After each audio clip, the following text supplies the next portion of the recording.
Hey, welcome everybody. It's Sunday afternoon. I decided to do another hangout.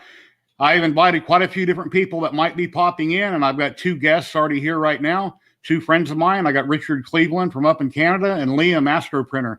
Let me bring them in. Hey, Richard and Liam. Liam, how you doing? Hey, Jerry. How are you?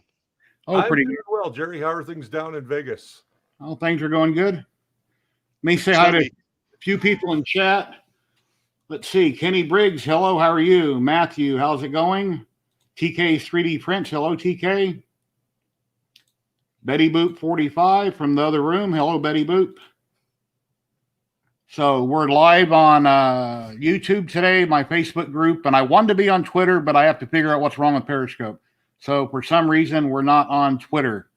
So, but the link is there. People are welcome to come over and watch us on YouTube. Yeah, I just thought I'd do a hangout. And Richard, I know you haven't been on any of my hangouts before, I don't think. No. But that's cool. They're kind of laid back. I do them for 2, 3, 4 hours, and we all just talk about hobby stuff and what we're working on, and that's about it pretty much. So what have you been up to, Richard? Well, I was working on this for quite a while. This was for a project that has now fallen through, unfortunately. But that was a pre-paint of a poison ivy statuette that a company out of Saskatoon was doing. So we were testing colors and testing prints, and that's actually a resin print. And then, of course, I'm doing commission pieces for other people. I have a spiral and a spiral model from the X-Men. And what else we got going? The Trinity. The Babes Trinity from, I believe that is Fragment's model that I'm doing for a client right now. And then, of course, just doing my regular stuff on the first layer, bringing news, reviews, how-tos, and tutorials to help people get better at 3D printing. And you recently shaved. You lost 20 years. You look a lot younger. That looks really good. So I'm growing it back because I have no upper lip. Yeah, last year I grew a beard and I kind of looked like Santa Claus. My wife loved it, but I didn't really like it. It's kind of itchy and I don't know. I looked a lot older. So, and here's Chris Taylor, Nerese. Hey, Nerese, how you doing? Hey, tried connecting from the phone, but it wouldn't let me. There is a man I've been trying to get in touch with for over a year now. Uh-oh. You're in trouble. Right down there. Just remember, if it's bad news, I eat people and everybody tastes like chicken. Well, I've been trying to get you on my show for almost a year now. Well, you never contacted me. I did. I sent you a couple of messages. I didn't get them. Oh, well. What format, what medium did you use to message me? Probably Facebook. And here's somebody coming in that I've tried to get on here forever, and I think this might be his first time live streaming. News, I eat people and everybody tastes like Hello, Omar. How you doing? How you doing, Jerry? Let's see. Let's poke this guy. Oh, someone's got Facebook open. Yeah, somebody's got YouTube running. Needs to mute it. I can hear YouTube running. So anyway, Chris. Yeah, Omar is over on Facebook. He's an awesome painter. He just built a nice hobby room out in his backyard, and he's been doing some great work. And I've been trying to get him on here forever, and this is cool. You're here. So what do you been? I've just been printing, just trying to stay busy during all this craziness and enjoying the little hobby room that I had built in the backyard. So it was very fortunate. You know, my wife was just like, go ahead, just do it, have it built, and now I have a complete space for everything. I mean, I use it for work. This is my work office and as well as my hobby area. So, okay. And you're in Florida, right? Yeah, Naples, Florida, southwest quarter. Yeah, I see your pictures you post online. You got a lot of beautiful scenery in your backyard and the surrounding areas. It's really cool. Yeah. It's nice to live, but not during hurricane season, that's for sure. How far is that from Orlando? 3.5 hours south. Oh, so you're way down there. Okay. Yeah. Sorry, I judge everything in Florida by how close it is to the launch coast. The science and astronomy. So if you're close to launch the launch area, that's how I judge everything because I know from there out. Yeah, I mean, I went there so many times as a kid. That was like one of the usual family vacations was going to the Kennedy Space Center. So yeah, it's very fun. But you figure I lived in Florida for so many years, but I never saw one space launch. Oh, I've seen a couple. Wow. Yeah, their most recent was amazing. It's just a shame it couldn't land, but that was amazing. What, the Starship SN8? Yeah, when it went up and tilted, came back down. Bam, That flight was borderline perfect. Yeah. I mean, they never dreamed they would get that much out of that flight. They figured after it did the flip, it would have a 50-50 shot of failure. Yes, yeah, they achieved all of their goals. Landing it would have been a super bonus. That would have just been cream on top. Yeah, but they didn't expect to do that. They wanted to test the aerodynamics. They wanted to test it could glide it in. They wanted to test it could reach the height. They tested all of that, and they did. There was a flaw during landing, which is why it smashed. But what the engine didn't.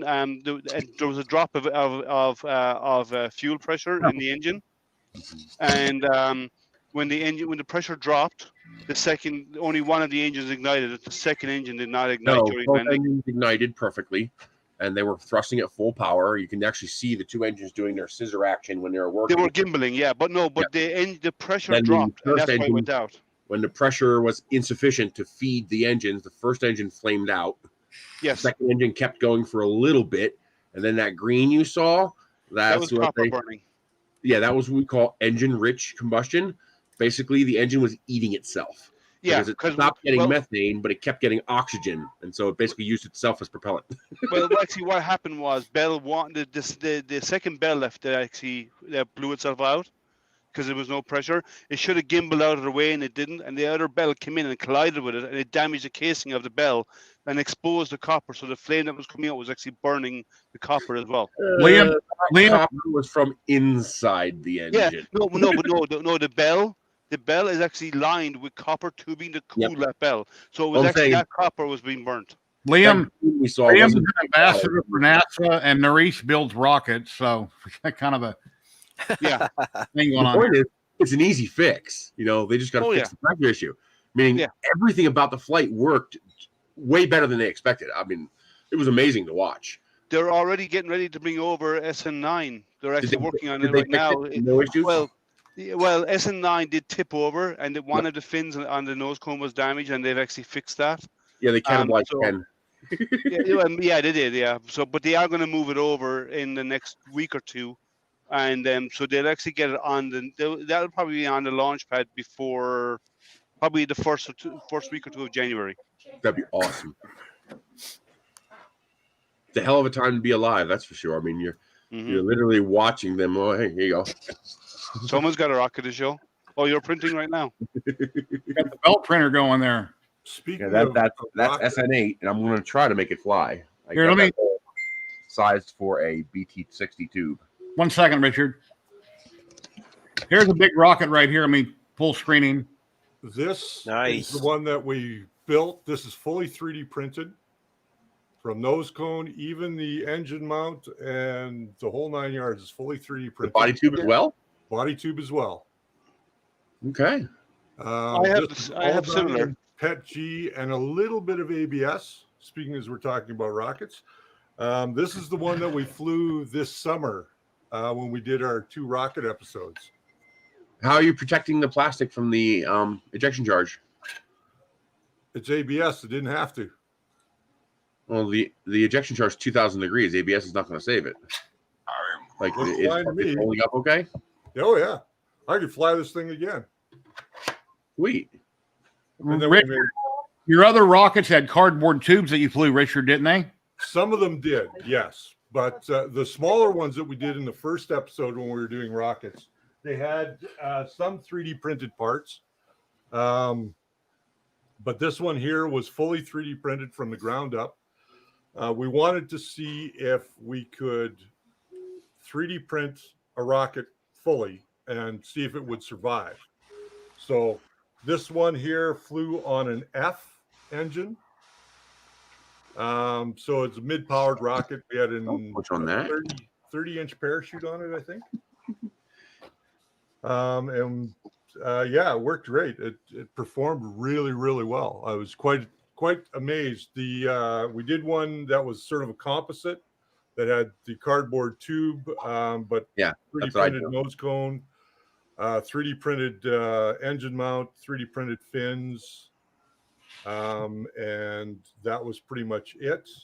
And then we had one that was traditional, and they all performed beautifully. I thought this one actually did about 700 feet in the air. What size engine? What's that? What engine? That An seems F. low. Huh? It's because of the weight. That's why it was low. How heavy is it? This one comes in at. And what engine? What did we use? That looks like a 29 millimeter mount. Yeah, it's 29 millimeter for sure. We used an Aerotech F. It was an F40, F25. F25-4, I believe, or -7. Mm-mm. If it only went 700 feet, you're not going to use a 7. No. Yeah, we only did 400 feet, so I think it was the 4 that we yeah, did. that makes more sense. And it flew great. We had electronics in the nose cone, so I built the bay in the nose cone. And this is all ABS. This one here, the nose cone was ABS. The body is PETG. The motor mount is ABS. The fins are ABS, and the body tube is all PET. So we did. It worked out great. I'm impressed the stuffer tube held up to the ejection charge. That's impressive. Yeah, I was quite impressed. Have you gone in there and inspected it to see if there's any kind of degradation? This is the only thing that happened. That's the shock cord. Yeah, a little bit of zippering, and that was it. Yeah. Double the length of your shock cord, it'll stop that. There's the shock cord right there. Let's see if I can get a light in there. I had a light down here. Oh, I do have a light. Because I 3D print entire rockets except for the motor mount tube. I always use paper for that part. You always use paper? Because it can handle heat. Yeah, this one. I usually use paper body tubes just because it's more practical from a cost perspective. Yeah. But I can 3D print body tubes. But the motor mount tube, I noticed there's a problem with the ejection charge. But I'm using black powder motors. Oh, and black powder motors have a lot of afterburn. Yeah. Meaning when the ejection charge fires, a flame can be coming out of there for 5 or 6 seconds. Yeah. But I'm just looking down. motor is not going to have that problem. It can fly again easily. Like there's no degradation in there at all. Sweet. Yeah. It'll fly again easily.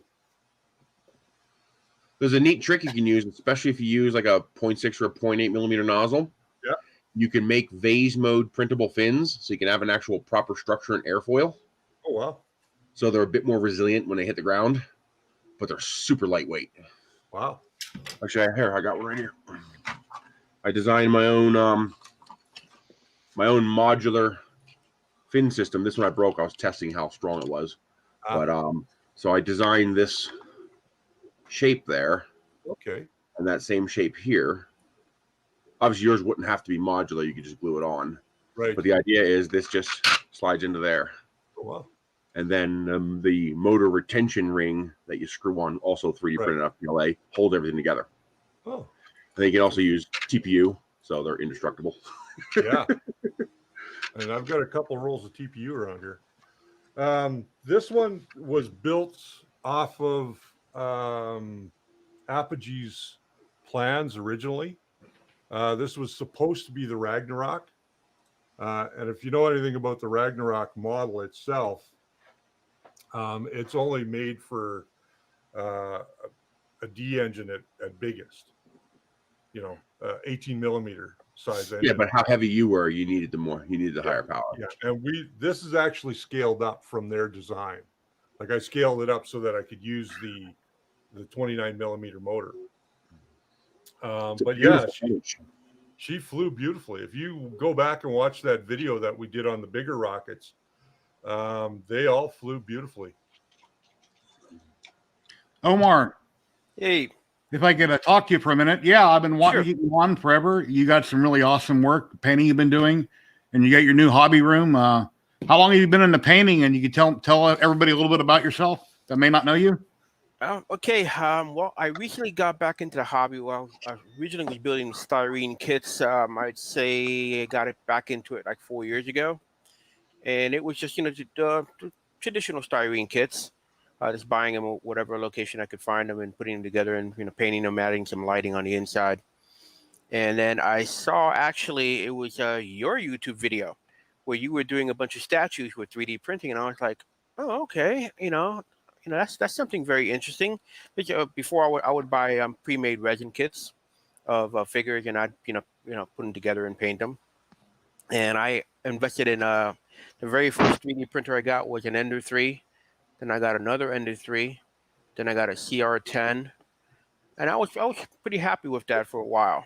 And then I saw I think it was Uncle Jesse with one of his first resin printer reviews, and that's when I was like, oh, okay, I need to get into resin printing. So since then, that's what I've been doing exclusively. Just doing resin printing just for myself and just doing it for some people who want some build done, either just printed or printed and painted. So that's what I do for the hobby. As far as the profession, I work for an ink manufacturing company, and we make ink for all sorts of industries. But the biggest industry is doing ink for metal. So we have 100% of the market in the U.S. for cans. Every time you guys drink out of a soda can or whatever kind of can that's got some kind of printed graphics on it, that's the company I work for. It's a company called Inks International. So I work with printers and ink during the day, and then what's my hobby? I work with printers. So. Awesome. You grab one or two of your models here? You can hold them up to the screen. Sure. You paint leaps and bounds better than I do. Yeah, this is the obviously the Mandalorian, and this is a mixed medium. This is actual fabric tape, and the base was done with FDM, and then the figure and everything else was done in resin. Beautiful. That's amazing. Cool. Yeah. And then let me see here. This is a comic book superhero called villain actually called Sinestro, and this was the very first one that I mixed lighting. Wow. To make for the energy ribbon with the base. Very nice. Beautiful. And doing this one in clear, this was done in clear resin, so that was a little bit tricky. Because when you cure clear resin, has a tendency to get a little bit yellow. Yeah. A little bit foggy. But there are things you can do as far as sanding it and buffing it to get that clear clearness back. But it actually worked on this one where it made it a little bit. Recently, what I did, I printed in clear. I only cured it for 3 minutes, and then when I took it out, I only rinsed it in IPA, and then I took it out. I dried it real quick. I cured it for 3 minutes, and I sprayed it with a clear gloss. Yeah, what I'm doing now. Yeah, what I'm doing now to keep my clear as possible, I don't cure it. What I do is I print it. I clean it up. I actually clean it in acetone real quick for a minute. Then I dump it in some water, dump it back into acetone, and I let it sit for at least like a week or two, and it cures. It just cures. Or you leave it out for a week or two? Yeah, but not outside, not with sunlight, but just outside here in the hobby room. And it just cures it. The tackiness just goes away.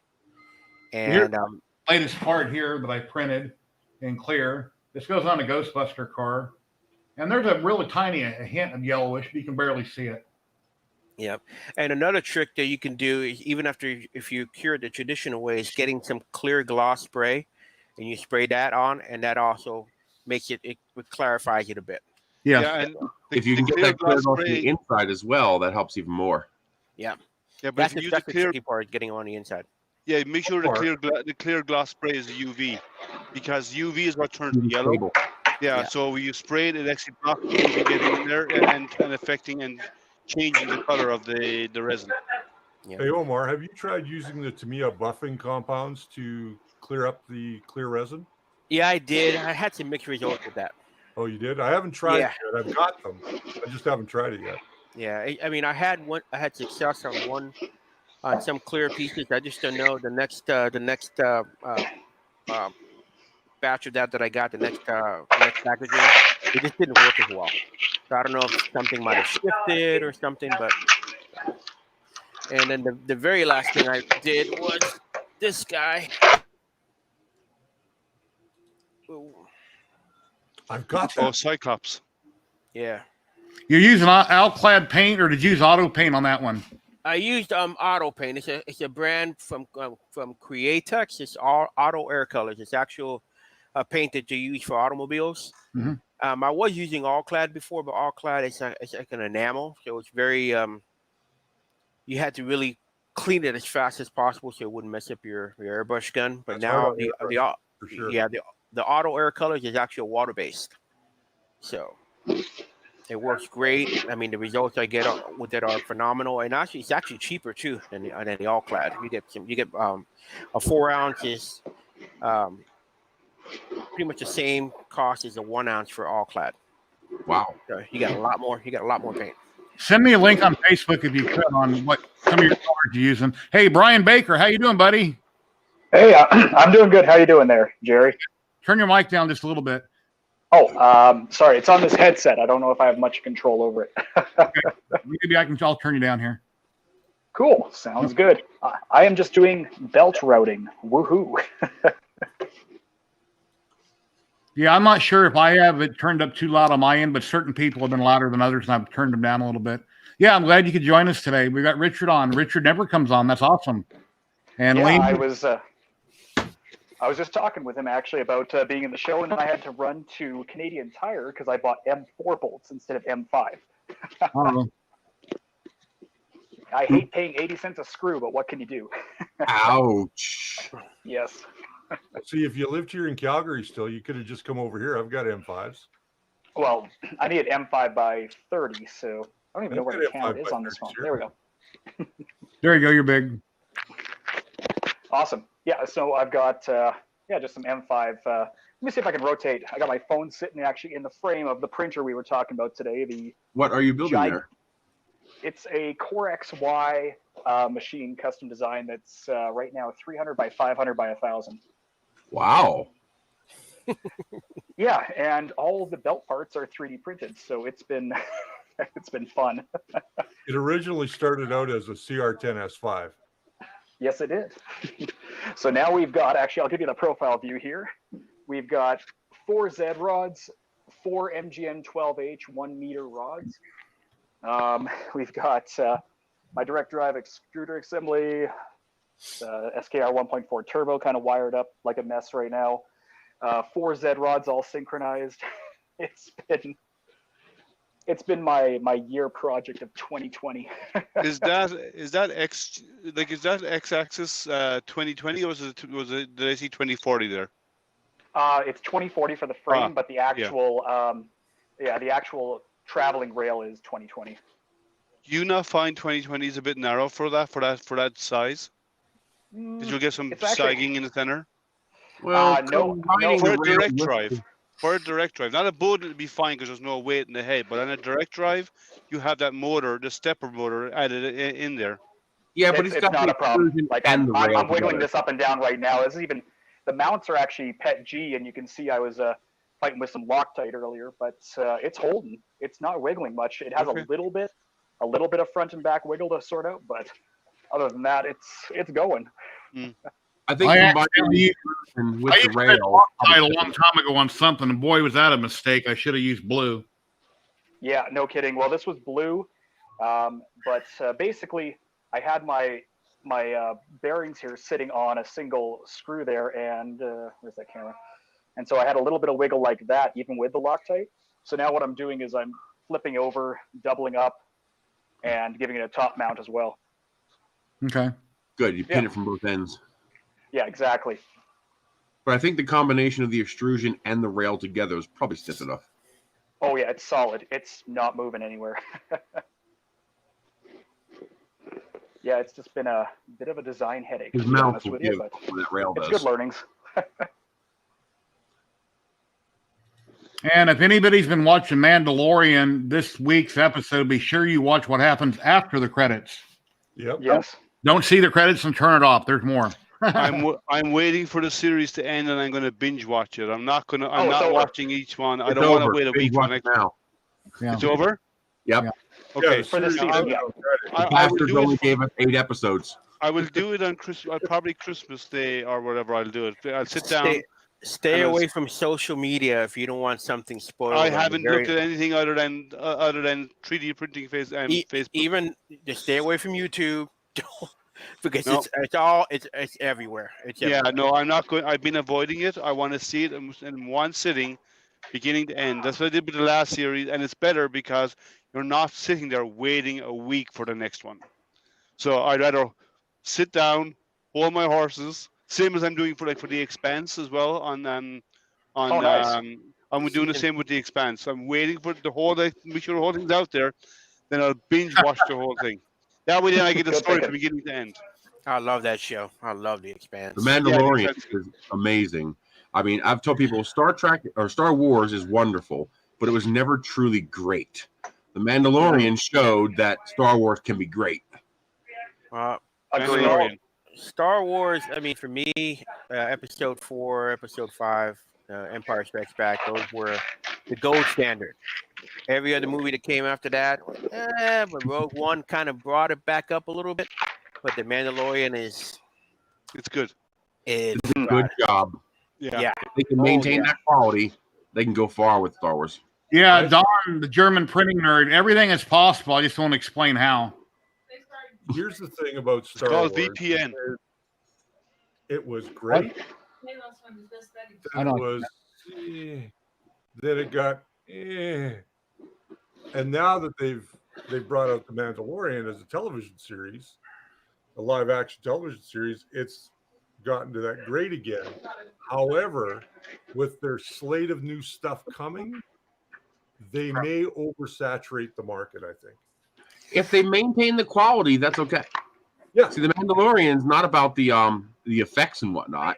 The Mandalorian is story writing. They did a good job. I mean, you get immersed in the characters and what they're doing, and you become attached to them.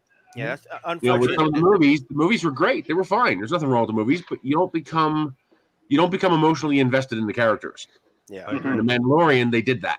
Yeah, unfortunately, the prequels and then the sequels that came out most recently, they were mainly like a feast for the eyes, not a feast for the characters.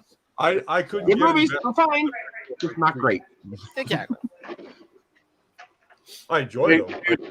That's all. That's why I mean, like a show like The Expanse, it's everything. They give you everything. Storyline, the effects. I mean, it is just wow. Plus, The Expanse is something you can see where, you know, theoretically somebody alive today could eventually experience that. Oh yeah. You know, it's like a generation or two away from us technologically. Honey, you watch The Expanse, don't you? Yeah, I like The Expanse. Well, I know you're talking to your wife, Jerry, but I'm Jerry too, and yeah, I like The Expanse also. Hello. Yeah, Facebook user, if you click that little line up above on Facebook, that's like a URL, and we'll be able to see your name online. Otherwise, it just says Facebook user, and I'm not sure who that is. Another show that's pretty good, I'm looking forward to season 3 coming out, is Lost in Space. Yeah. Oh, yeah. They're doing a good job. Yeah. Actually, that's one of my projects I was working on. Somebody made a model. Ooh, that got hot. My laptop was getting hot. Of the laser pistol from the original show. Oh, cool. Nice. That is cool. So I just got to resin print the little pin here and the little lights. Very nice. So that was on 11. SE. That came out absolutely flawless. God, we live in an amazing age with own toys. Instead of having to wait for somebody to make it and hopefully that becomes popular enough. No, we can just do it ourselves. Now we just have to. Most of us still have to wait till somebody makes it because I don't have the skill to design that. That's true. But Look at they the were child, there. though. You wanna It's possible. You know, I designed this from the ground up. So that's all in Tinkercad. Nice. What do you want, kitty? I did all the design on my rocket, but based on somebody else's plans, right? What's the name of that company you fly with up there, Richard, in Canada? What's that? What's the name of that rocket company you fly with? It's actually a club. It is the Airdrie Science Space Club. Or Space Science Club. I'm sorry, the Airdrie Space Science Club. 3D Printing Pro. Hello. Sorry. What's that? No, I was just commenting on somebody in chat. 3D Printing Pro. I had him on my live stream a few days ago. Greg. These guys, when we were looking at doing this project, Brian thought I was a little nuts at first. My wife thought this Brian or the other Brian? But then I reached out to a couple of people I knew for electronics and for rocketry stuff, and they came on board right away, and they gave me some contacts. We originally wanted to fly with the Calgary Rocketry Club, and they said, well, they didn't do mid-power or low-power rockets. So they only did high power? They only do high power. Wow. So that's my goal for next year, is to actually build my first high power rocket. Good for you. So yeah, it's fun. And I designed the rocket all on my own using RockSim. I have a copy of RockSim. So Tim Milligan from Apogee, we worked with him a lot in doing our design, and he helped us out with RockSim, and some of this. He's also sent some other stuff along. Like I got a 4-inch tube upstairs that will be for my level 1, which will also be built so that I can fly it as a level 2 as well. So I designed and built my level 2 rocket on the field at Narum. Wow. Nice. Somebody told me you can't do that. And I was like, yeah, watch me. I figured out that if you use the right size circles, that I could make I could have a tube, and I could have 4 tube fins where when you join the 4 tube fins together, the hole formed in the middle of the 4 fins was the right size for the motor mount tube. Oh, nice. So I did a through-the-wall tube fin rocket. Wow. So I had channels cut in the main tube so that the 4 tube fins would slide into the channels, and it was basically through-the-wall fins, but with tube fins. I still have that out in the container. It's like 10 foot tall. Wow. That rocket is actually what got me into 3D printing. Because I went up to the vendors, and I was like, okay, I need a, I think it's a 6-inch tube I used. I need a 6-inch nose cone. And I was like, how much? He's like, $50. I was like, yeah, okay, how much? He's like, it's $50. And I was like, you're kidding. He's like, welcome to high power. Pull out your wallet. I vowed I would never pay $50 for another nose cone ever again. And I got my first 3D printer. Nice. Yeah, Greg on Facebook, right above the post that said I was going live, the bottom line will say StreamYard/Facebook, and it's clickable. If you click that, that'll show your name and stuff on the chat. And Matt, I sent you a link a little bit ago. You should have got it, and I just posted on the screen. Nares, I wanted to ask you, it's Nerds or Nares? Nerds. Nerds. Okay. Nerds, I wanted to ask you about the Creality printer that you got with Naomi's picture the on print it. mill? Yeah, the print mill, yeah. How's that thing working for you? Fantastically. We had to go through some fine tuning on the mechanics. What ended up happening is that this piece right here wasn't all the way down inside the slot. Oh. And that was putting pressure on the belt. And that's why no matter what I did, the belt kept trying to go left. Oh, Once I realized that, I popped this off, and all I did was unscrew it and screw it back in. It went right down into the slot, and it's been perfect. And Carl went through with me on how to tune it and get the bed trimmed and level all properly, the end stops. And look at this finish, man. These facets are part of the decimation from running it through Tinkercad. But you can see it's virtually perfect. Wow. It took me a while to figure out how to get Kira to do anything right. I hate Kira. Have you ever thought about taking that model and loading it to Blender, doing like a cat mall subdivision or something to make it smoother? Well, no, the original model is smooth. Oh, okay. You added in order for me to edit the model, here, play. This is my level 2 rocket. It's a bit loud. Man, I wish we didn't lose that camera. That's cool. This actually had 2 cameras on board. The way I normally do my camera rockets is, well, first of all, you can see I use 2 parachutes. So one parachute's connected to the tail of the rocket, and the other parachute's connected to the nose, and that causes the rocket to come down under a cradle. Mm-hmm. That's why you get this really smooth video without that vomit comet spinning video coming down. Are they deploying at the same time? Yes. So you're not doing an apogee and then one lower down? Nope. Nope, It's nope, not a nope. 2-stage. Yeah. There's my glider. You see my glider there. Nice. I've recorded this from so many different angles. I have onboard footage. I have 3 ground cameras. I have an airborne camera. You can see the liftoff. Now, do you have a altimeter by chance, or? I did have a little altimeter in this. It reached 5,500 feet. Nice. Yeah, you and I might have to chat because I custom designed one, and It landed in one of the only bushes in the entire field. of course, that's why they're called bush magnets, right? Thankfully, it wasn't a tree. Hey, Matt. Hey, But that rock there is why I got it. Full of force here. Yeah, sorry, TK, to hear about your friend. Yeah, everybody out there, hit those likes and subscribe while you're out there. I actually had 2 cameras on that rocket. Now, normally the way I do cameras on a rocket is I put a hole in the side of the body tube, and then I put another body tube in that hole, creating a sealed cavity inside, and I slide the camera into that hole so the camera's pointing down. Well, I had that one a little too close to the motor stuffer tube, and so the ejection charge penetrated the camera tube and forcefully ejected that camera like a cannonball. We found the camera lying on the ground 6 days later, the last day of NARAM, and it still worked. Wow. Nice. I give Kodak credit. There's one of those. Oh, this is back in 2010, so before we had the tiny cameras of today. That video was actually from a dash camera, car dash camera that I had bolted onto the side of the rocket. And because there wasn't too many high definition cameras in small form factor available back then. And the other camera was a 1080p camera, but it was one of those well, kind of looked like a smartphone kind of deal, you know, a flat, you know, plate camera like this. You have a screen on this side and a camera on this side. You know, remember those old cameras that they made in the early days, consumer cameras? So I had that. I had a tube in the side of the rocket, and the camera just slid into the tube like that. Oh, nice. And because the stuffer tube was right below the tube, it hit it with enough force to break the glue joint and penetrate the stuffer tube and launch that camera out the side of the rocket like a freaking cannon. Boom.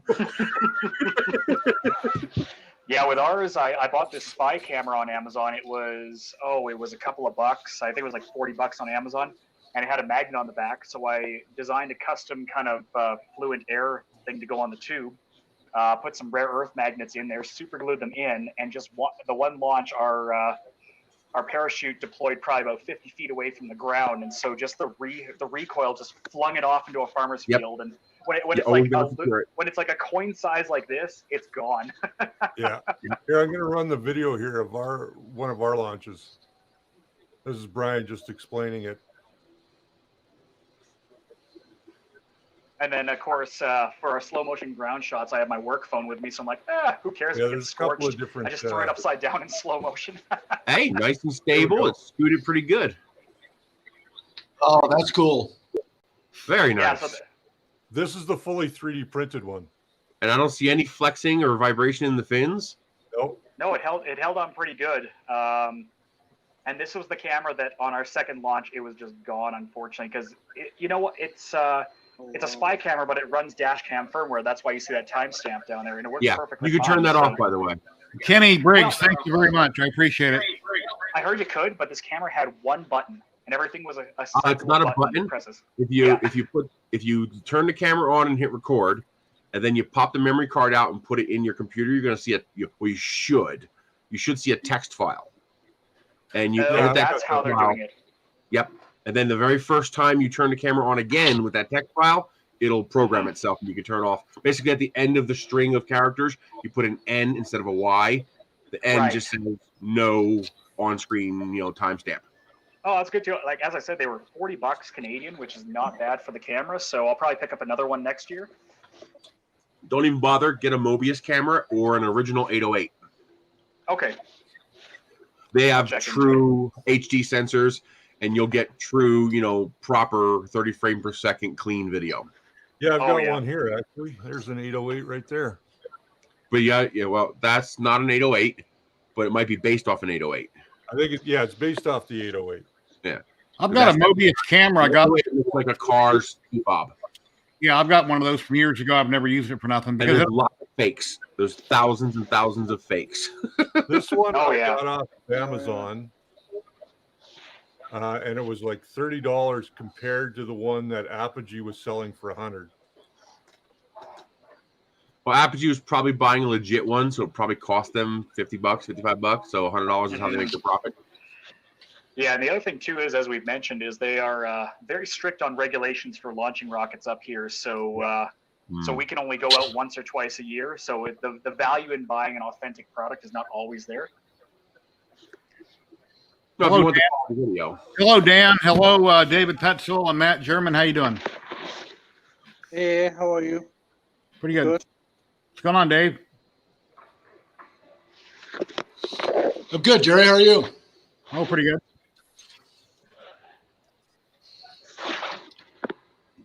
Yeah. Did you get a chance to try that mat so yet? much smoother.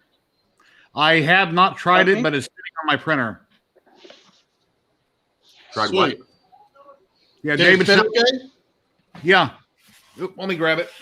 Oh, I have one of my CR10s that has a magnet on it is broke down. My other one has a sheet of glass on it that I print ABS with, and I haven't put it on that one yet, but I have it right here.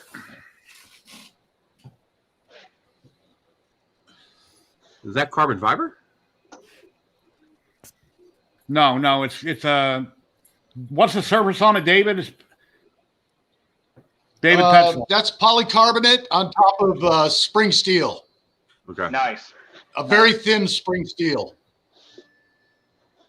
Yeah, it's like this one. I mean, this one I think is PEI, but same sort of thing.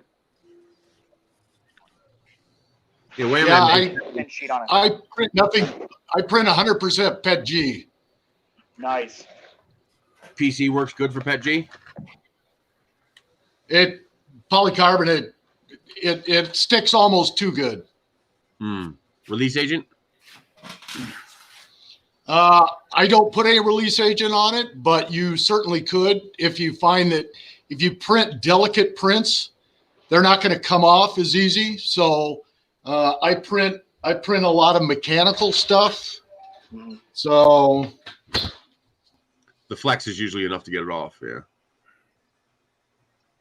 Well, we were just talking about Absolutely. this last hour there, that the spring steel sheets, even the PEI ones there, if you can actually get that bed to heat up into that 80 to 90 degree range, then it sticks like no tomorrow, and it will not come off until that bed drops below 30 degrees. And I kind of haven't shown it much here, but I actually did just recently get an actual silicone bed, 510 by 510, and I got my SSR just off to the side here running temporarily.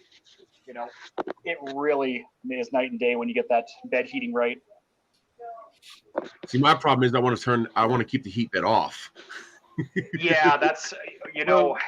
What's the name of that glue stuff? That there's a Goop? stuff. It's just, I don't know if it's called Goop. There's another stuff out there. I only heard of it recently. I'm trying to remember its name. I know. Nanopolymer out of California. Sorry. A nanopolymer out of California. It's purple. Yeah, it could be. Joel showed it once. Showed it once on his channel, but and it allows you to print any material on a cold bed with no but the problem with it is there's a downside to it. I saw the videos of these guys who like when they were advertising it. You almost needed a hammer and chisel to get their part off the bed, but it was apparently supposed to heat the bed up afterwards to get it to release. But going by from what the videos they show on when they are advertising this stuff, it doesn't come off so easy. Yeah. Okay, if you want the cheapest in the trick book, honestly, sugar water. I know it's a bit of controversial, I've seen but people use that.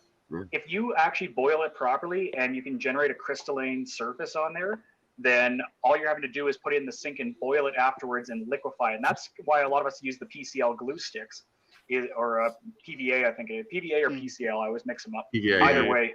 Yeah, the PVA there, because when you run that under hot water in your sink, you're basically liquefying it anyways and popping it right off. You don't even need hot water. PVA is water soluble. Cold water will do it. A damp cloth will keep PVA off your bed. Yeah, it was just a matter that when you have really big prints, because I was doing it on mirrors, and you basically had to get it under the sink and leave it running there for a while, and sometimes that extra heat just kind of helps get underneath that membrane. Otherwise, you're just going to be prying at it and potentially cut your arm open or lose a finger with the I use a spray bottle. A spray bottle with water in it. And what you do is, if you're like I do, like I print on 350 by 350 beds, right? Most of my printers are large areas. And what I do is get a spray bottle with water and spray it around the edges, and naturally the water will migrate underneath the part, right? It will actually go in there and migrate underneath and actually soften that glue for you. Just a spray bottle, and I do it as well if I'm lifting TPU off the glass bed. If it's a large surface area, if you try and pry it off, it'll actually tear.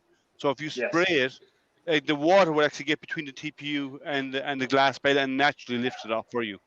Yeah, Vision Miner nanopolymer works great. I don't suggest using it on a mirror or glass because I did, and the part cooled down and I couldn't get it off. So I took my BuildTech spatula, which is paper thin, and I still took a chunk out of the glass. And I've been in this hobby for 4 years. I've never ever destroyed a piece of glass before. But yeah, it does work good, depending on how you use it. That's why I use PVA glue. Glue stick is the best thing in the world. Yeah, I agree with you 100% on that. Glue stick and glass. And like people use hairspray all the time, and hairspray is fine, but it's messy, and you have to take it outside to spray it, because if you spray it inside, you're spraying your printer and everything, right? Yeah. So you take it outside and spray it. But glue stick, heat the bed, a quick coat on the bed is already hot because it melts on, it goes on like melted butter, nice even coat, and the parts pop off easily afterwards. I print 95% of what I print is PETG. UV printer? Oh, that's a CO2, Jerry CO2. Yeah, my laser printer. I did that print last night of nice Munster. That's a raster engrave, yeah? Yeah, it's a 6-inch tile. I painted it green, then I painted it black, and then I went over top of it. 3D Print Farm and Jim both have videos on that, but I followed 3D Print Farm's advice on printing it, and it came out great. I've had a lot of failed prints and a lot of things I've tried that haven't been right, so a lot of stuff they're doing is with Auteur laser, and the settings are different, so having a CO2, it's got a little more power working with light burn. I've just got to figure out how to tweak this and how to tweak that. But yeah, and there's some coasters I did last week. Yeah, for raster engraving, it's about speed. Yeah, because even at a low power, a CO2 has got a lot of power in it, so you want to go fast. Whereas when you're doing a diode laser, you want to slow it down because you want to get that little bit extra burn as it moves. Yeah, absolutely. Yeah. Well, on a random note, here is my layer shift of the week. Oh yeah, that's a different content. That's not a layer shift. That's a different content. Spaghetti. It's a cookie monster. Yeah, she kept on going. That's on this big machine that she's just starting another test of her first layer here. We'll see how she actually goes, but so far so good. Wow. I have to admit, you know what? Starting off, when I started this belt design about 2 weeks ago, I was really intimidated by Core XY, but when you just read into it for about 5 minutes, it's really simple. So, Brian, why narrow and long? Why not square on that printer design? Because I do this thing called field engineering, where I just go and be like, well, I guess it's going to fit in there. Okay. No, I was originally going to make it full 500 by 500, which you can see by the gaps on the side and all that.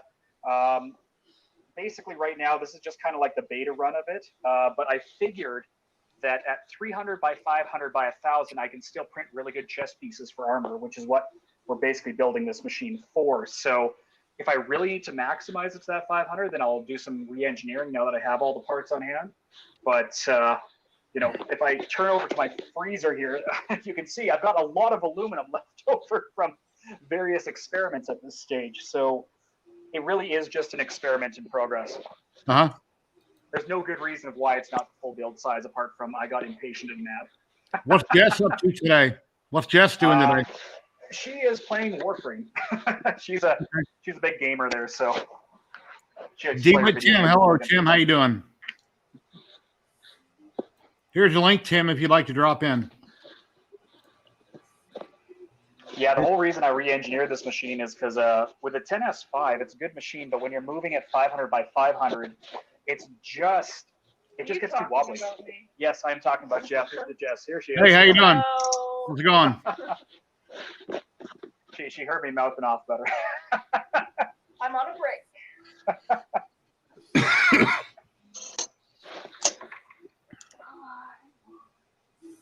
Yeah, but this design is really cool. Someone told me just last hour about the boron. I didn't even know the boron was a design, but I said, when I started designing this, I thought, why don't I make the gantry move up rather than the bed?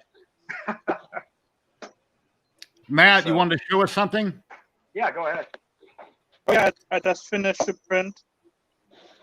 I mean, I just let the bed cool down. Hold on, let me put the camera.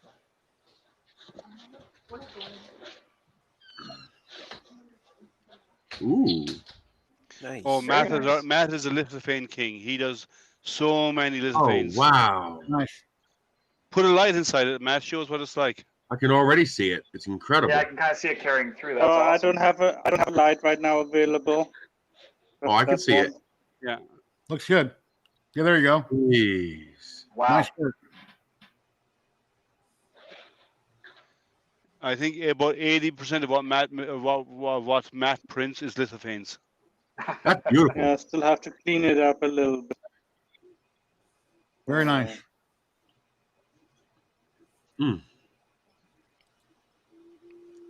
Yeah, whenever you guys got something you want to show, if I see it on screen, I'll put you in the top left corner. That way I can make it big. So I know the more people we get, it's hard for people to talk, but either hold up your hand, just start gabbing, we'll figure it out.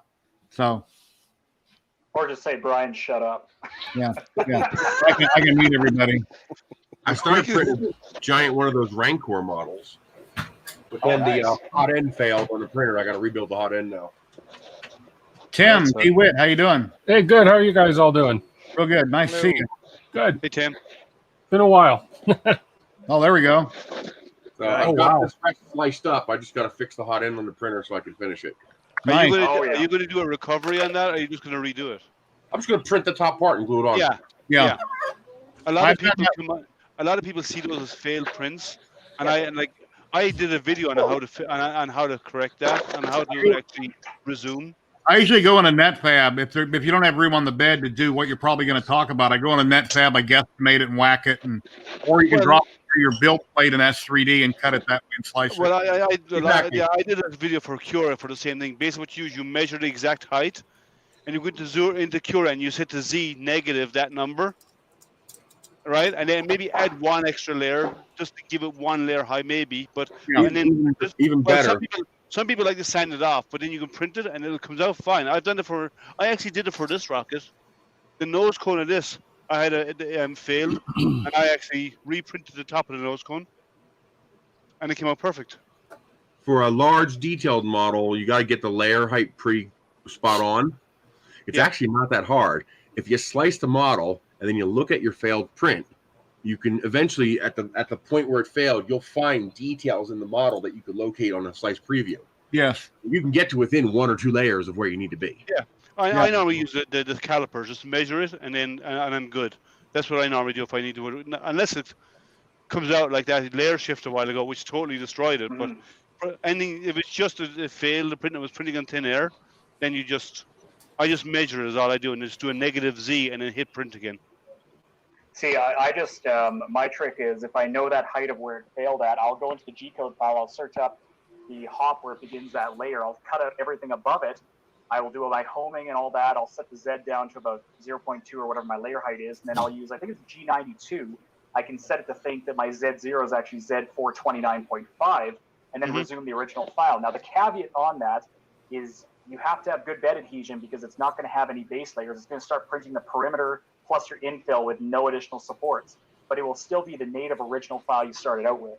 Well, that's what all I do is I said it's similar to what you're doing. Instead of actually telling it to resume and move the Z down, I just select the area I want. I just drop my Z in my slicer, negative a number, and then I use glue stick, which is get good bed adhesion, and then hit print in it. I rarely have.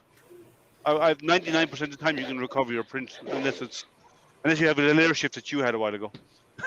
Oh yeah. Can I share my screen for this? Sure. How do I do that? Oh, share screen. It'll click in and then I'll click on it. Let's see right there. So all you do is you literally take your model. Let's say you need the you've printed a 120 millimeters of it. You just do minus 120. Well, that's too much for this model. So you do minus whatever you need, and then you just slice what's left. Yeah, that's what I do. Yeah. That's what he's talking about. That's easy.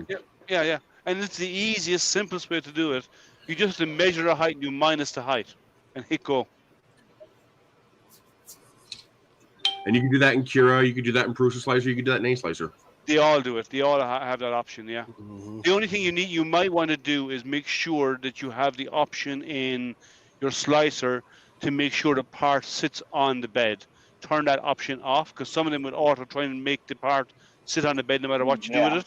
So just turn that feature out, that option. It's a tick box. Hit apply and then Z minus, and you're done. And then slice it. And then of course it's important to make sure for a complex project you save your project file so that you know you have the exact right scale and everything.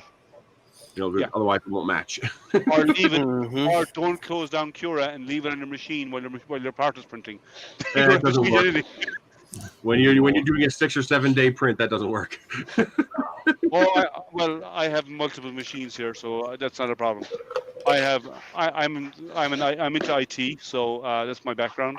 Yeah. So I have a setup here as like a print farm, like a server farm. I have servers in a different room, and I have printers in a different room, and I have 3 computers in front of me right now. So.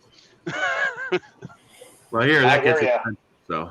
Well, that's what I do for work. Exactly. That's why I like turning off the heat beds. When you're doing, 5 or 6 400-watt printers running 24/7 at 18 cents a kilowatt hour, that gets expensive real fast. No doubt. You don't want to know what the price is up here. I'm currently at about 6.5 cents Canadian per kilowatt hour. Yeah, back in Pennsylvania, 7.8 cents per kilowatt. Wow. Here in New Mexico, it's 18.3 cents per kilowatt. We need to do the same thing that they did with Bitcoin mining. You find the cheapest state, move there, set up printer farms, and be like, oh, you can print for 4 cents a kilowatt hour.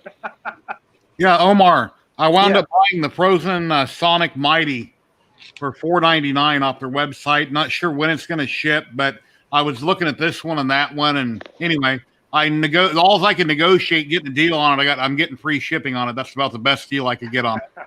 Nice. Yeah, none of the companies are willing to even work with us right now for resin printers. We're trying to get a few more, but everyone made a clone of the Anycubic, right? Elegoo made it cheap, and then everybody else copied it.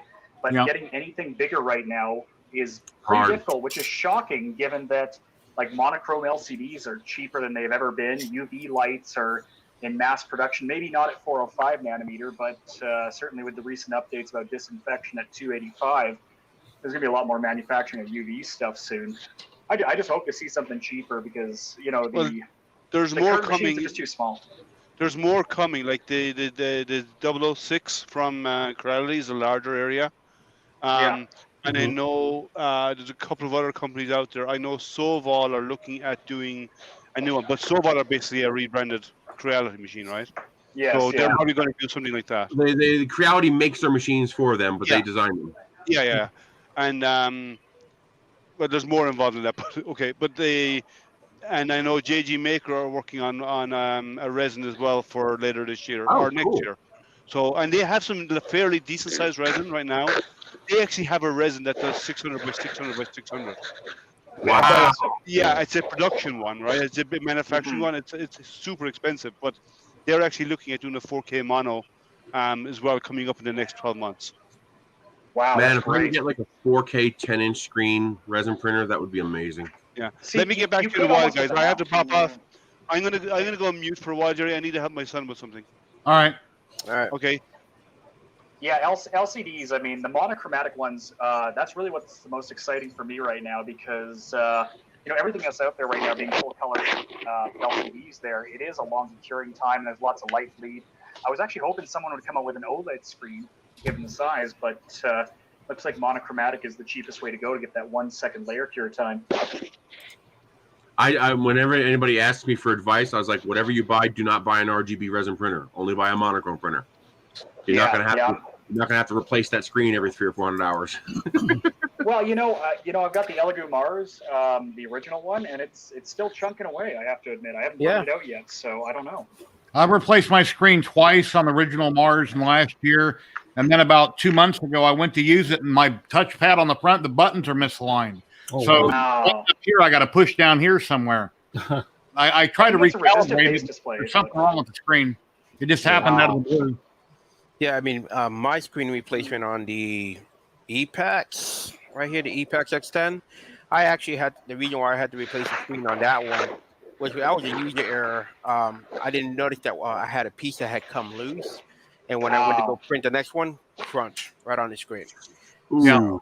Yeah, I've done that. Expensive lesson to learn that between every print. Always now I have a large spatula that I use that has a strainer on it, and I just run it through the vat just to make sure that nothing's free floating. Yeah, I haven't broke a screen yet, but I've had to have the motor come down and starts grinding, and then I run over and turn it off really quick. And at one time, I even had the part in my hand. I seen that something had broke off, but after I cleaned it and started the next sprint, I forgot to check my vat. And then I ripped my vat twice, but I haven't broke my screen yet. See, I got really lucky. I bought that Wham Bam flex plate system here, and I put it on my Elegoo Mars. Yeah, I have that. I realized the difference between the Mars and the Pro is the Mars original has too low of an end stop to support that. So I crashed into the screen multiple times before I ended up having to. I basically unscrewed and added my own spacer with some nuts in there, and it's working fine. I don't know how I didn't crack my screen, but it made it through, so it's still printing good. They tell you about printing that spacer, and when I installed mine to do my video, I couldn't get it to level. It's like, what's going on? So I went back and watched their video, and I realized I had to print off that spacer, and then I corrected my video before I published it. Oh, see, I was too lazy to go actually read the instructions, and I just took 2 M5 nuts or whatever and spanned it out. Actually, yeah, I came down, I adjusted it, I held it down, I done the paper test, but yeah, you got to have that spacer in there. Yeah, let's see if we can. I don't know if you can see her very well right now. You're full screen, so we're trying. Yeah. Yeah, let me see. I'm printing something right now, so I'm trying to one-hander there, but there's my spacer. Yeah. If it's stupid but it works, it ain't stupid. That's right. Yeah. Once I done my video on that Wham Bam, it tells about it, and I got the link in there below my video on the link to print that. No, that's a good little kit, actually. Cost an arm and a leg to get to Canada, but it's a good kit. Thank you very much, Kenny. I hope you get your problems worked out with your Ender 3 V2 on that probably a bad screen. And like I mentioned, if you can't get it worked out through Corality, do the other way of getting it replaced. Yeah. He's a metal detector person. He has a business. He got his first 3D printer, and right out of the box, he's having nothing but headaches. And that really sucks when somebody's into the hobby and they get something and it doesn't work right out of the box. Yeah, that sucks. Yeah, and the V2 added so much hardware, it's hard to keep track of all of it. You know, the original, like the Pro, we could tell you, chances are you can probably bring it out of the box and print right away. The V2's just got that much little extra that may need that calibration, so it is a hard sell, honestly. It's a good upgrade, but it's also a very different machine. Dixon, hello, how are you? Good. How are you guys doing? Pretty good. Yeah, I mean, I got away from FDM because I do way too much troubleshooting with my day job, as far as having to calibrate this and calibrate that. If we have a cylindrical printer, you can actually print onto a can, and I just wanted something really easy to operate for the hobby. So I was like, when I saw resin, I was like, all right, there's one calibration, Z-axis only. I'm like, all right, I can deal with that.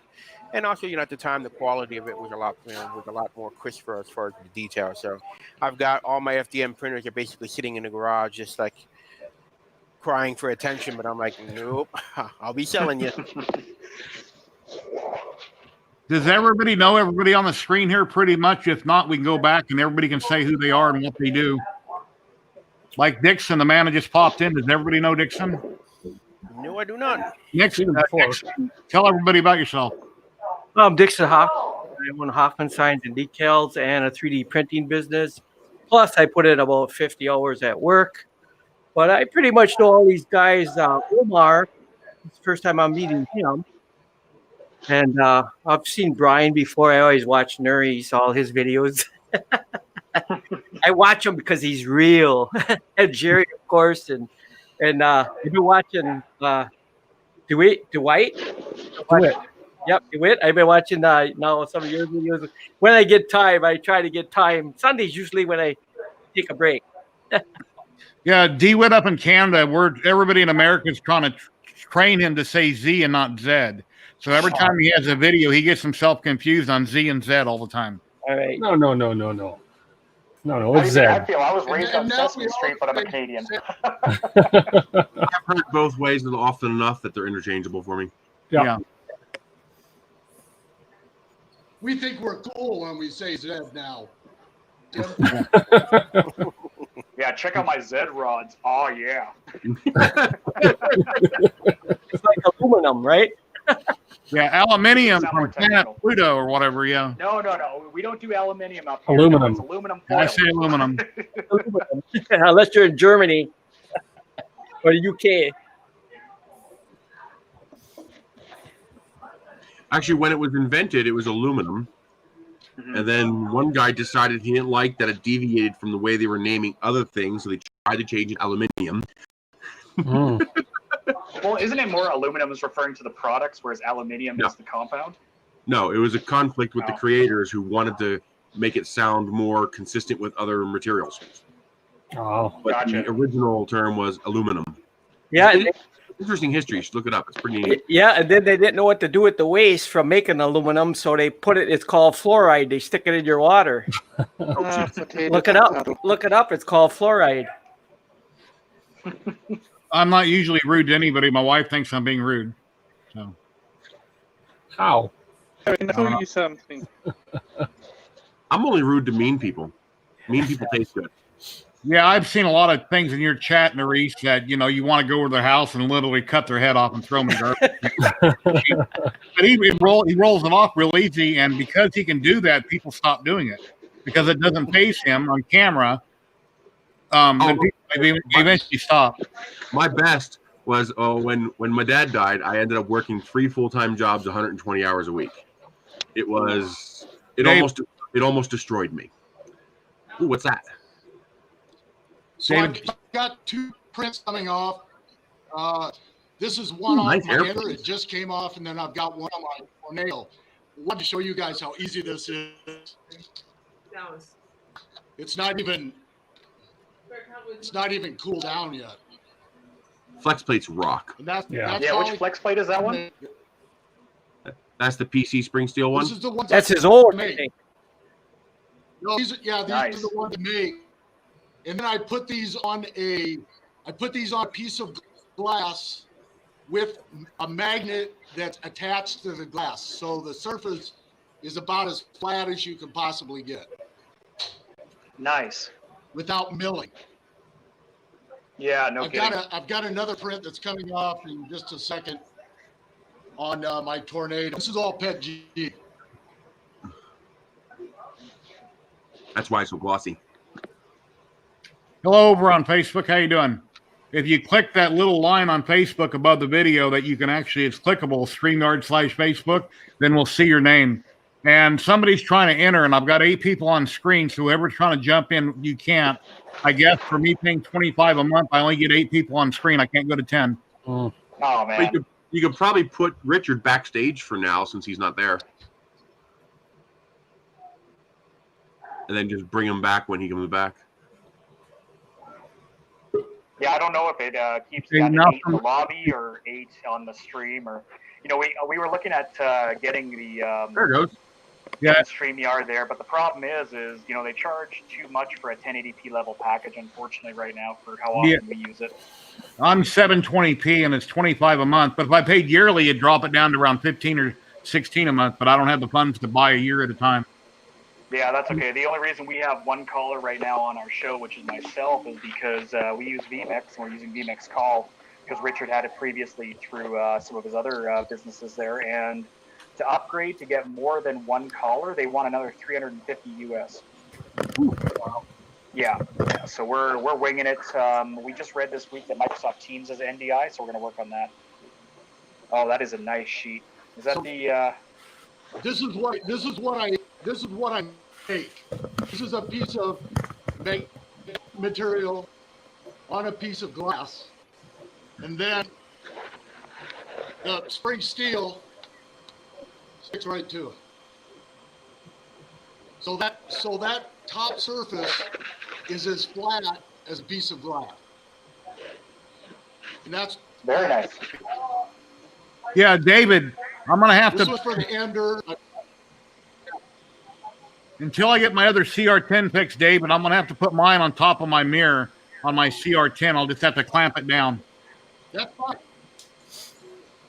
And I guess you're blank. I could probably send you a piece of that material. No, that's fine. Yeah, I guess I can. It said that somebody was trying to jump in and they couldn't when I only had 8, so now I have 9. Let's see, 1, 2, 3, 4. Yep, 9 people.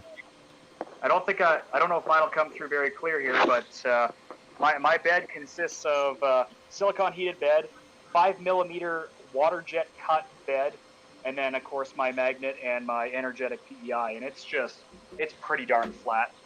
It's been pretty good for that. That's the nice thing about 4XY is that you can afford the mass allotment to put a lot of mass into your bed, which means you can get a really, really flat bed. When you have a slinger, you can't really make it that heavy. Well, I had this bed moving on MGN 12H rails for a while. That's a lot of mass to talk around. Yep. When 100 mil or was it 100 millimeters per second squared is too high? Yeah. And I still got a lot of Z wobble. Actually, I'll show you what I was printing last year. Let's see how much of it I can bring over onto camera here. Oh man. So this is my Falcon 9. Drop. Woo! Big. Damn. That looks like a rocket launcher. Yeah, this thing here, it's in multiple pieces right now. But you know, even with that, if we get her down, I don't know if it'll come through okay. But there's a lot of vibration on the letters, so you know, each one of these is about 1 kilo. Jeez. Yeah, this is Gusang Wan's Fab 365 model, printed at 400%. So level 3 project? Yes. Yeah. It'll still be cheaper than the space shuttle launch. Let's put it that way. I can't. All I can say about that is that I can't wait to see it explode. I'd rather take NASA shuttle. Upscale bar on BPS's TVC control. You don't even need fins. We'll do it with 27 Jeep engines. This is 400 series stainless steel, so it will stick to the magnet, and then to get the print off, these take a little bit more. I don't want to hurt myself here.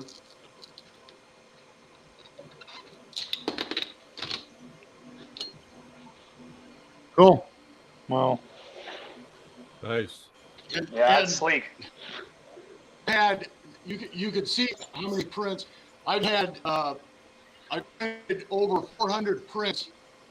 Never lost a first layer with PETG. Never lost a first layer. I mean, I don't even stick around my printer when I start a first layer now. It's a great build surface, and you can make it. I'm going to do a video and show people how to make it. And if you can't make it, I'll make one for you. But I'd love to see a video. It's probably the best build surface I've ever printed on. Go ahead, Matt. Yeah. And I printed on. It should be okay. I mean, it's light gray. Silver PLA, should be fine too. But depends what brand you use, because some of them are more see-through than others. So you have to look around which one works best for you, and whatever your cup of tea is, that's what you take. And if you like silver or the other white pearl, then do it. I have actually bought some myself, some G-Tech silk white filament. And that actually, I wonder how it works out. So I think I got a roll of their regular white. They had a sale, I think, on black and white for $25 Canadian. Excellent white one, I think, from ZYLTECH. White Yeah, one they're for lithophane. their filament. My Ecto 1 car is mostly with ZYLTECH, and it's very durable filament, and it's reasonably priced. I think I'll That's probably one of eventually my other migrate ones, but to I pretty just much all finished. nylon. Ooh, That's gorgeous. wow. Very nice. Wow. That's nice. What type of filament? Or what color is that? I don't know where he went. It's all done in white, but he's got a clear filament in the back of it to make the color. Oh, okay. It's all done in white. You have to use natural white. Like I use ZYLTECH natural white. He uses different company white, but then he's got a clear filament that was printed on a printer with ink, and then it shines the color through of the litho. Okay. And you can use gray. You can use my Mars. I 3D printed lithos with that natural gray, the cheapest gray they got, and it works real well. In fact, it looks more three-dimensional with the gray if you got LEDs behind it, like on my miniature little TVs, retro TVs. Yes. I think it does not work on all prints. White is my preferred. I use white for everything, basically. I prefer it over anything else. So, ZYLTECH is, I only pay around about 15 quid if I need a roll. So, oh, that's not bad. 15 quid is how much? rolls, and it's 13 quid. 15 quid is how much US? I don't have an. That's what I pay here. I think that's about $20 US. Okay.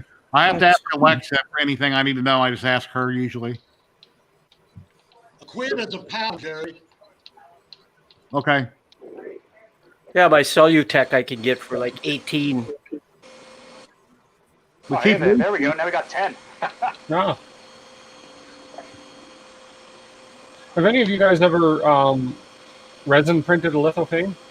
Yes, that's what I do. yeah. I'll get my little retro TV and show you what it looks like with LEDs behind it.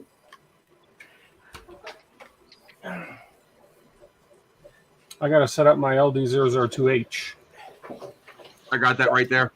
Ah, okay. Yeah, mine's still in the box. When did you get a 2H, Tim? I sent back the 2R because I wasn't happy with it, and I ordered a 2H. It was on sale. It was less than I paid for the 2R. So that's why I love Amazon. Flex plate for it too. To me, Tim. I could have helped you out. What was that? I said you should have talked to me. I could have helped you out. I've got an R here. Well, when I saw the price go down, I thought the H is their next model, a little bigger. So, and I just got to get that flex plate. Yeah.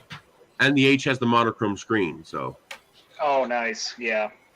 Yeah, usually, if guys know people, you can message them on Facebook or email them and get help with something. It sucks if you have to go to an open post on Facebook and ask, and then you get everybody and their mother wanting to know how you doing, what you're doing. So, yeah, it takes time to build up relationships with companies and people. So, well, that's why I had to duck out. I apologize for having to duck out earlier, guys, but I got a phone call from a new manufacturer in Canada. Oh, nice. Oh, that's really nice. Look at that. Oh, that's gorgeous. Nice. That old TV is cool. Wow. And that is clever. From the Elegoo Mars, the gray actually, it doesn't show it on camera, but it doesn't do justice. This thing, it looks three-dimensional, like the glasses and the arms look like they pop out. And then I set it up where you take the top off and you can just slide different, like a Viewmaster. You can slide different units in. Oh, that's very cool. That is awesome. And then I built the bigger ones. And here's one of my big retro, the Twilight Zone. oh. Nice. Rod Steiger, right? Oh, that is cool. Sterling. Rod Sterling. You know, the resin printing, it gets me so excited. I was just talking with a couple of people the other day. I'm like, how cool is it that back in like 1996 when that movie Small Soldiers came out and we saw the figure come out of the resin vat, we'll be able to do that in that speed in probably about 2 years' time now. The biggest hurdle, resin printing, as far as I can see, is the future of 3D printing. Oh, absolutely. Because it's the closest we have to an appliance 3D printer. The problem with resin printing is two-factor. One is the cost of the resin, and two is the toxicity of the resin. If they can, the cost is starting to come down. If they can do something about the toxicity, it's just going to blow up. It's going to take off like wildfire. Well, and the other thing I want to look into is the brittleness, right? Because you can't use it long-term outside. Maybe somebody will soon come out with a UV blocking clear coat or something. Yeah, might extend. Oh, they do have it. Okay, yeah, we don't even have 3-in-1 up here in Canada. In fact, I was super happy when I found this little thing of Super Lube the other day. So it's getting there. It's the material, right? Resin needs to get stronger and it needs to have a max curing point. Oh, I love the fire. What? Oh wow, nice. What are you driving that with? Like what kind of LCD? Well, when I designed these, I took the easy route. Everybody said I should have did a Raspberry Pi, but look what's in there. Tablet. Well, yeah, Raspberry Pi is not the easy way of going. Yeah, I made them so you can slide a phone in, the smaller ones, or you could put a small litho, or the bigger ones that I make and sell, you can slide in the iPad or the smaller iPad. It all depends how, this is just a fire burning iPad. Some people think it's actually a heater, and on one place I was fooling them, but no, it's just a YouTube video. Yeah, it looks pretty awesome. No, that's really clever. That's awesome. So I just click on the YouTube and then I put on the Twilight Zone or whatever. I still can't believe, we see these new projects every couple of weeks here from people, and I'm like, no manufacturer has ever thought of making something like this as a commercial product, huh? Yeah, it's awesome what we're seeing coming out of the booties, especially this year where we had all this time off to. Well, to how do you rethink convince somebody to make a decorative TV that you sell them and say, oh, by the way, you have to stick your $400 tablet in it? Yeah. That's why I make it. Yes, yeah, small enough. Yeah. That's a geek nerd niche project. As your tablets get old, though, and you go to throw them aside like an old cell phone, you'd have extras laying around. Sure, that's what I do. I have an old. You just put Linux or something on it, jailbreak it, or an old phone, and then the one up there I have my big Windows phone that I had years ago. Works pretty good. I think I've got one of those in a box somewhere. Yeah, as far as with the cost of resin, they're charging the prices right now that they can because of the fact that it's a very popular industry right now. But as far as the UV printing industry, commercially, it is so cheap. The cost of resin is so cheap. Yeah. So well, it's already halved in price. They are making a killing with the resin that they're making right now. They are making a killing. How much should sell it for? £5 for 500 liter, right? Milliliter.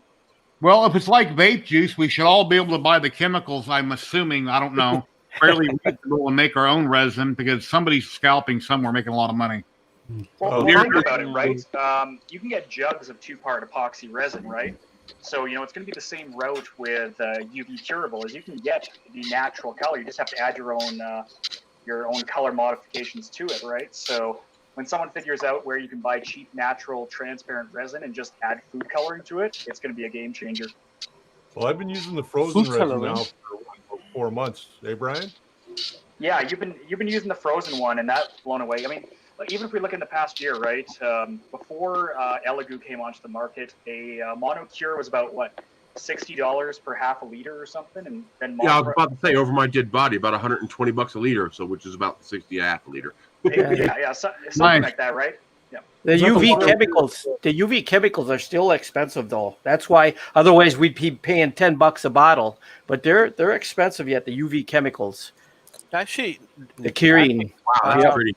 Actually, no, they're not. I mean, the industry I work with, all the UV chemicals like the oligomers, the photo initiators, all that are super, super cheap. Super But the cheap. key is it's in volume, right? I mean, the quantities we're buying is nothing. It's like isopropyl, right?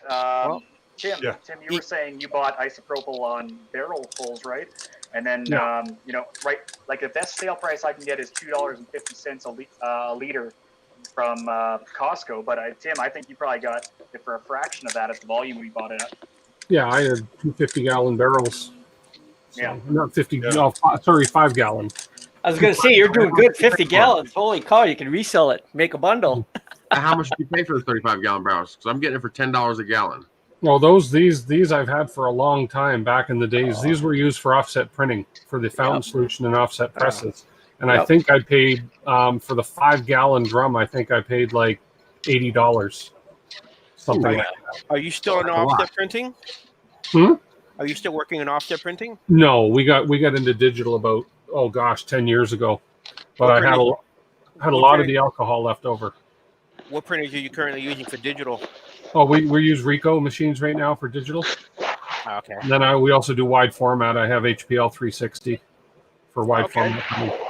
Yeah, Dominic, I want to make my own vape juice, but I think I got to be out between $100 and $200 and everything, and then I can probably make a gallon really cheap, but I haven't researched it yet.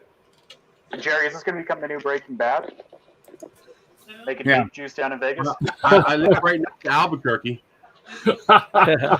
You guys bought that latex machine, didn't you? Printer? I seen that when it first came out. Big bucks. Yeah, it was a $25,000 printer. The HP latex? It came down a lot. It was when they first came out, they were double that. That's the second one that we've owned, is that 360. We had a 25-500 first one. So, you're getting a massage. Light up antlers. Yes. No, you get massages before you get married. Once you get married, then you're screwed. It's all over. You got to call the girlfriend up for that. Yep. So Richard, was that resin you're talking about? Was that the water washable one? I have the water washable, and then I have the non-water washable. This is This is their aqua blue. Oh, okay. I use their aqua green as well. I have more of the aqua green than I do the blue. That's a beautiful print. That was done on the Gals.I R. Okay. LD 002R. That's beautiful.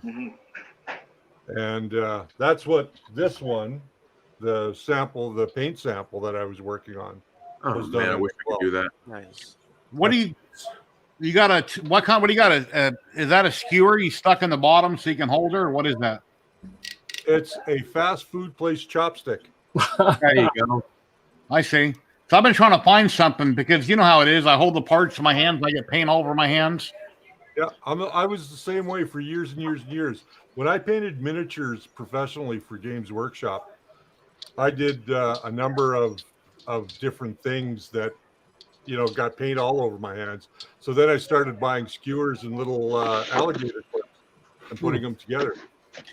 I just discovered something recently. Matt Nicholas, that's doing another Ghostbuster card, 250%, was using some liquid chrome to detail really small things. And I've never tried it before. I've got airbrush chrome that I use, Alclad. I paint the part in a high gloss black and barely chrome it, and then it'll pop. But with this little paint pen, it chromes instantly. I mean, it's instantly perfect. And it's got a little tip on it, and it's full of chrome paint. You can shake it up. But this little pen is like $12 on Amazon. But it's really cool because you just kind of wipe it on, and it comes out perfect. It's really neat, real interesting. Cool. Yeah, I'd have to order some of them.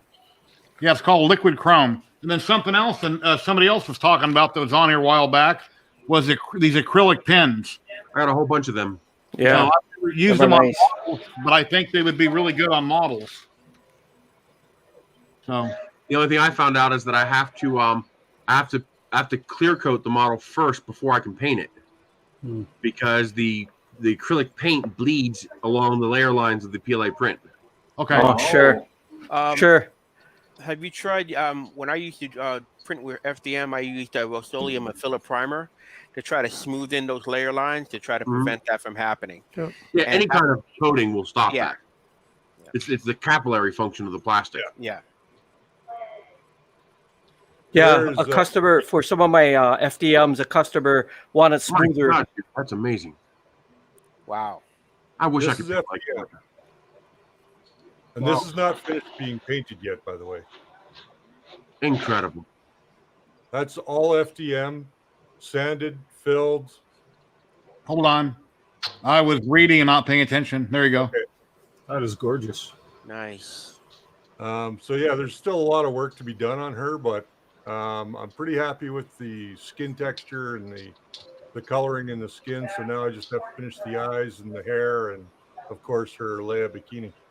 Have you ever started the job of the hut? Have you ever started that, Richard? I did start it, and then I had some failures, and then I didn't have a printer big enough to print the base at the scale that it was at.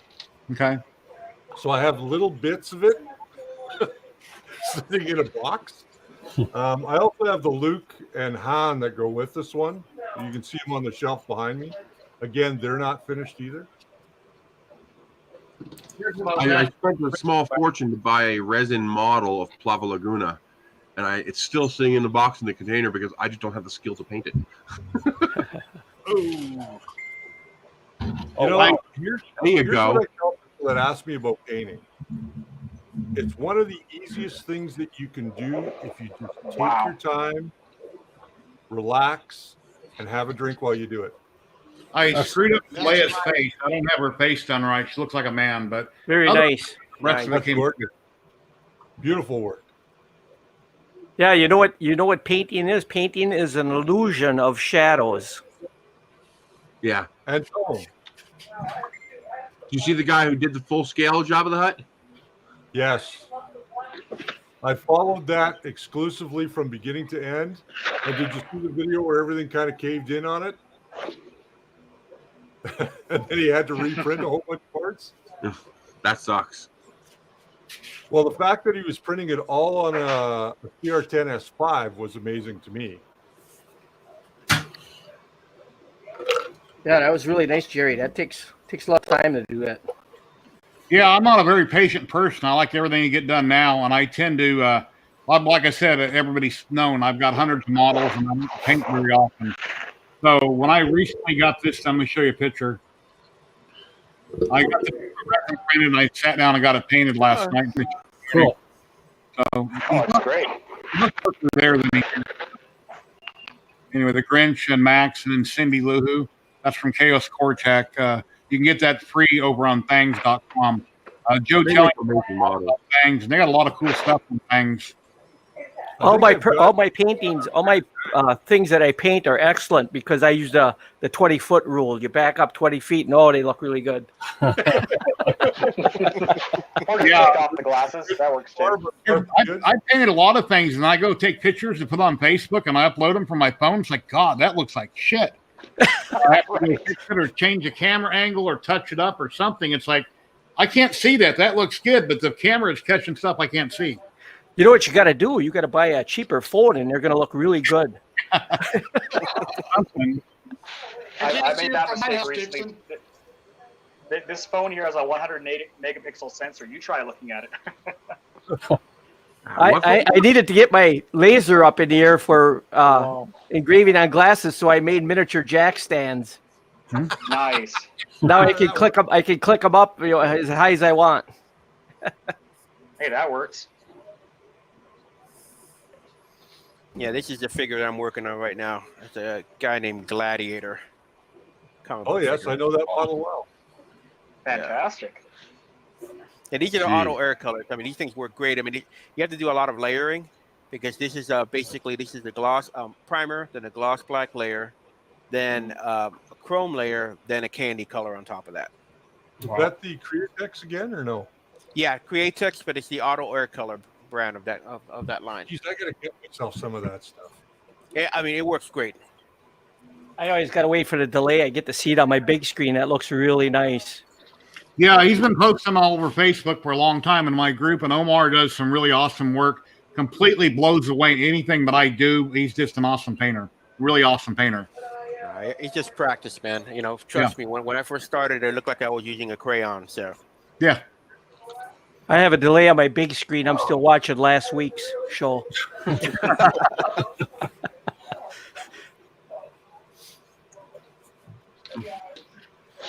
Yeah, Wham Bam sent me some new plates. I guess they're starting to make. They have one where they I guess they pre-apply the PEX or PEI surface. Okay. And then they also have their version of that multi-stick textured surface. So I'll give them a shot and see how they work out. You know, those guys won't even call me back. Really? Honestly, being Canadian in 3D printing space sucks because there's nobody up here. So whenever you call them, they're like, "What do you mean we have to ship to Canada? That's going to cost triple what the product costs." Yeah, that sounds like a business opportunity. Live in, but you guys don't.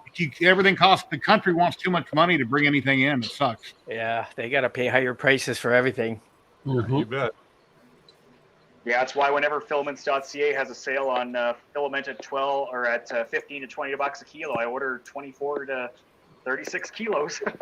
Brian or Richard, do you live near Tim or are you on the other side of Canada? Oh, we live in the. Well, I live like really close to Tim. I drive by him every day on the way to work. Okay, so from Nevada, you're straight up above me. You're not clear down by Maine or New York or nothing like that. No. Okay. We're right above Montana. Okay. You know that little strip of Idaho that everyone forgets about? That drives like right into Canada. Okay. No, we're actually one province away from the West Coast.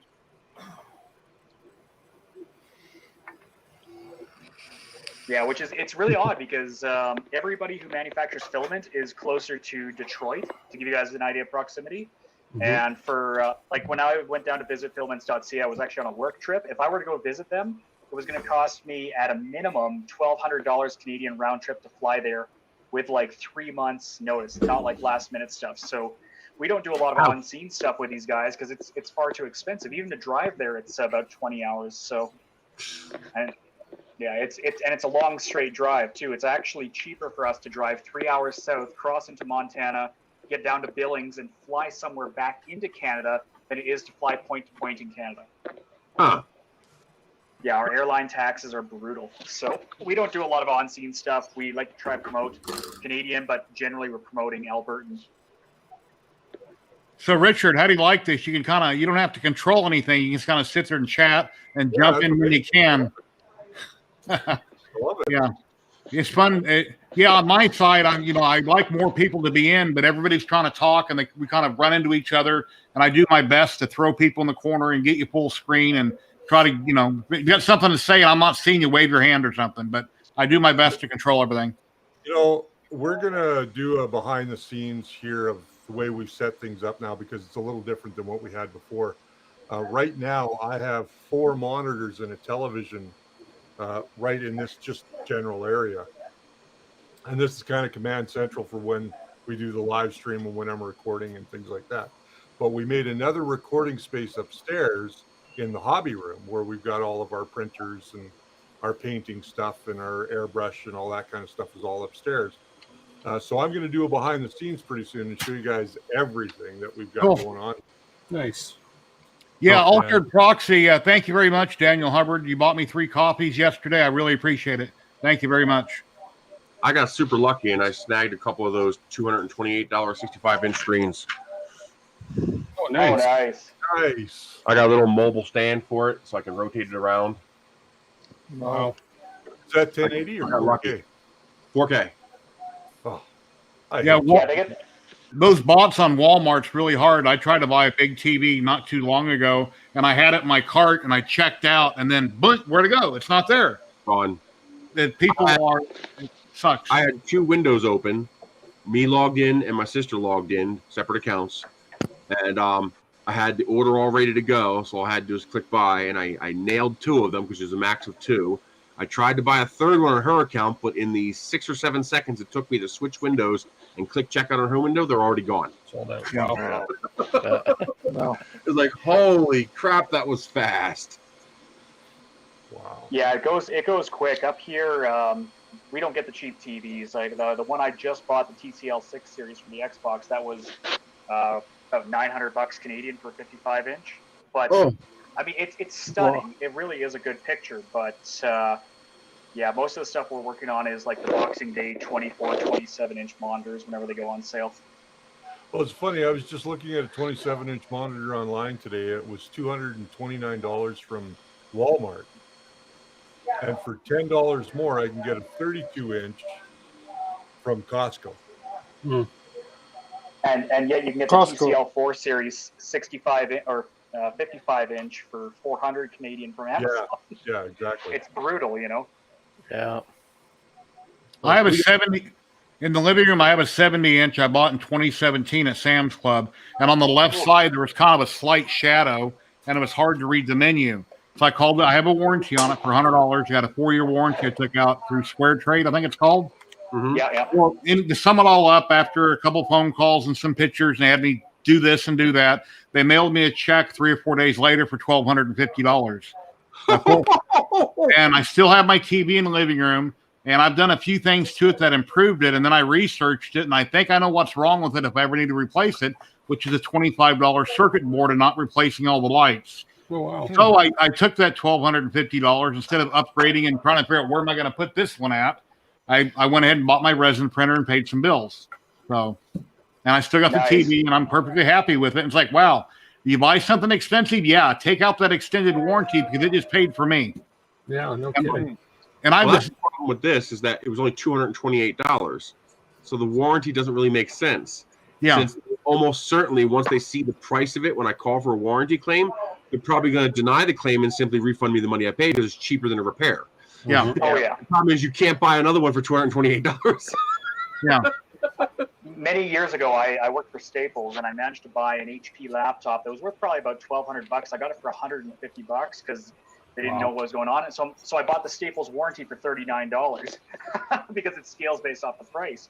And by the time they were said and done, you know, I had a motherboard failure, I had an LCD. I think they dropped $1,300 of parts into it, and then at the end they're like, yeah, because they were so adamant they could fix it instead of actually paying it out. And you know, those warranty stuff is junk. Hey, Mike. You're right. Hey. Exactly. Yeah. Hey, you got 10. Peanuts, everything is peanuts. Hello, auto drop. What was that? Auto Drop 3D, how you doing? Oh, doing okay. Can't complain. Can't complain at all. Hey, Mike, nobody, right? We got it working. Oh, look at that. Nice. That is so nice. I love that finish. Are you building? I actually kind of like the like fact that it's finished. It looks like it was hand hammered. What was that? How big does it have to be before it's technically a missile? Missile has to do with warhead and guidance. So I just have somebody else build the warheads, and when the apocalypse happens, hey buddy, come on, bring those warheads. They're easy to build. How long has that been printing now? 1 day, 1 hour. Wow. Got another day and a half to go. Wow. Not bad. A Mac 3D just done that one. What was it, like a 50 or 60 foot long? You done that big long rail? I tried to do it in vase mode, but it didn't really work. It was just too many issues with, like, for example, jumping from here to here in vase mode because it doesn't retract in vase mode. So it just didn't work. So I scrubbed it. Nice. So I want to make it light enough to fly. It's going to be tough to make that fly because of those forward canards and the lack of fins on the sides because now it has no yaw control. But I'm going to try to make it fly. Yeah, Richard, how many perimeters did we put on our rockets? Was it 2? No, 3. 3 perimeters. Yeah, it flew pretty well, all things considered, actually.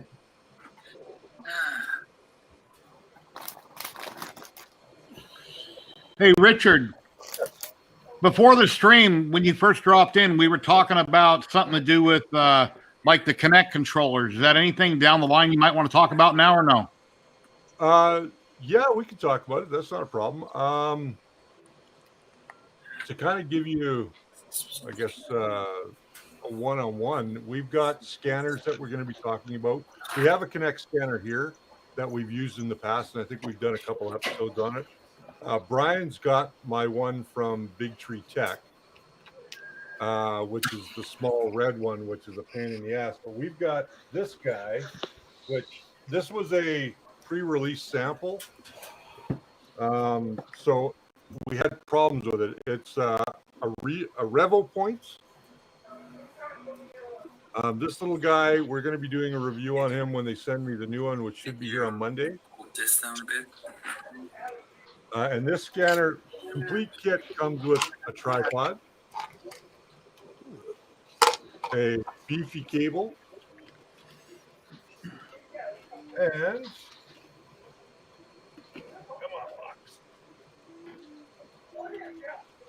if you get the whole kit, this will be, I think, on a Kickstarter, if I'm not mistaken.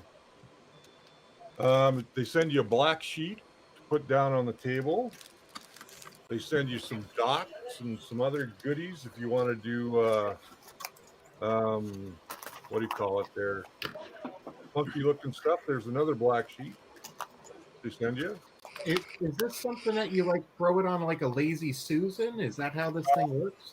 Yeah, this one here comes with. It's like the Creality ones, the $2,000 one, where it's a wireless controlled Lazy Susan there. It actually has a depth sensor. We're just waiting to do our calibrations on it, but it's not photogrammetry, and that's the big thing, right? So the little one that I'm the one that I'm playing with, the one Richard's talking about, is the Biku, the Cyclops, and that one it's been interesting. You know, I finally got it running this week after a bunch of software issues. But if you don't calibrate the lasers correctly and you don't know all your offsets, the scanning is just a joke. But we're hoping this one will get us some scan a person? Let's say scan me. Can I set it up or sit in a chair and rotate, or how would that work for a person? This one is designed to, right now there's an iOS app for it. So it's designed so that you can attach it to your iOS device, whether that be a phone or a tablet. And there's a special cable that you'll need that goes from the scanner to your phone, and then you'll just take the scanner on the tripod, for instance, use this like a handle. Okay. And then you'll just scan up and down and all around.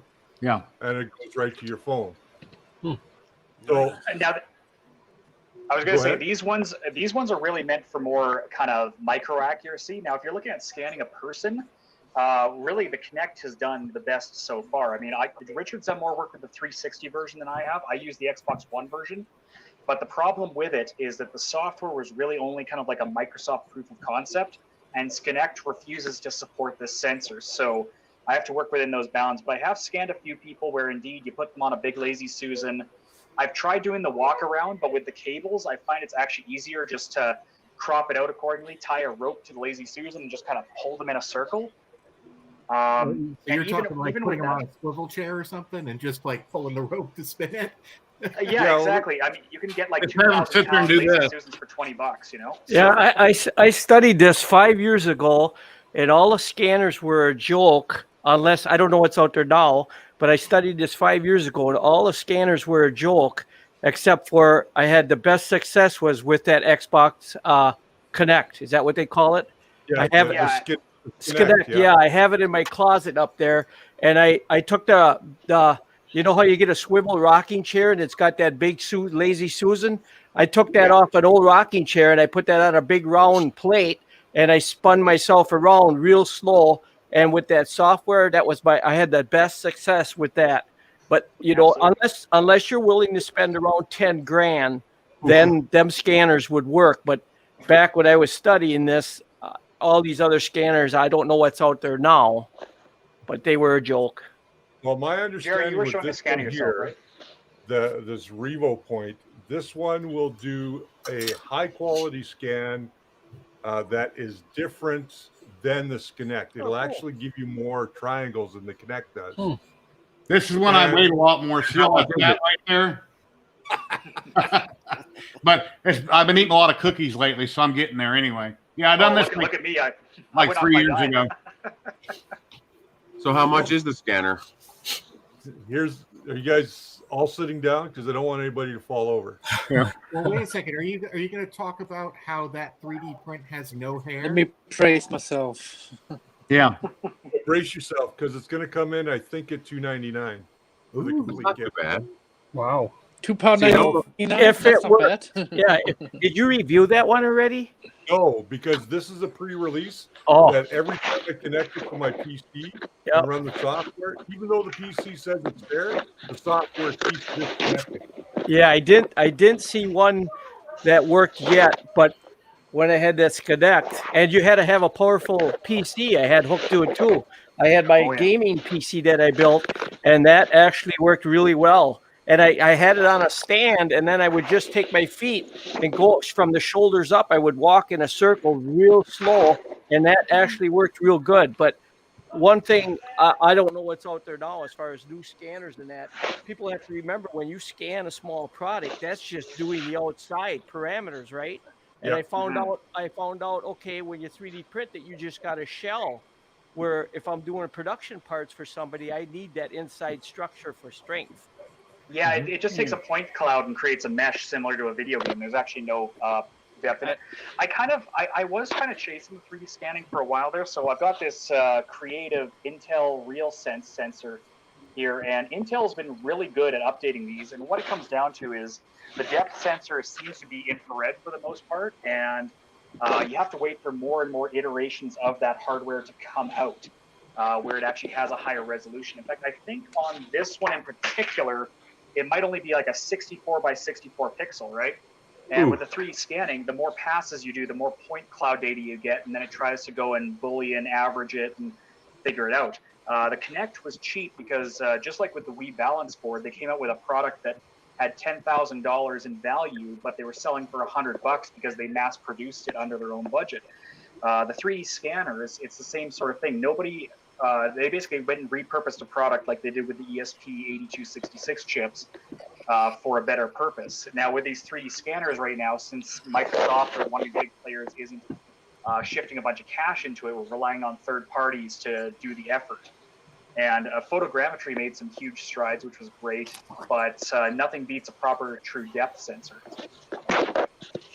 What I'm looking for is a... Yeah, this is the... Okay, guys, I wish you guys a good night. I'm going. All right, Matt. Thank you, Matt. Take care, Matt. See you, Matt. See you, Matt. So this is a new Flash Forge that's coming out next year. I won't give you the model number, but this, just so you guys can kind of see what we do here. This is our B-roll area now. We made a little B-roll area back here. And there's one of my big cameras. There's my wife's station. There's part of the new set. Oof. Like you see, we're still using the little clamp-on light cans for light. Hey, if it ain't broke, and here's what I see. So here's two monitors here with a camera. This is the camera that you guys see me on when we're doing kind the of my live setup too. And then we've got my mic up here, and then we've got a light there. And this is a 32-inch monitor that I got for $230 from Costco a while ago. That's an old RCA TV that we use for cable down here, and sometimes What's that with, software you're using? And then over here we've got that's a VMix. Then we've got another monitor here for if we have a Skype guest on the show and I'm doing something a little different than we normally do. This right here is VMix that you're seeing. That's what we use for the show. Nice setup. Nice. We used to use the ATEM television studio at one point. So what I'm using now is the phone that I'm on. I'm using that through NDI. So this is completely wireless to you guys right now. Cool. And yeah, this is, and then of course down here is where I have my tablet for the emails that we have come in. This is my Stream Deck for controlling that. I've never hooked mine up, but I have a Stream Deck. It's just sitting here doing nothing. It requires some, yeah, it requires a little bit of a learning curve, but once you've programmed it, you can make it do anything you want in any program. You can make it auto switch based off the active program. We've used it before for transitions in vMix and OBS. We've used it for muting people, for switching scenes. It's a sleek little device. It's basically just a macro pad. And this is an iPad Gen 2 that I had when I went to redo my certs 10 years ago, my IT certs. And now I've just got it set up as a soundboard that runs into the mixer. Wow. So yeah, we got a few things going on here. But yeah, Richard has a lot of. Go ahead. I got a little number pad so I can do hotkeys in OBS. Yeah. But I haven't been able to make it work because I can't figure out any shortcut combinations that don't already exist somewhere else in Windows. Oh. Okay, you want to know the magical one? Okay, here's the secret that nobody knows, is that way back in the day, the keyboard protocol actually supported F13 to F27. So you can actually assign hotkeys and just say hit F13, and it's an unused key on the keyboard. Yeah, jot that down, and then you can you create the macro in the software as F13, F14, and then just go into the software. F14? It's not there. There's a way to call it up. I'll have to look it up and maybe send you a message or something. But you can do some hacky stuff with auto hotkey, which you know, all you have to do is have it listen and do stuff. You know. I mean, I even did Control Alt Shift F12. Fucking Firefox uses that. Yeah, everything's allocated. It's like, what? What you can do is certain programs and certain gaming keyboards, you can assign the macro keys of F13 to F27.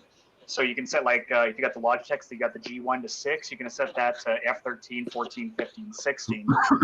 Or as mentioned here, yes, you can use auto hotkey and tell auto hotkey is amazing because you can tell it. I have a program at work where if you're holding down shift and you type space, it creates a black bar instead of actually spacing it. So I wrote an auto hotkey script that says if you press shift space, ignore the command and just send space. So yeah, you can definitely make it fake send another command just to get you through that hiccup. I think the other one's auto IT, but it gets flagged for malware in a lot of computers I use. So. This is why people that don't watch a live stream live need to watch it at some point. You never know what you're going to learn, when you're going to learn it, and you might have been searching for something for years, and you just got your answer right now between these two men. Yeah. You never know. You guys want a tip of the year? Is I don't think hardly anybody knows this. When I do 3D printing for manufacturing, a lot of parts and stuff. Do you know what McMaster Car is? Yep. It's a nice 3D It's a giant catalog with thousands of parts from light fixtures to bolts, nuts, one of them catalogs like that. If you go on McMaster Car, they have 3D files for everything. Yep, yeah. 3D file for everything. If you want to print a miniature 4-foot fluorescent light, you go on McMaster Car, click on details, and then you can go to 3-D step. You download that, and that's a CAD program of that part, and you can 3D print it. That's fantastic. That's good to know because I just dropped $300 this year buying Digimations the Archive because I've been using 3D models from TV shows in the 90s lately, like the old race cars and stuff like that. I've now got upstairs an offline database of about 60 to 70,000 model files that I can solidify and 3D print, and these are all the ones that were purchased for because it's still got the pricing in the catalog. So a race car, for instance, cost $3,500 US to bring that into Softimage back in 1994, and I have the whole thing free, fully licensed from them, free for commercial use too. Yeah, you can pick anything. Like just grab a rack and pinion and go to McMaster Car, and they'll have the size, what size you want, gear, and okay. McMaster, is that MAC Master? MCMAF. Okay, MCMASTER. McMaster Car. Okay. Yeah, I'm definitely gonna have to look into that because we're restoring a 1987 Firebird right now, and I've been custom designing the parts that were missing. So I'd be curious to see what they got in there. How can you find the print file there? It'll say I'll post the link thousands in the of private chat. You can post it in the main if you want. Pardon? I said I posted a link to it in the private chat. You can post it in the main if you want. All right, I'm grabbing it right now. I'll have to take a look at that. That's awesome. Thank you for that. That's, it's these little things, between this and like Yegi and stuff like that, all these little sites that people don't know about, just to find what you're looking for, because, there's a lot of information out there for 3D models that people don't simply know about. Everyone goes to Thingiverse, and even as I found the other week, I can actually find stuff on Thingiverse better on Yegi than I can on Thingiverse itself. Everybody click on this link and bookmark it. That's watching or is in the stream. You might need it. Here, show this. Yeah, they have hundreds of thousands, and I mean hundreds of thousands of parts. If you need a quarter 20 bolt or whatever, I think I just stopped. download it and 3D print it. You don't have to draw There we go. up. Wow, that's awesome. There's another right here, website product detail with the catalog, and there should be a link here to download the file. Yep, hit the detail and then hit 3-D step. And I put that in my 123D CAD, and then I export it as a STL and print it. You used to be able to download an STL. Really? The big thing is, I've done it. I've downloaded an STL from them before. Really? You always had to do the 3-D step. Download that, and so now you can see in the catalog there on the screen. I mean, they have millions of things. Instead of drawing up all these parts, I saved so many hours. And there's a lot of people to allow STL downloads because I've done it before. The problem with McMaster I've never seen them. Fargo Hello, Brian. Is that when you download these models, especially of like threaded things, they come with the threads all on them, right? Yeah. So if you're doing CAD modeling and you just want to put a screw in, having fully modeled threads is no fun. Right. Yeah, it could be a headache. These all have the threads on, and a lot of times you grab a Thompson screw or something, and it comes in. You could actually click on it, and the threads will separate from the rod. You know what I'm saying? Oh, really? Oh, but that's that's how I found it too right away, is making a lot of things with You threads. guys, do you guys know how to get SolidWorks for $32 a year? I'm listening. Okay, Yeah, me too.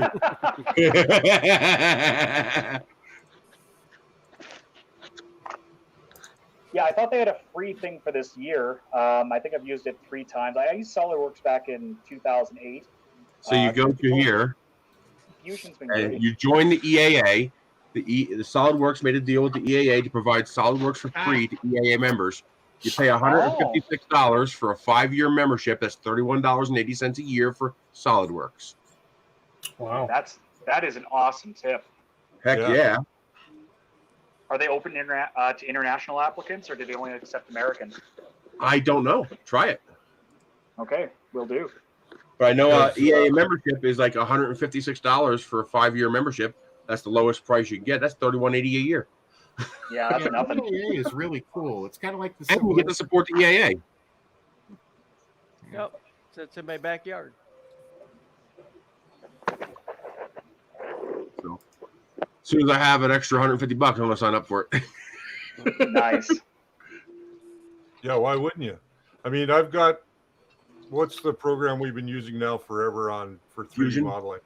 Fusion 360, is that what you're using? That's the one, Fusion. Yeah. And they change their rules a little bit, but I have the original 123D design before they went to Fusion. I had that master. That's why I downloaded that, because I knew sooner or later they're going to change. So that's what I still use. Well, they still have see- me, even though I'm not an education facility, they have They me still have a registered. hobbyist account. Oh, they have me registered as an educator. Okay, but they still have a hobbyist option. Yeah, Yeah, they do. And they've the cut only a thing, whole lot of shit out of it. Yeah, but most of us don't use all that shit.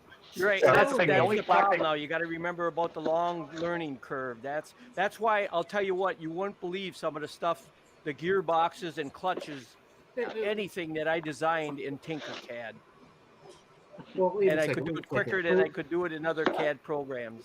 I love the Tinkercad. learning curve- Yeah. For the learning curve, there is not really a big learning curve when going from What hell? SolidWorks to Fusion 360, Oh. Solid Edge, Inventor, CATIA, Siemens NX. They are all essentially the same when it comes down to your base skills, whether it's sketching with constraints, extruding, any of the normal kind of feature kind of stuff.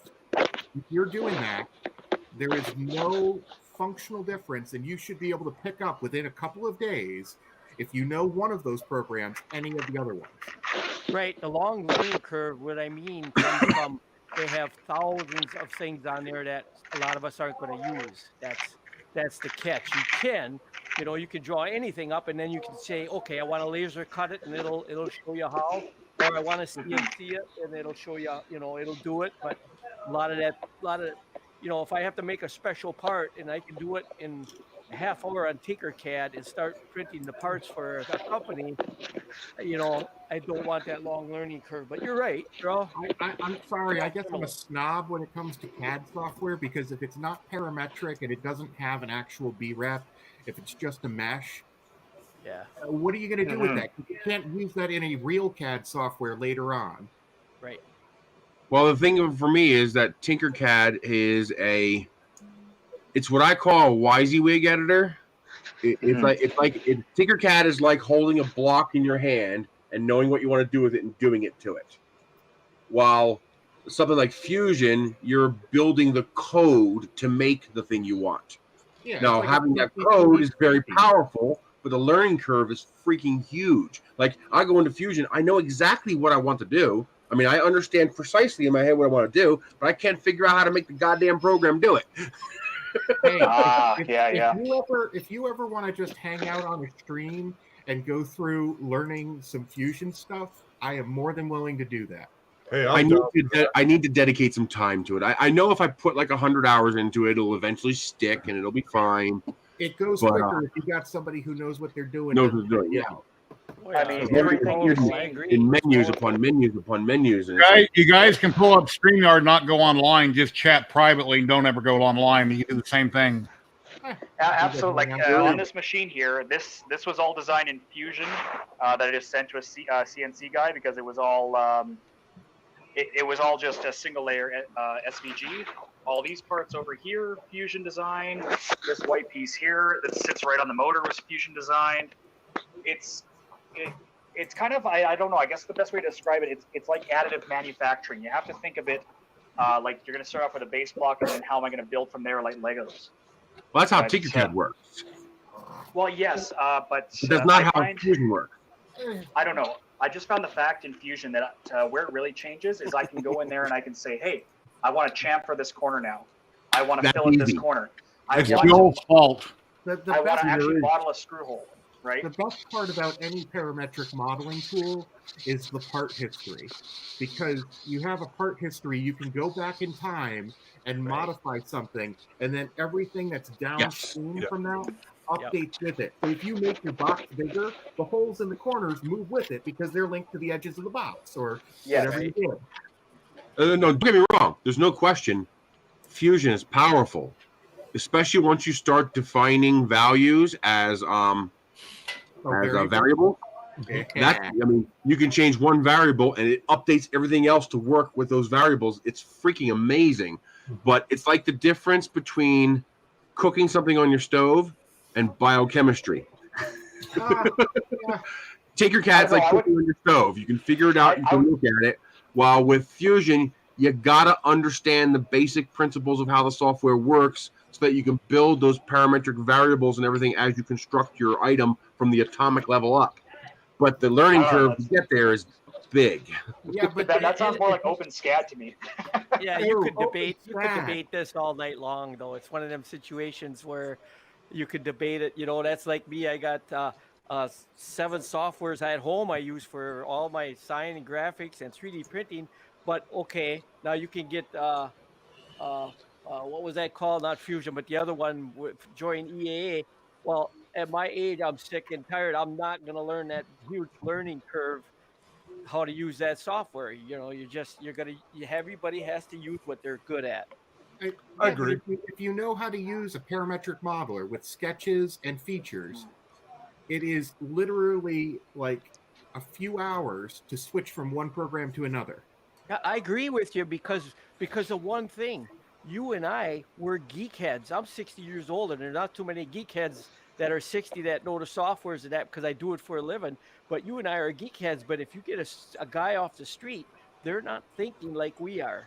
No, I have to deal with that all day. I work in the defense industry, and we end up having to teach people who are coming in after using 2D AutoCAD for 30 years, and you know, it's a little bit of a struggle, but once they get it, it clicks.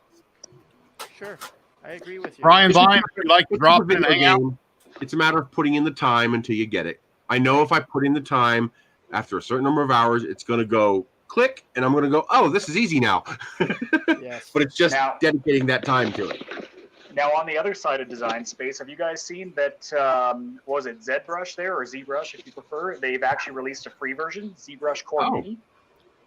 So they've actually finally retired Sculptress, and this free version, I think, can do 10 times the number of polygons in the free version that Sculptress could, and Sculptress would crash all the time. So if you wanted to learn that creative side of things and don't feel like playing with Blender's new sculpting tools, yeah, this Core Mini is actually a pretty solid little application, and I played with it. It's just like sculpting clay, basically. That's another example. What you brought up right there. There's another example. You use a nice simple software, or you learn what you just call it? Not ZBrush, the other one. Oh, Blender there. Blender, there you go. Blender is so powerful. I mean, there's nothing you can't do with Blender. That's a huge learning curve. I'm still trying to learn Blender after 15 years. And I've done 3ds Max, I've done Maya, I've done, what were the other ones there? They used that, that Blender. Rhino. Oh, Rhino and Bryce, yeah. Blender. Maya. It's Blender. They've been using that when they made movies for special effects for years. It's so powerful. A few months ago, Joe Telling was eating milk duds on his stream, and he got a case of them sent to him. And you know what? Yeah. And then Loyal Moses sent him another case. But I went to the store and I bought a few boxes. Like, wow, the last time I had these is probably when you guys had them, when you were a little kid trick or treating, and you got those little tiny boxes. Yeah. Are you mugging kids for candy? But they're caramel and they're covered in chocolate and they're damn good. So I've been buying these lately. And it's Loyal Moses and Joe Telling's fault that I've been eating these, but they're good. Oh, just wait until we send you some coffee crisps there, Jerry. Then you'll be knocking on our border door. Yeah. Coffee crisp. Yeah. I haven't had them. Okay, we will send you some. Okay, we'll send you some. My biggest fear with learning Fusion is that I'm afraid I'm going to dedicate the hundreds of hours into learning Fusion, and then they're going to change the license and bring the rug out from under me. Exactly, and they do. But once you have it, you can switch over to. That's what you just said there is helping me, because if that skill set can migrate to a different program, that makes it a little easier. Autodesk is trying to linearize all of their function codes, and there's some hurdles, but Fusion, everything I have learned was almost translated from SolidWorks. So Hey, Red Light. If they could take Tinkercad and just triple the number of polygons, stop decimating my imported STLs, and give me a chamfer ability, it'd be perfect. Well, it Because doesn't. most of the stuff I want to do is very simple. The chamfer command and the fillet command are particularly difficult to implement without a BREP model. I know this for a fact because AutoDrop 3D, we have our own parametric 3D modeler built into the website. And it is actually like a full-blown modeler. And all of those same things, all the sketching and all that kind of stuff is all very similar. But when you're actually trying to code for that, you can't code it because you need an mutual edge to do it. Yeah, I understand the mechanical aspect of it. As to why that's it's awesome. Cool. Dixon, I love it. I made the Oreo cookie. You're a cool grandpa. Yeah, I know. This is the stash that the grandkids. I keep them out of this one because they don't know the Kit Kats are hiding in there. But then I give my grandkids this big Oreo. That's the one I made. I give them the big Oreo, and then they can I have. love They it. can eat the cool. Oreos. Nice. How big I is the took cup that- of milk? I took that Oreo model and I joined the files together so it was a solid file, not separate pieces. And I printed them about this big with a 0.2 millimeter nozzle. And I used my my multi-G code setup that I use, where I can print one file, then turn the printer off, come back, print a second file on top of the first file. Sure. If your printer homes reliably enough, you can do that. So I would print the bottom of the cookie, then print the cream, and then print the top of the cookie as 3 separate G-code files. And I made little knobs to put on the printers for the control knob out of the Oreo cookies. Nice. Norris, did you say a while back that you have downloaded every file that you've ever found on Thingiverse, like everything? Just about everything. They had up to where is that drive? I have a 500 gigabyte drive somewhere that has all Thingiverse on it. Wow. But it's only up to about 2012, I think, or 2014. Is that in case it goes down, you have all the stuff already, or what's the reason behind it? I'm just a file hoarder, so I mean, I found out somebody had a torrent available. I grabbed it. I bought and been given models from years from designers and things I purchased, and of course the stuff I download that I have still. And I mean, I've got so much stuff I forgot about it, but yeah. It's somebody was scraping Thingiverse and then archiving it, and I wasn't able to get all of it because there wasn't enough seeders, for torrent. Uh-huh. But I got over 500 gigabytes. Wow. It's actually it's kind of fascinating to look at the first year of Thingiverse was like 8 megabytes, and then you see the size of Thingiverse doing this, and then it does this. Yep. To the point where like each year now is a couple of hundred gigabytes. I mean, criticize them all you want, but I try to search through Yegi whenever I can because Yegi has Thingiverse and it's got everybody in there in one, and it usually loads faster. So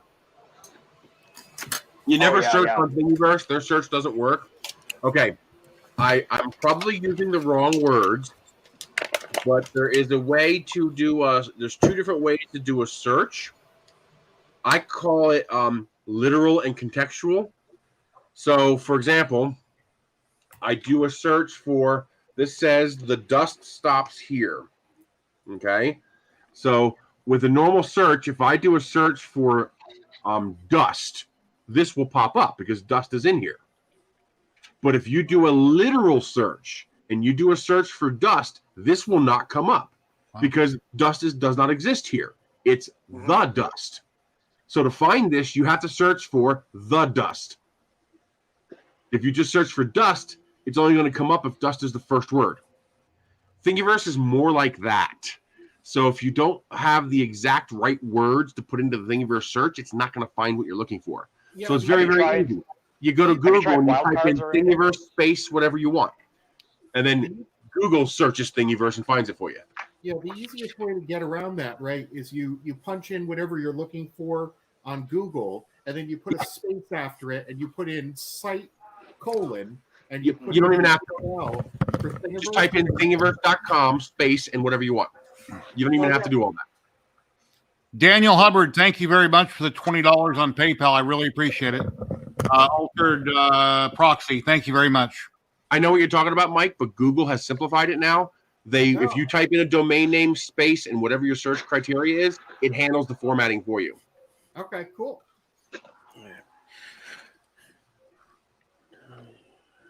All right. Well, I just realized it's 4:15 here. I'm starting to get hungry, so I'm gonna step back and let you guys rock this out. Same thing with me. It's 6:20 where I'm at here. It's dinner time. Just find a local politician. It's good for 3 or 4 meals. I thank you very much, guys, for stopping in. Omar, you're always welcome. It's very nice meeting you on camera. Keep up the awesome work. Keep up the great posts. And I know as well as you do that I know when people go by and they click like and they don't comment, we all love comments because we put so much time and hours into the print. We would love people to take a minute and say something about what we did rather than just clicking a like and scrolling past it. So, because remember, part of the YouTube algorithm is interaction. Yeah. So if the algorithm sees more people interacting with your video, meaning commenting, that algorithm says, oh, this video is worth promoting more, and it will show it to more people. Nice. So commenting, if you even just saying, hey, great video, just something simple as that. It's showing an interaction, and that helps the person on YouTube. Omar, have you thought about getting a channel going on YouTube? I have a channel, but it is like I haven't uploaded anything in like 6 years. It's when I was doing a lot of the styrene models. So I've got to get a couple of cameras set up so I can start getting into making videos about resin printing and painting. I'll help promote you. So whenever you get something going, I mean, there's 1 million people in the community. We all help each other whenever we can. You bet. So, okay, great. Thank you. When you get something going, let me know. All right, you bet. Thank you. Thank you, guys. On our Facebook and promote you on our show as well. Happy victim. Yeah. You and I have to connect. Who? You and I. Oh, okay. have to connect. Okay, well, there you're here. We will find a way. Yeah. Okay, guys. Well, have yourself a great Western weekend. I always we'll get it chat with you backwards. leading up to Christmas here. Thank you, Brian. You have a Merry Christmas. Till You Jess. too. Take care, everyone. See you, Will Brian. do, absolutely. Thanks. Take care. See you, Brian. I can't wait to see that Brian. monster going. Man, All right, everybody. It was very nice meeting everybody. And Jerry, I'll be jumping on again for sure. Thank you, sir. Thank you, Omar. Take care. Have a good Christmas. See you, Omar. All right, you too. All right. Bye. What printer is that, Have a Mike? good one. This is the iFactory 3D. Ah, They sent me one, I don't know, a little while ago. bring up Mike's screen. Yeah. We got the Slicer software working for the auto drop system. There we go. Yeah, so it's like it's very similar. Like Boy, they're printing right on the edge of the belt there. What was that? They're printing right on the edge of that roller there. Yeah, it's pretty close to the edge. But I mean, I haven't run into any issues on it yet. I just, I got these things which I just printed off, which I don't want to show the rest of my spot here. It's a little bit of a mess, but that's what 6 months of living indoors will do to you. You got clouds of hair on the ground there from getting your beard snagged, I bet. Oh, I did. I got my beard snagged because these are metal rails and they have metal wheels on the edge here. I don't know whether you can see that, but those are metal Linear wheels. guide rails they're using. Okay. Yeah, and they're rounded. So this is like a rod. Yep. It's embedded in the side there, and I ripped my beard hair out with it. It's kind of a halfway step between roller on slot and linear rails. Yeah, It's like a halfway between. But they are solid as can be. Like I can't jostle this. Yeah. So Hey, Nerys. Yes. If you want the STL files for this, ooh, and this, send it along. I'll see if I can make you airfoil fins for you. I actually made this all in Fusion 360, so I've got all the STLs. Cool. You should send him the Fusion 360 stuff. Make it so that he has a reason to learn it. Oh yeah, good too. Yeah. Now, is it worth learning SolidWorks? I mean, it's the same thing though. If you can work you have Fusion, the you can work time. But SolidWorks is an established company. They're going to stick around. So is Like if I sign up, So is Autodesk. yeah, You're but gonna they get it might free. they You're might gonna push get it Fusion free 360 out of my until it's price not. range. Not if you're a hobbyist; it'll never be out of your price range. Fusion You don't Which think one's they're- better? SolidWorks or Fusion 360? If you could only pick one, which one would it be? Fusion for me. Yeah. I found it Whichever one you're an familiar easier with. learning curve I did because I'm a pencil and paper guy. Taking my 30 two-dimensional years, so object and putting into 3D Fusion was, became a the way to real go. nightmare for me. What's But that, once I Dave? wrapped my head around it, Fusion was the way to go. Okay. I did AutoCAD professionally for 30 years, so I have a professional license, Autodesk, through the corporation that I do jobs for, and then I have a hobby license for the Fusion 360, which everything is the same, except it's 3D. And I did all the pets are done in Fusion. So, but everything I do now is in Fusion. It's 3D. I still use AutoCAD when I design it. When a company comes to me and wants building designs, I still use AutoCAD, and I use it professionally through the business. But when I do 3D modeling, I use the Fusion, and the only problem I have is Fusion with their new license. I use SimScale to do all the CFD simulations for all heads fangs, and that is not available in Fusion anymore. So Take care, Brian Vines. with Have the a new great Christmas. upgrade, I can't. Yeah, with the new Fusion, I cannot integrate the. I have to use foam outside of the Fusion, where I used to be able to do it right in Fusion. Fusion. Is that like a simulation or stress analysis or something? What is it? Fluid dynamics. It's a flow simulation. Yes. that makes sense. Yeah, because they took away a lot of the higher end features that are probably CPU intensive for them. Yeah, no, they have to, SimScale a separate was a separate program, so they had to integrate the two together. So, I mean, I understand it. I probably will end up getting a pro license because I just did a PetsFang for the rail core. I still have to use Fusion for all of my, I need these simulations for Altered Proxy. Thank you very much, Daniel. Have a great night. I can use it. Through a company I work for when I do. 1 second, Dave. David, 1 second. Richard, thank you very much for stopping by. I really appreciate it. No problem. Dave, I got to get in touch with you because I got some stuff to talk to you about PetsFang. So just send me an email to richard@thefirstlayer.com. Same thing with you, Nerys. I need to talk to you as well. Okay? They're both on Facebook, Richard. You can also PM them on Facebook. Okay. All right. Thanks, guys. Thank you. Take care. Have a good Christmas. Yep.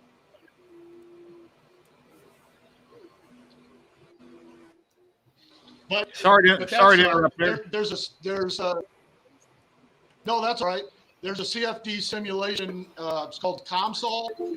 I use that through the business that I do contract work for. It's really difficult to use, and this is, I'm not making any money off PetsFang, so I don't want to spend any money. I like giving it away, so it's kind of, I'm making money off my Second Amendment stuff, so that's that kind of pays for the license, I suppose. Yeah, people on Thingiverse should donate more than they do. I mean, I've downloaded a million things off Thingiverse, and occasionally I donate. I've donated $10 to David out of 5 or 6 PetsFangs, but people should donate more. And whenever they plug Thingiverse about getting a free file, they should always say, if you guys could throw this person a few dollars here and there, they'd really appreciate it. Yeah, I'd be a rich man with over 1.1 million downloads. Nerys has all of them too on a flash drive somewhere. Depends on when he made them. No, he said 2011. So yeah. My wife works stuff for me to print occasionally, and she finds really old poly models, and they look like shit. And I said, no, we can't print that. That was made back in 2013 or 2014. That looks like I gotta find a better model. Well, I meant to tell you, Jerry, and I'm gonna throw this out there. You saw a few streams back. You saw my son's artwork. My son used to work with Zebra professionally. He kind of quit doing it. And I told him, I said, you got to get back into this. So he started doing some really radical it's like post-mint stuff. So it's coming out. I may start sending you some files and give you kind of the inside track on when he starts releasing stuff. Okay. Jerry, I'm going to take off. I got to get a few things ready for my stream tonight, and I got to get something to eat. What time are you going on? 8 o'clock. All right. I'll be sure to drop in and watch it. Okay, and I'm building a little tiny under $200 Canadian printer. So cool. Yeah. A Canadian printer? Not a Canadian printer, under $200 Canadian. Oh, I thought you meant made in Canada. Oh no. We don't make printers up here. Okay, we'll see you guys later. Thank you very much. Take care, Tim. Yeah, take care.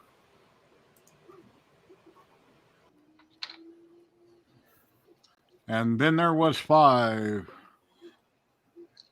Yeah, I had a backdrop set up behind me like the NASA one here, but the cats tore down the other one, so I got to put it back up. They got behind it and was like, I see the big NASA emblem. Is that a shirt or what is that? A blanket or just a tapestry? Just a, okay, a piece of art tapestry. hanging. It's nice. You can get them dirt cheap on Amazon. Mm-hmm. So Nereis, are you going to get the little FAA beepers for your models that you're up into space? What's that? Are you going to get? We talked about the. I'm into model aviation. I was the president of a big club around here, and we were talking about everything that the government's trying to do with FAA. Oh yeah, the MBRM. Right. So now they're gonna require us to put those devices in all of our planes. Model aviation is effectively banned and eliminated in the United States effective 5 years from now. Yep, and I'm not doing nothing they want. Nothing. Well, there's no possible way to comply with what they want. It takes a $200 and makes it an $800 model, and and on top of that, they have people say, well, you just fly in an existing field. Yes, but did you notice the part of the rules that say you can't add any more existing fields? Right. So as those fields go away, they're effectively completely banning model aviation in the United States. Well, look at how well it worked out. I'll become a felon once they do that. Along with everybody, Yeah. What's that? Yeah. Look at how well it worked for banning guns. We've got 90 paid members at our field, and we got one of the nicest fields in the Midwest. Might be one of the nicest fields in the nation, and our guys are we're all just kind of freaking out a little bit. I tell people this is not a regulation of hobby aero modeling. This is extermination. Yes, it is. 100%. If you read the rules, they're not regulating the hobby; they're exterminating it. We'd be gone, but the FAA is Google and Amazon's little bitch, and they sold out to them. Yeah, but you know what? It kind of opens the door for the guy that can make those devices super cheap. Hey, Vince. But you can't make the devices super cheap because the devices are going to have to be regulated and approved and on an existing wireless network. And you're going to need two because your phone's got to connect to it, your controller's got to connect to it, and your model's got to connect to it independently. No average Joe hobbyist is going to be able to afford that. The current estimate is it's going to add $500 to $700 to every model. If every single model aircraft is really, really, really, really, really cheap, does it matter? Because as long as they don't track it back to you, you could fly these things all day long. You'd be surprised how easy it would be to track those things back to you, especially if you want it back. I mean, even my high quality stuff can only go about a mile away before signal gets sketchy. David Petzel's got some real expensive airplanes there behind him somewhere that he would have to get back.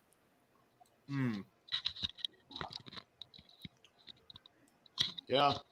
Oh, is that PT-40? Yeah.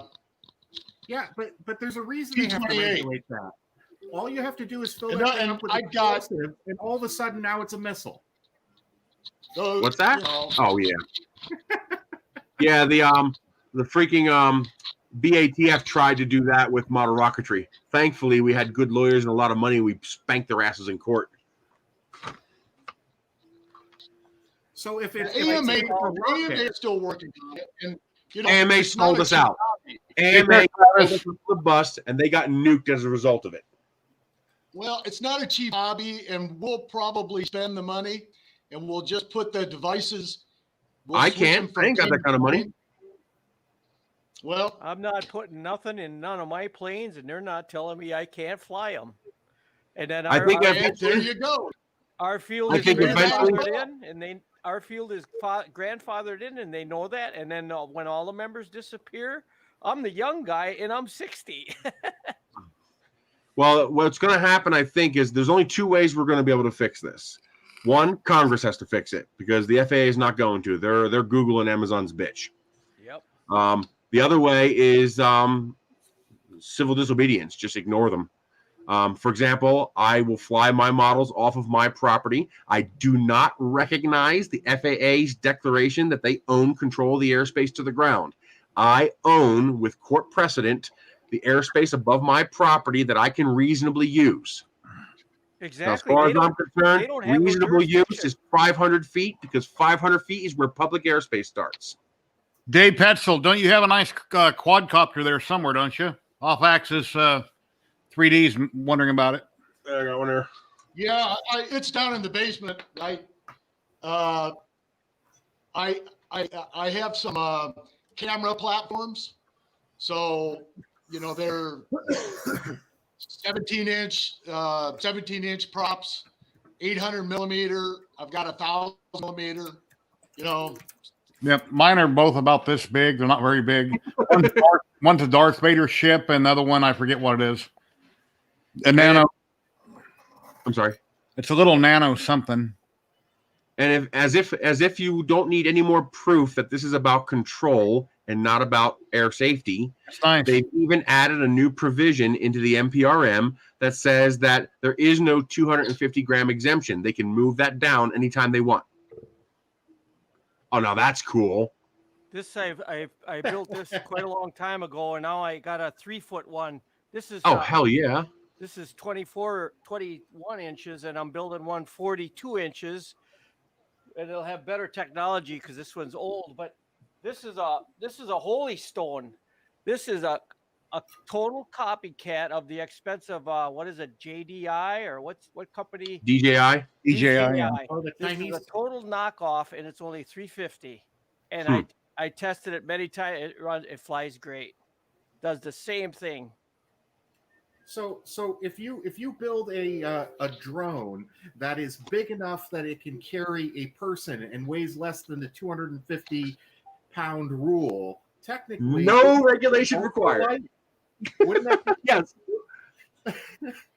Yeah, just call it experimental. This is one of my small ones. Nice.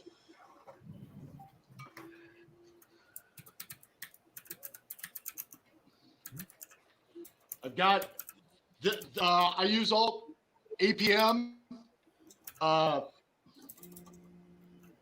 controllers on them. So the Pixhawk APM 2.6.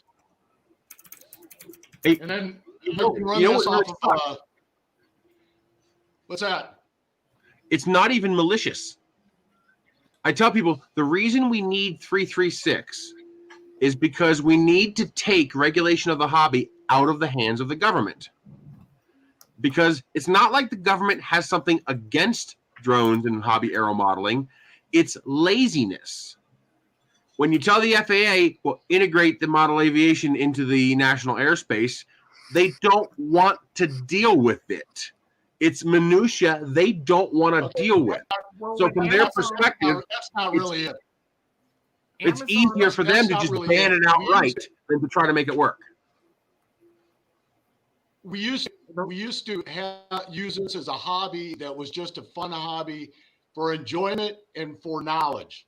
Now it's a hobby that could be used for disaster. You can now payloads of weapons in the air. No, you cannot. They tried the same thing with model rocketry. I could buy a Stinger off the black market for less than it would cost you in time and money to make a model rocket into a weapon. I could just go to the black market and buy a $5,000 Stinger. No one's going to take a goddamn Mavic Mini and strap a grenade to it and launch it against something. No one's going to do that. They call these drones, and they are not drones. Go look at the definition. Quadcopter. I don't have a rocket on here. I don't have a missile on here. It's not a drone, but they gave it that definition. And if you look at the laws, you could buy a hand grenade relatively no cheap. Jurisdiction over us. If you go look at the laws, they're just letting them have jurisdiction. Well, they got rid of 336 in the Reauthorization Act, so now all hobby aero modeling is governed by the FAA. Yes, because they had no jurisdiction. They were telling everybody they want to do this, and for one reason, money. It's called Amazon, and they really plan on delivering packages Follow the money. And they don't want to have to deal with. And they don't want to have to deal with getting out of the way of hobby aero modelings. They want to own that airspace. We just don't want. We want drones of it. We just want our fixed wing aircraft in a totally separate category. That's what we want. That's the problem. That's why you're part of the problem. That's what the FAA tried to do. The FAA, or not the FAA, the AMA. The AMA tried to distance themselves from drones and say, we're just model airplanes. Well, guess what, AMA? They just applied the rules to all model airplanes. So you're fucked. because they don't understand it. They don't want to understand it. They don't care. They want us out of the way. They don't want to deal with us. Well, how else are they going to be starting to deliver all your Amazon packages with a legal framework unless they can get rid of all the hobbyists? Yep. They don't want to be liable if one of their package drones crashes into somebody's model airplane. Or God forbid if somebody tries to compete with Amazon. Would Amazon go out in the neighborhood with a van and launch them from there? Because they can't always do it from their hub. It's too far to fly.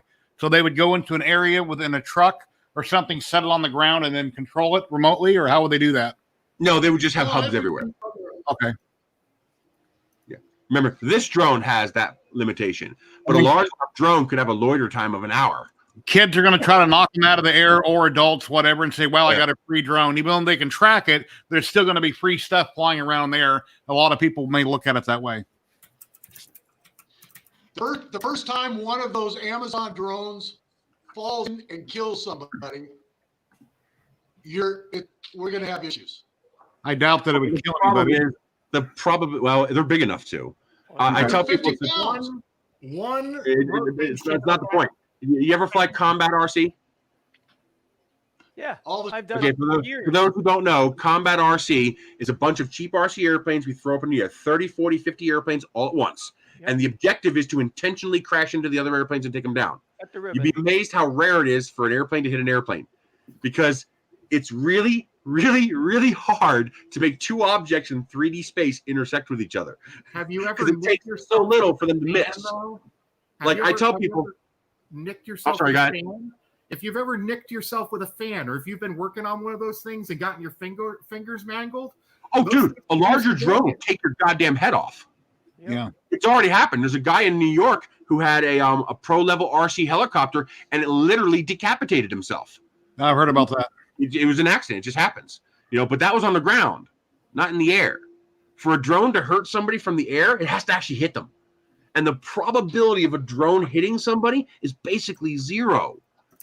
Unless where you get complexity with impacting people is when you're flying in the same plane as the people. So you're flying down low around people. Well, now you're on a 2D plane, and that's a lot easier. But a drone 400 feet up, falling out of the sky, the chance of it hitting somebody is zero.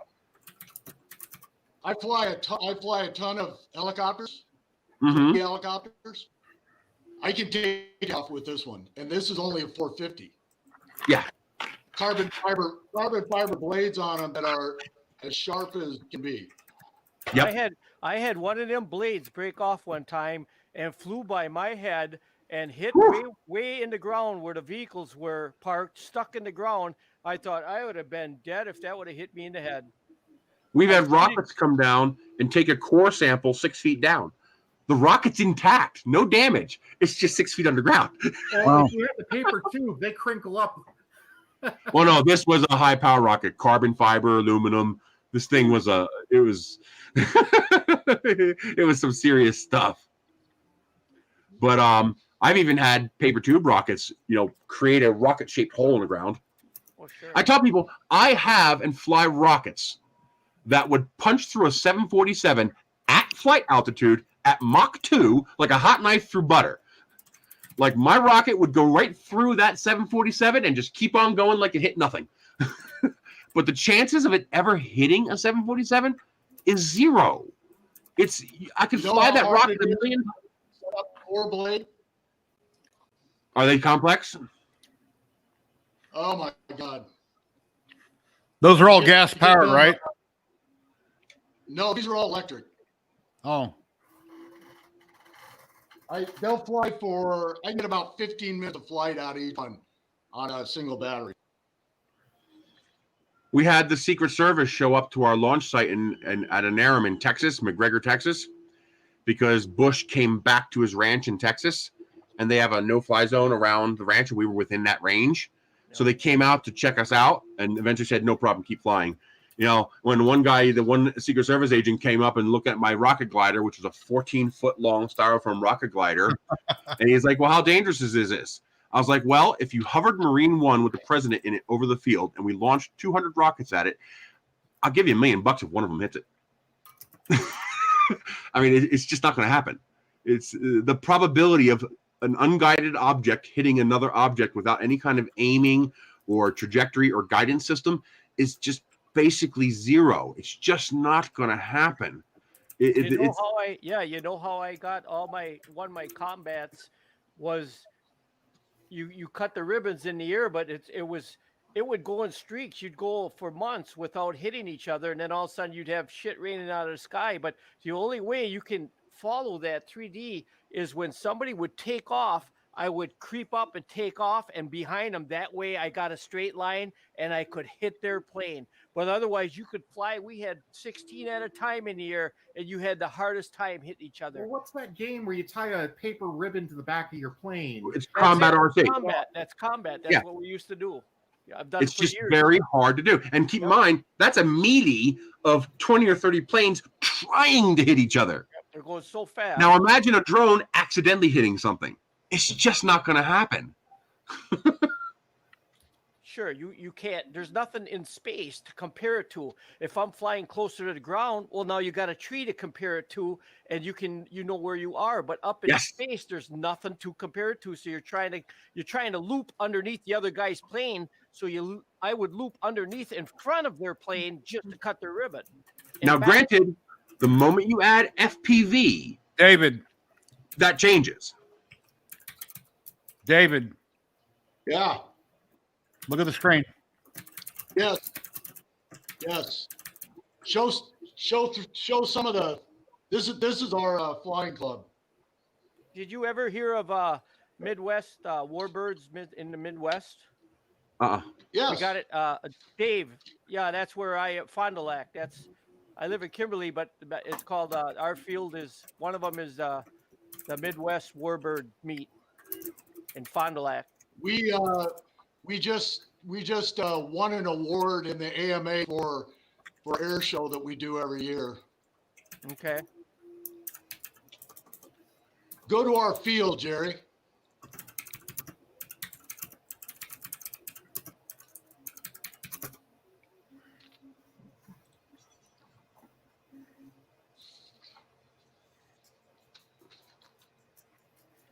And we got a panorama.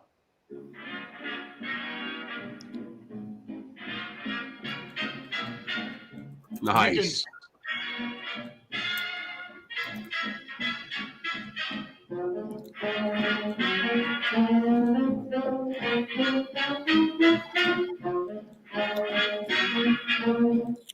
Could you hear that music?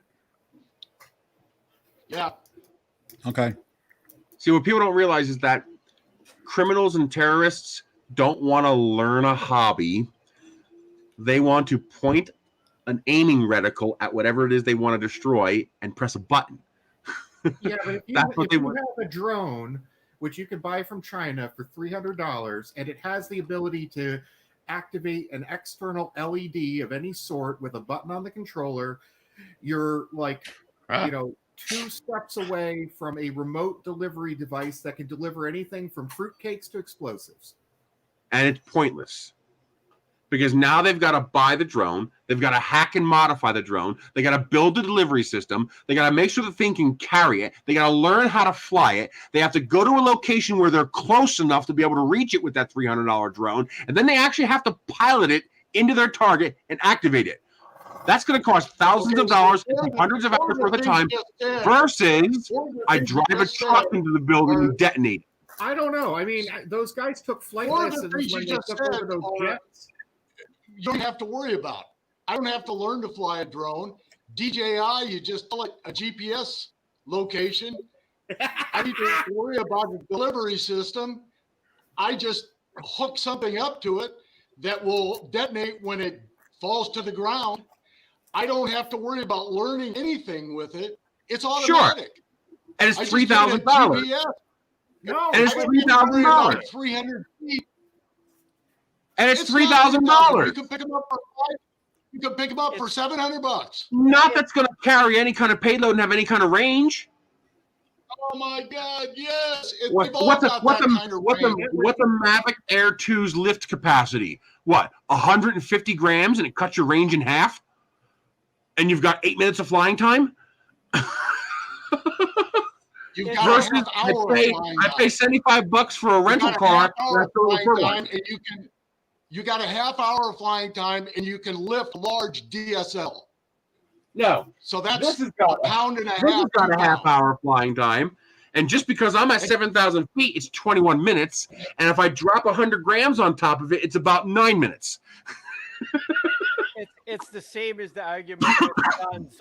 It's all foolishness, because if I'm a criminal, I'll go buy it. They'll give me $10,000 to buy one and put a load on it and drop it in a stadium. You know what I'm saying? I don't have to worry about rules. Criminals don't follow rules. No shit. It doesn't matter. They don't follow rules. A terrorist group will hand me $20,000. I'll go buy the big That's drone. what 2A is about. Look, no, he'll just buy 4 Stingers and take care of the problem. Look, if you're a rich person, right? Let's just say you got $20 million. Okay, you want something that's not going to come back on you, and you want to manipulate the stock market for a few days. Realistically, $50,000, a whole bunch of these little things, all automatically, all built. You know, you could have some fun with the stock market, and it would be a terrible thing. Like, great, it's the same. It's the same situation where somebody comes up and says, you know, about the guns and that. Okay, we're gonna get rid of spoons because there's fat people. They talk so goofy. Like, you know, okay, get rid of the spoons. I tell them they talk just like with guns and drones. You hit the nail on the head right there. They're just talking goofy. Yep. You know, they don't care. They don't care about people that are law abiding. It's to they think that's interesting. Pull a pin on a hand grenade, put it in a jar, and fly it with a drone and drop it. And of course, when the breaks and the grenade goes off, that's interesting. It's going to get easier in the next. And you just spend $1,000 to kill 3 people. Well, wait a second. It's going to get even easier in the next couple of years. You can put up gasoline, and you can launch it through a little pump. You could put up, I don't know, a pound of gasoline. What kind of a channel are we on now? Vaseline and pumps. Versus just taking his gullet with a bomb vest into the stadium and detonating it. A water balloon with gasoline would do a lot of damage. Hey guys, guess what? It would do a lot. Let's go back to 3D. Let's go back to 3D printing. We're getting we're going down the wrong road of bombs and all that kind of stuff. We need to not go there. I don't want this live stream to get real popular for the wrong reasons. It's like I'm going to go on a train and shoot people with my laser pistol, but there's a sign outside that says no laser pistols allowed. Oh shit! I guess I'll just go home. Yeah. Yeah. Exactly. It's all about Killing people's already illegal. What do I care if I break into the law? Yeah. With the 3D scanners, what I'm hoping is that. You know, I don't agree with these 3D guns that people are printing. Why not? I think it's awesome. I hate it. Why? I love the idea. You hate it for the same reason the AMA hated drones. They were hoping if they separated themselves from it, it would keep them safe, and it doesn't. That's not how it works. I like the idea of idiots blowing their hands up. You know, I'm like Dixon. You know, it's got to. There's too much a chance of somebody doing something illegal when you don't have a serial on a weapon. You don't need a serial number. I can buy a drill press and a bunch of tin cans and a hair dryer and a couple of flower pots and make whatever I need. So I don't see why a 3D printer is I can go to Home Depot and spend $20 and build a slam bang shotgun, and they work perfectly fine. Hey, Tyler, how you doing? Great. They try to blame it on the tool, like everything else. The tool. It's a freaking tool. It's right. They blame it on the tool. So, Them damn how about 3D those printing bears? people. I have an idea for how to build a because I do event. I can never put it on YouTube, of course. That's like a death sentence. But I do have an idea for how to build a properly functioning, completely, you know, besides the necessary metal for not to be a ghost gun, 3D printed gun. And I figure I'm going to use some shotgun shells and make a blunderbuss. It's The real blunderbuss simple. is relatively low chamber pressure, so it should be able, if I print it properly, it should be able to survive and be reusable. Yeah, I've done it already. Is all you need is the barrel, a steel barrel. I don't. No. I want it totally 3D printed. That's all you need. Yeah, you're right. Yep. You're right. Yep. But see, I want to do it totally 3D printed just because. The only metal in my gun would be the firing pin and the necessary ounces of metal to make sure it's detectable by a metal detector. But otherwise, I want to make it totally 3D printed. And it's something I've been working on, trying to come up with a design that would be survivable. My objective is 20 rounds. If I can get off 20 rounds, I'd call that a success. I can't wait for the live stream. I can't put that on YouTube ever. Like I said, you put a 3D printed gun on YouTube, that's a death sentence. You're done.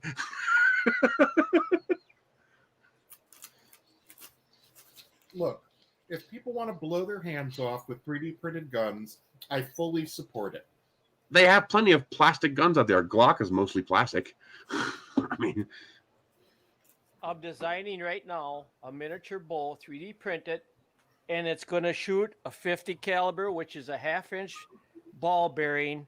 And if you look at this right here, there's where the 1/2 inch ball bearing places compared to a 38 and a 50 caliber gun. Look how far up the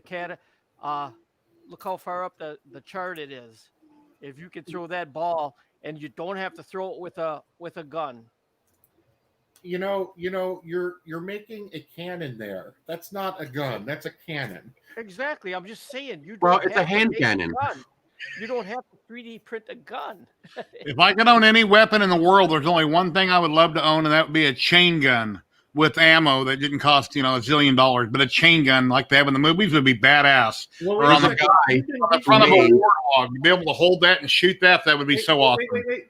There's a guy who made a 22 caliber one of those. Right now, now, Go to Kentucky, Jerry. Go to Kentucky and you can shoot one. Well, wait a second. You can legally purchase they have in the a United whole States a hand weekend crank where one. you can shoot. Yeah. Did you ever look at a centrifugal gun? The design of a You can buy a centrifugal hand gun? crank one perfectly legally. Yeah, the old Gatling guns like they had in the Old West. I remember on that one Pawn Stars or whatever, they showed a couple on there one time where they're cranking them out. Yeah. Look at a centrifugal.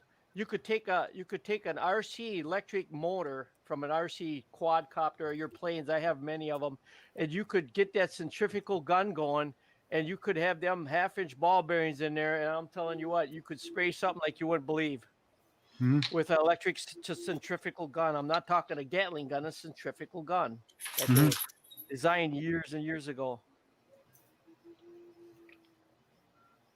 No, just wait until somebody comes out with a relatively affordable directed energy weapon. Have fun trying to regulate that. Yeah, that is cool. That is the coolest technology going right now. What's it called? Any sort of directed energy weapon, meaning instead of bullets, you're firing energy. Yeah, like a laser. Part of microwave pointed at or, you. or the electromagnet. Yeah, the There you ram go. gun. A ram gun. The real guns. Did you see the ram guns? The chunks of metal they were launching with ram guns that the military Oh has? God, it was crazy.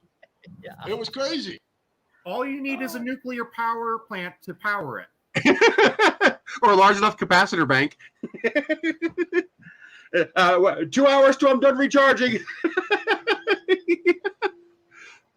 Well, they say they're going to be on ships very soon. Yeah. You know, the smaller versions. Well, the nice thing about a railgun is you can basically ignore gravity over the short distance. The velocity is so high that there's going to be almost no gravitational drop. Yeah. Well, you're basically making a supersonic lead piece, or not lead, steel. I mean, that's going to just rip through anything.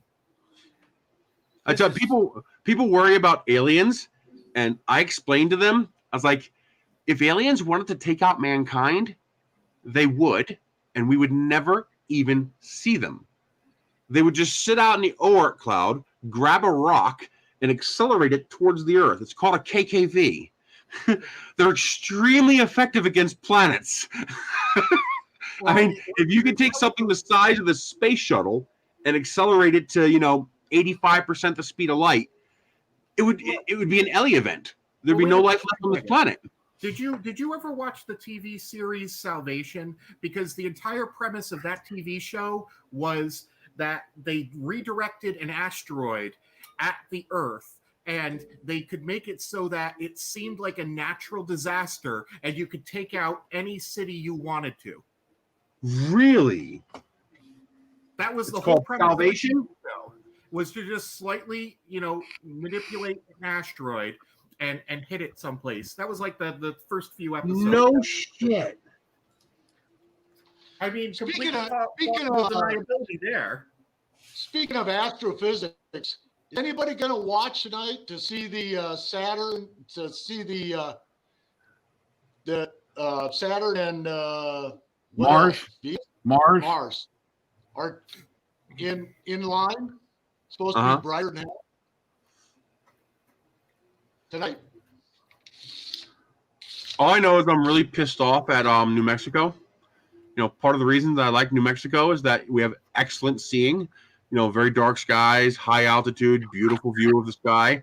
And the whole year I'm here, I have beautiful night sky views until the week that goddamn naked eye visible comet came through. And of course, it was cloudy every freaking night. It's like, I was like, I'm going to get a picture of this. And the weather said, it's like, come on. Every single night, cloudy. Every single night. I 3D printed this. I got to figure out how to launch it. Put some fins on it. You could fly that. Yeah, 50 caliber bullet. Just put a stick on one side of it. That'll work. Yeah. It'd have to be a pretty long stick. Oh yeah, that's how bottle rockets are. Yep. So hey, but Jerry, no, I would bazooka launch that. I'd have some curved fins that folded down flat on the body tube, the spring loaded, and slide that thing inside of a tube, and the fins would pop out when it came out of the tube. That'd be awesome. A big giant. Did you see the video where the guy launches the hardball from the air gun? He builds an air cannon, and a bunch of engineers build an air cannon, and they launch a regular hardball into a piece of steel, and it just disintegrates it. It's cool. Enough kinetic energy, man. No kidding. No kidding. Look, a glorified BB gun, if you have an air compressor, you can do whatever you want with that, and it's perfectly legal. And until you point it at somebody. Oh, Jerry, it's a pretty puppy. How are the milk duds there, Jerry? They're good. They're caramel, they're soft, and they're coated in chocolate. Hey, Jerry. Is that why you've now I want to go out to Dollar Tree and get some milk duds. They're good. I made cookies last week. I don't have a picture on my computer. I made a lot of cookies. Then yesterday I went to Walmart and bought a bunch of donuts, and I walked in the front door and I shouldn't have done that. Anyway. Oh, I love Andy's mints, especially the cherry ones. So my wife at the restaurant, my wife wanted some Andy's mints to put on top of this mint cheesecake that we make. So I got on Amazon. Oh, you went to Amazon, you bad boy. There were 300. There were 300 per little bubble pack.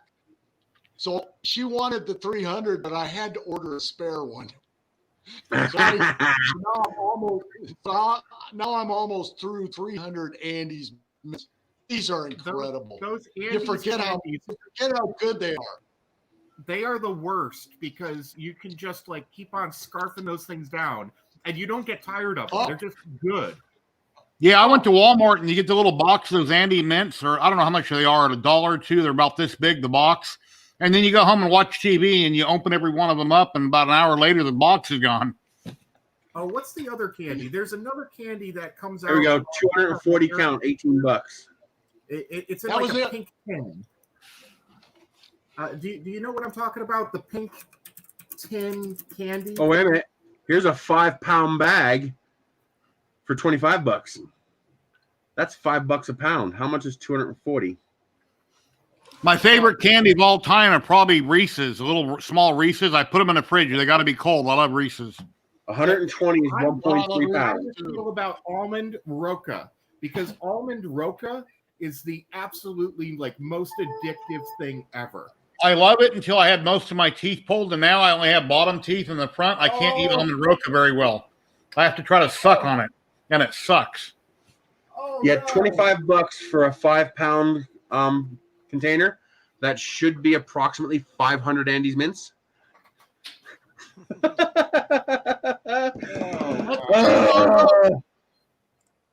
High five.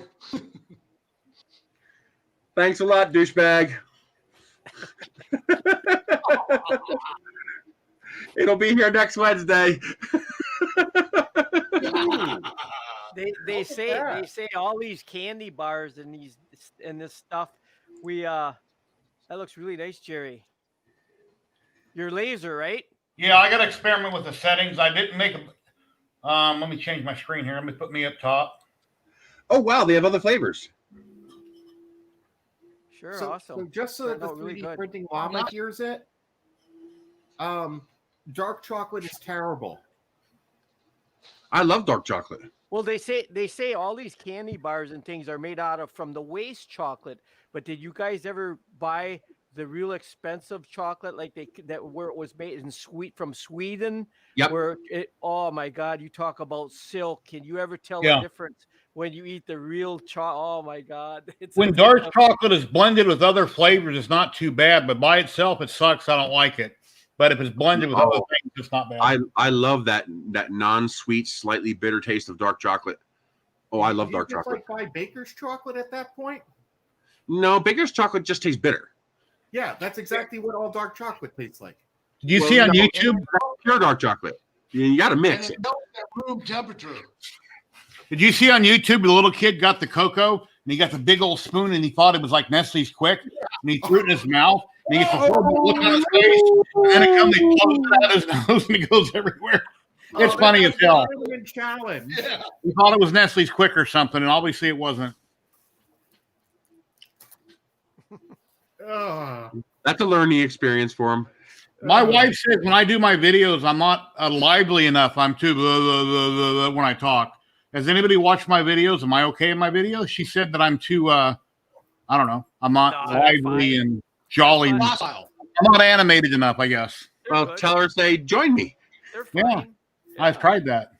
It's like if I build a print or something, have you unbox it and help me, or we'll put it together. You know, I don't know.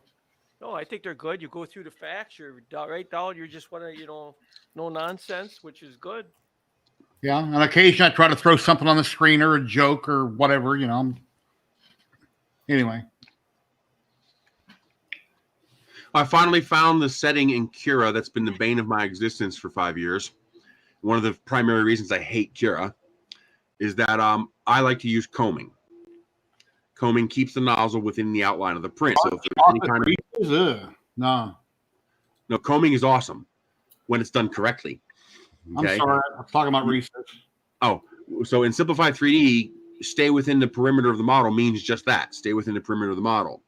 But in Cura, it actually means something different. I just found this out. In Cura, when you enable combing, it disables retraction during those combing moves. And that explains why I always have that missing beginning first layer every time I freaking use Cura in a print. And one guy told me, well, you can turn that off. Except you have to know how to find it because it's called combing. But if you search for combing, you're not going to find it because the setting to turn off that feature is just called comb. So there's a setting for max comb retraction distance that says that if you're over this amount, enable retraction, meaning don't not retract. So I just enabled that and set it for 0.1 millimeters. So now it's going to retract when it does a combing move. But you're never going to find that feature unless you know it's not called combing, it's called comb. It's like, the problem is Cura has too many settings, and most of them default to the wrong setting. Well, So combing defaults to not having retraction. It defaults to 2.85 millimeter filament. That actually makes sense because it's made by Ultimaker. Okay. When you set up the slicer, it defaults to the stupidest thing in the world, printing the infill first and then printing the perimeters. And people wonder why you can always see the pattern of your infill on the outer wall. That's why, because you're printing the infill first. I've been using Cura for years, but I haven't really used the GUI version of it. I always used it from inside Repetier, like host thing. You're using the engine. Or the engine from the command line or built into our web application. So I guess I've never run into these issues because all the settings are just there and you can get to them. Yeah, but there's so freaking many of them. You're right. I got the. You ever try to look at a list of all the settings? God help you. These are production parts, and look at these are your sidewalls. These are not the bed. These are the sidewalls, and this is Cura 15.4. They're as smooth as glass. Works great. No, there's no question. You can get as nice a print out of Cura as you can Simplify 3D. Right. You just can't plug it in and click go. You've got to know how to switch all those switches. I'm not using the new Cura. This is the old first, the 15.4. Yeah, and same problem. The algorithms are better. That's why I stayed with it, and that's why I make all these parts. The curve algorithm. Yes. Curves print so much better in Cura. Sure. Really? You look at these. There's slots inside of here. There's special slots on this part inside of here. If you could look through it, They look perfectly clean. Yep, it's totally smooth. There's no bridging or nothing. And I get these curves on the corner where the bracket's got to be arced. I mean, that looks like the glass bed. I don't even see any ringing or ghosting or anything. It looks beautiful. Yeah, You can just watch the steppers. You can just watch the steppers when you're running something in Cura, and you can tell how much smoother they make an arc. Right, you can In hear S3D, S3D they stop sometimes. In Cura, doesn't matter what compound, if it's compound curve, if it's just a standard arc, it just is one solid flow. Me and another guy designed these guns, and that's what I'm 3D printing the brackets.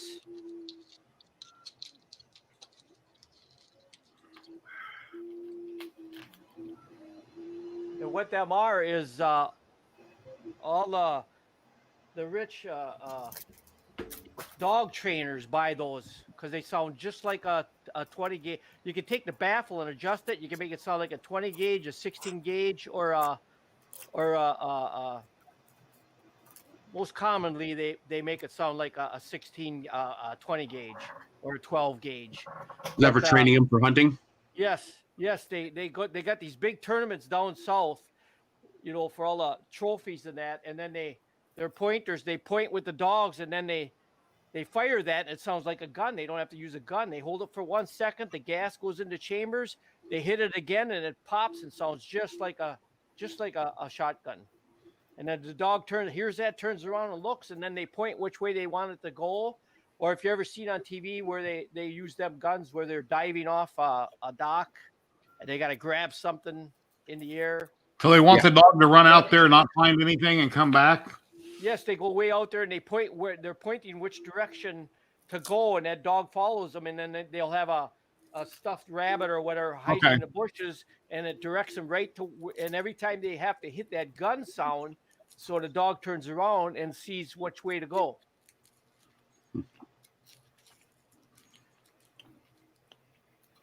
but you're right. You're right about that printing. And I worked with a lot of different. I've been working with Idea Maker a lot, and because there's a lot of things you can do with that, but I cannot get the prints as smooth as I can with this old Kira. Oh, really? I was wondering about Idea Maker. I got curious about it because they're updating for belt support. Yeah, there's a lot of neat things you can do with it because there's certain situations where I want to beef up a part, and you can put a little block in there and say, okay, print that part solid, and that's real cool. But I've been experimenting with it, and I cannot get it as smooth all the way around the sides as I can with the Kira. Huh. You can tell Idea Maker to print areas solid within the interior of the print. Oh yeah, it's awesome. I'm making some production parts. I don't have them up here, and I have to bolt the part down onto a conveyor. So I will say, yeah. So you want to reinforce that area. Yep, I'll put a block in So there. you want to reinforce that area. Yes, it'll reinforce anywhere I put a block or a circle, and it'll Something in print your it mouth. solid, and then it'll print the rest of it, with your hollow Really? parts. Oh, it's Yeah, just Kira can do needs that. to come up with that. yeah. Idea Simplify Maker. 3D can do it vertically, but not horizontally. Cura can do it in 3D. Yeah, and so can Idea Maker. Cool. Idea So how do you Maker do is- it? How do you do it vertically in S3D? You just Multi-layer process. It's a multi-layer process. You create variable layer heights, and each of those sections you can define parameters. Yeah, I'll show you. Yeah. But let's say I want to put a block. Let's say I've got a circle that's got a sphere. It's got three walls on it, and I want to put a solid square in the middle of that. How do I do that? No, you got to do the whole layer, not a section of layer. Like I said, Simplified 3D can do it vertically. It cannot do it on X and Y.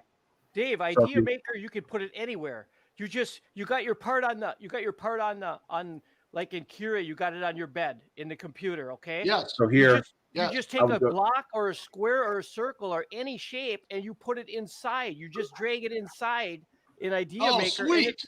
And it's there. Layer, Sweet. A section of layer. Like So have you ever tried to export? Turn off YouTube, Llama. Oh yeah, sorry.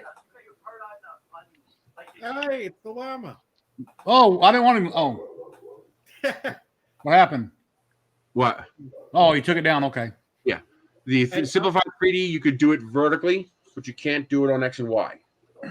So I can say, make this part of the model with a certain amount of infill. Do, like say I want, 15% infill I here. don't get that, but yeah, I totally get that. I want to do it. I want to do it vertically. Okay. Here's the difference. Simplify 3D doesn't actually do multiprocessing in the sense of it multiprocesses the file. Simplify 3D literally breaks it up the minute you do multiprocessing into another whole model. Yeah. When you slice it, you literally have 3 models you can print. Now you can hit print and all 3 of them will print and your printer won't know the difference. But it literally breaks it up into 3 or 4 different models. Idea Maker can literally make it one model, multi-process it, say increase your infill. There's literally every single setting you can set in Idea Maker can be adjusted at any point during the print, including infill at any spot. Anywhere you can put a circle in the middle of it and have a hole in it that's 3 times more infill at any point. Simplified 3D is the exact same way, but not 3D. Right. It's by layer. It just does it by layer. With Cura and Idea Maker, I can take an object, a dummy object, and I can insert that dummy object into my object and say, within the confines of that, use this new set of settings. Yes. Which is very cool. Hey, I'm gonna hop off. Idea Maker again everybody. split it up into Auto drop. Take care, Mike. Have a great Christmas. Yeah, Merry Christmas. Peace Hi, out. bye, you prick. Thank you, man. Appreciate it. Thank you for coming by. That's the whole reason. I didn't know Idea Maker could do that as well. That's pretty freaking cool. Dixon, I'm gonna try that because I way need to do more that a control lot. In Idea Llama Maker, knows way more control. Yeah, way more control. S3D, I will say, when it comes to multiprocessing, makes more sense until you get it. It's easier. It's easier, yeah. But it's also because it is just layers and that's that.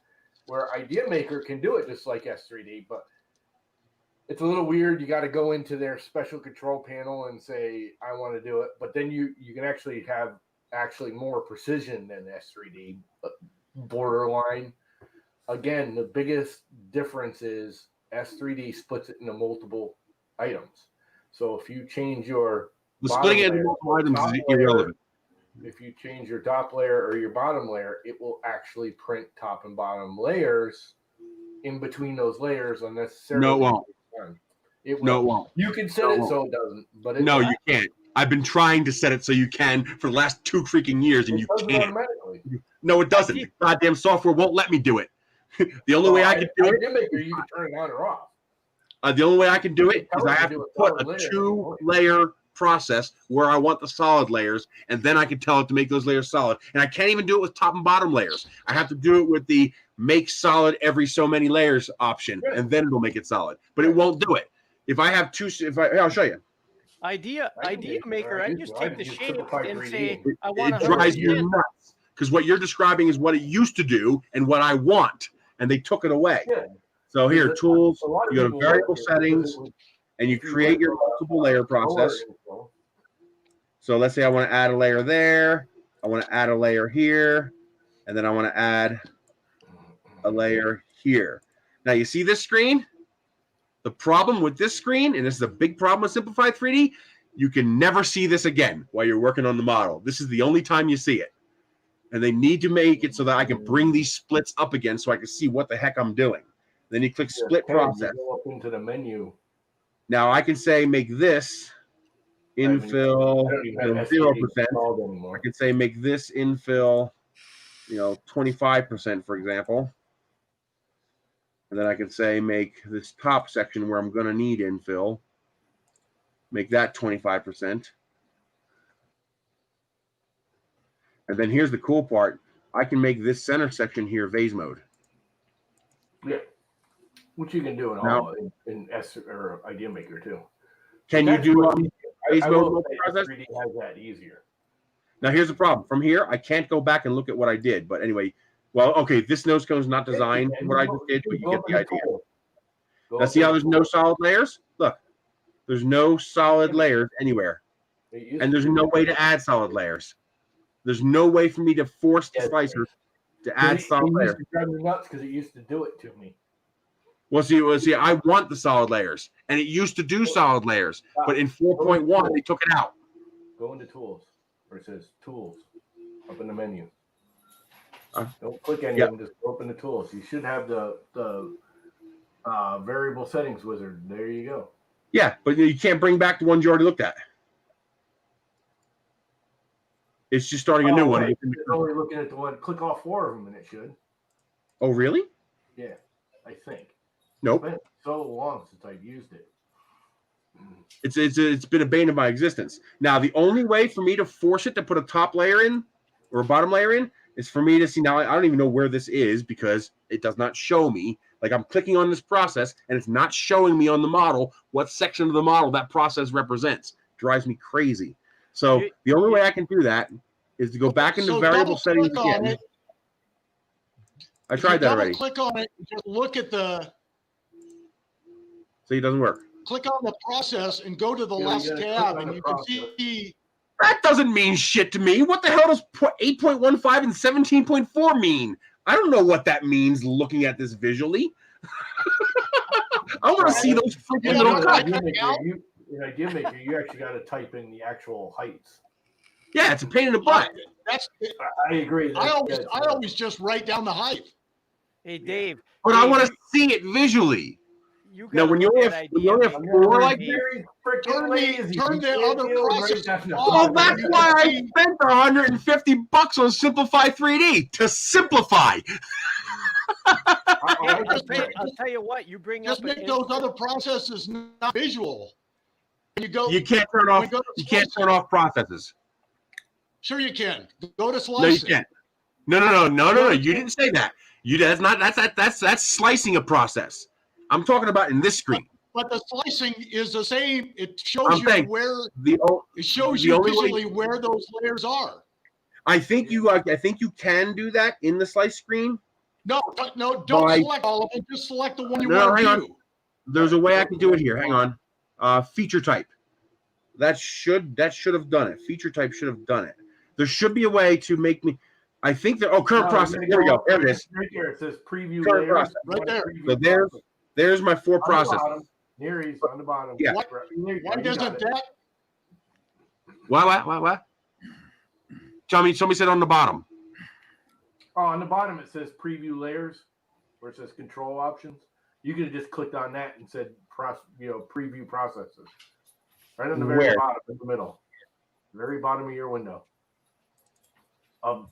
See where it says layer? Control options. Well, control options. Yeah. No, there's layer and line. No, there should be processes. Nope. See, I haven't used it in so freaking long because Idea Maker just smokes it. But the problem is, I have to come in here every time I want to see this. And worse, well, it is labeled at least. So, like, for example, if I want a solid line at the top of the green section here, well, that's process 1-2. Always get the solid layer, and it would drive me nuts. You never get a solid layer. You're using an older version. Yeah, I was. I never even really used the last 2 versions. The problem is I can't use the older version because the older version fucks up vase mode. And I use vase mode for everything. So I have to use 4.12 in order to have the corrected vase mode. But in 4.12, I lose the solid layers. Yeah. So when you're on a specific layer, just set the very first layer of that particular section, set it to 100%, and then change each layer by the infill you want it. So it looks at that layer. You can't do that. Sure you can. Okay? No, you can't. Because if your process selection changes are less than 3 layers thick, Simplify 3D ignores the changes. So the only way to fix this is I have to create an additional. I have to create an additional layer here. So let's call it at 06. I have to create an additional process here, and then I have to go into this process, and I have to go to layer, or is it under layer, or is it addition? Infill. Here, include solid diaphragm every 1 layers. If I do that, then I get my solid layer.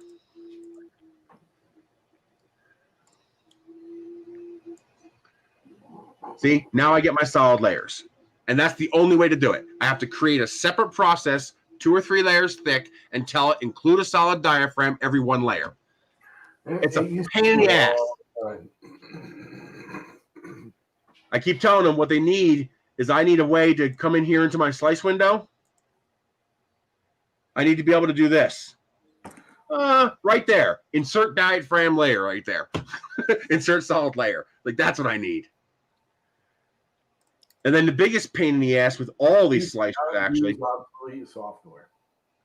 What's that? You need to not use obsolete software. Well, this obsolete software still gives me better prints than all the other fancier software. I get better prints out of Idea Maker by far than I ever did at S3. Well, I just downloaded Idea Maker today, so I'm going to play with that. It isn't, again, like you were saying with Kira, Idea Maker is not out of the box pretty. You have to do settings to get it good. It is it's out of the box pretty for Raise 3D. The advantage to me of Simplify 3D is what I call consistency and reliability. Yeah. Loyal Moses, thank you very much. Merry Christmas. When I click on a checkbox or set a setting in Simplify 3D, 99% of the time, I know exactly what it's going to do and exactly how it's going to do it. So I don't have to do test prints. I don't have to fiddle with settings. I know what it's going to do. And that's when I get angry at Simplify 3D is when I tell it to do something and it doesn't do it. I had a bit of a row with tech support. More because you've been using it for years and years. Yes. A lot of it is I am just used to it. I've been using it for 5 years, 6 years. Now, to be honest, I mean, I'm not a big fan of Simplify 3D, but I would not get rid of it as your base, slicer. If you're used to using it, use it. Use Cura if you're used to Cura. Like, he's using Cura 15. I'm all for it. So ever since Cura went to the new interface, I swear to God, it's gotten the worst. It was best in the old 1.0 versions or 15s or whatever they called it. I swear it gave you better prints, even though it had less settings. You make up a real you came up with a real good point. Is I don't think Simplify 3D is gonna exist. I don't think they're gonna Nope. last. They're Not dead. gonna last because these other softwares are getting so much better and they're free. The other softwares aren't getting so much better. The other software have financial angels backing them. Yes. They're not even advertising anymore. Right. I remember back when I first got Simplify 3D, you go onto like the Facebook groups or anything that was 3D related, and there was a Simplify 3D ad in there somewhere. Yep. Nope. And I there's have a no feeling. advertising. There's no response. There's no updates. They're not even doing we're going to update to 5 this year anymore. You're just not hearing from them. Yeah, I have a feeling we're never going to see 5. I have a feeling the company's dead. Yeah, I have a feeling the company's not- borderline dead, and they're just not. They're just waiting until their server payoff gets done and their servers shut down, hoping they can collect a few more people that are dumb enough to buy it right now, so they can keep their pockets full. And the minute they can't pay, because they don't own their servers, so the minute they can't pay for their servers no more, everybody's license is going away because Simplify 3D is a call phone home program. Well, Yes, when it you is. when you Fire buy it it, up. you're It's downloading phone the program, right? Check your license. Yes, but it does phone home. You better save it because like I said, I think they're gonna go. Well, I have hacked torrent copies of this program. Yeah. Yep. And the Only easiest because thing to do, they limit it me to will- 2 computers, and I have like 6. Yeah, It's it like will work a couple times if you disconnect your internet so it can't phone home. It'll say you don't have an internet connection, but it'll still actually operate. it doesn't always do that. It does it randomly. Yeah. I had to do that with 123D design before they came out with Fusion because I knew they were going to get rid of it. So I Yep. had to keep a copy because I got a lot of customers that I made. I mean, I got hundreds of CAD programs with that extension. I have to have that software. You Yeah. know? Well, you know, What Tinkercad will import 123 designs. Right. Yeah. So What you sucks import them is- into Tinkercad and then export them out either to Fusion or just edit them in Tinkercad if you're doing something stupidly simple. That's What sucks is I don't think there's anything Simplify 3D can do about it. I think they're stuck between a rock and a hard place. There's nothing they can do to fix this. Yeah, I mean, they're at the point now. Cura is nothing. Cura is only something because Ultimaker is backing it and updating it, and they're doing that because they don't have to make their money off the software. They make their money off Ultimaker printers. Right. Simplify 3D. Slick 3R is nothing. The only reason Slick 3R is being updated is because Prusa is backing it. And same thing. Prusa makes their money off printers. No, I mean, Slick 3R. Well, Simplify 3D only makes their money on Simplify 3D. They can't compete with that. There's nothing they can't lower the price because they have to pay their people. They'd have to jump in with somebody. That's the only way they could survive is if they had an angel backer who would back them. Jump in And the with problem Creality or is something. the people running Simplify 3D have an attitude problem. What country are they out of? I don't know. Here, U.S. Oh, are they? Yeah. I mean, You I've owned gotta it. remember, Simplify 3D.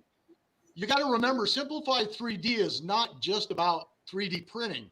I mean, every machine that cuts steel and uses Simplify 3D for their, I think 3D printing is kind of secondary to them.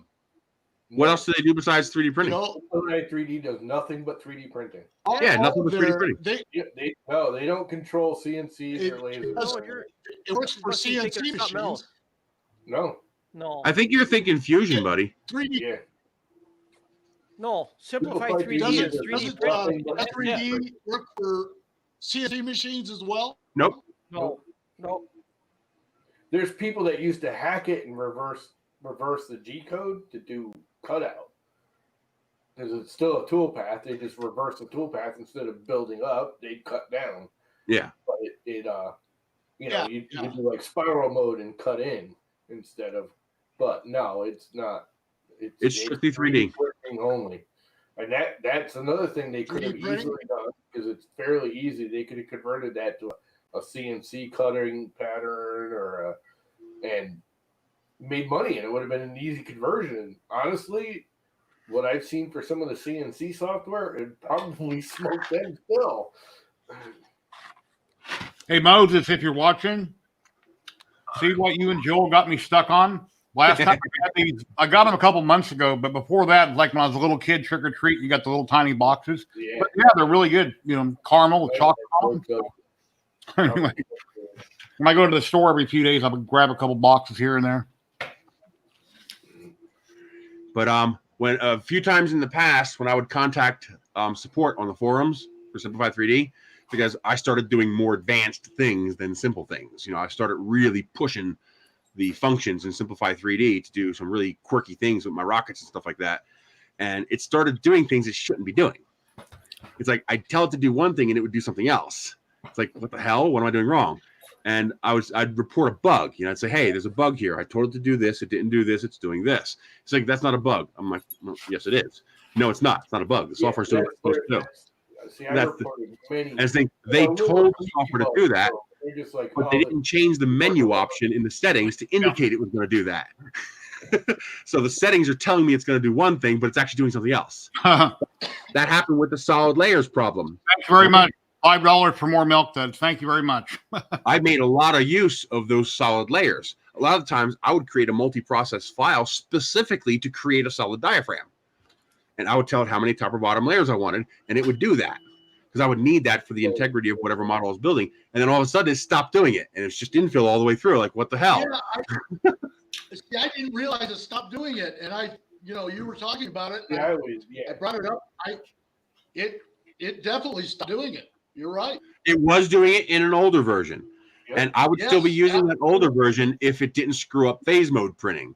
But phase mode printing doesn't work properly in that older version. So I have to use the newer version. Yeah, which is funny because the newer version, I swear, is still the best phase modes of all of them. Oh, yeah.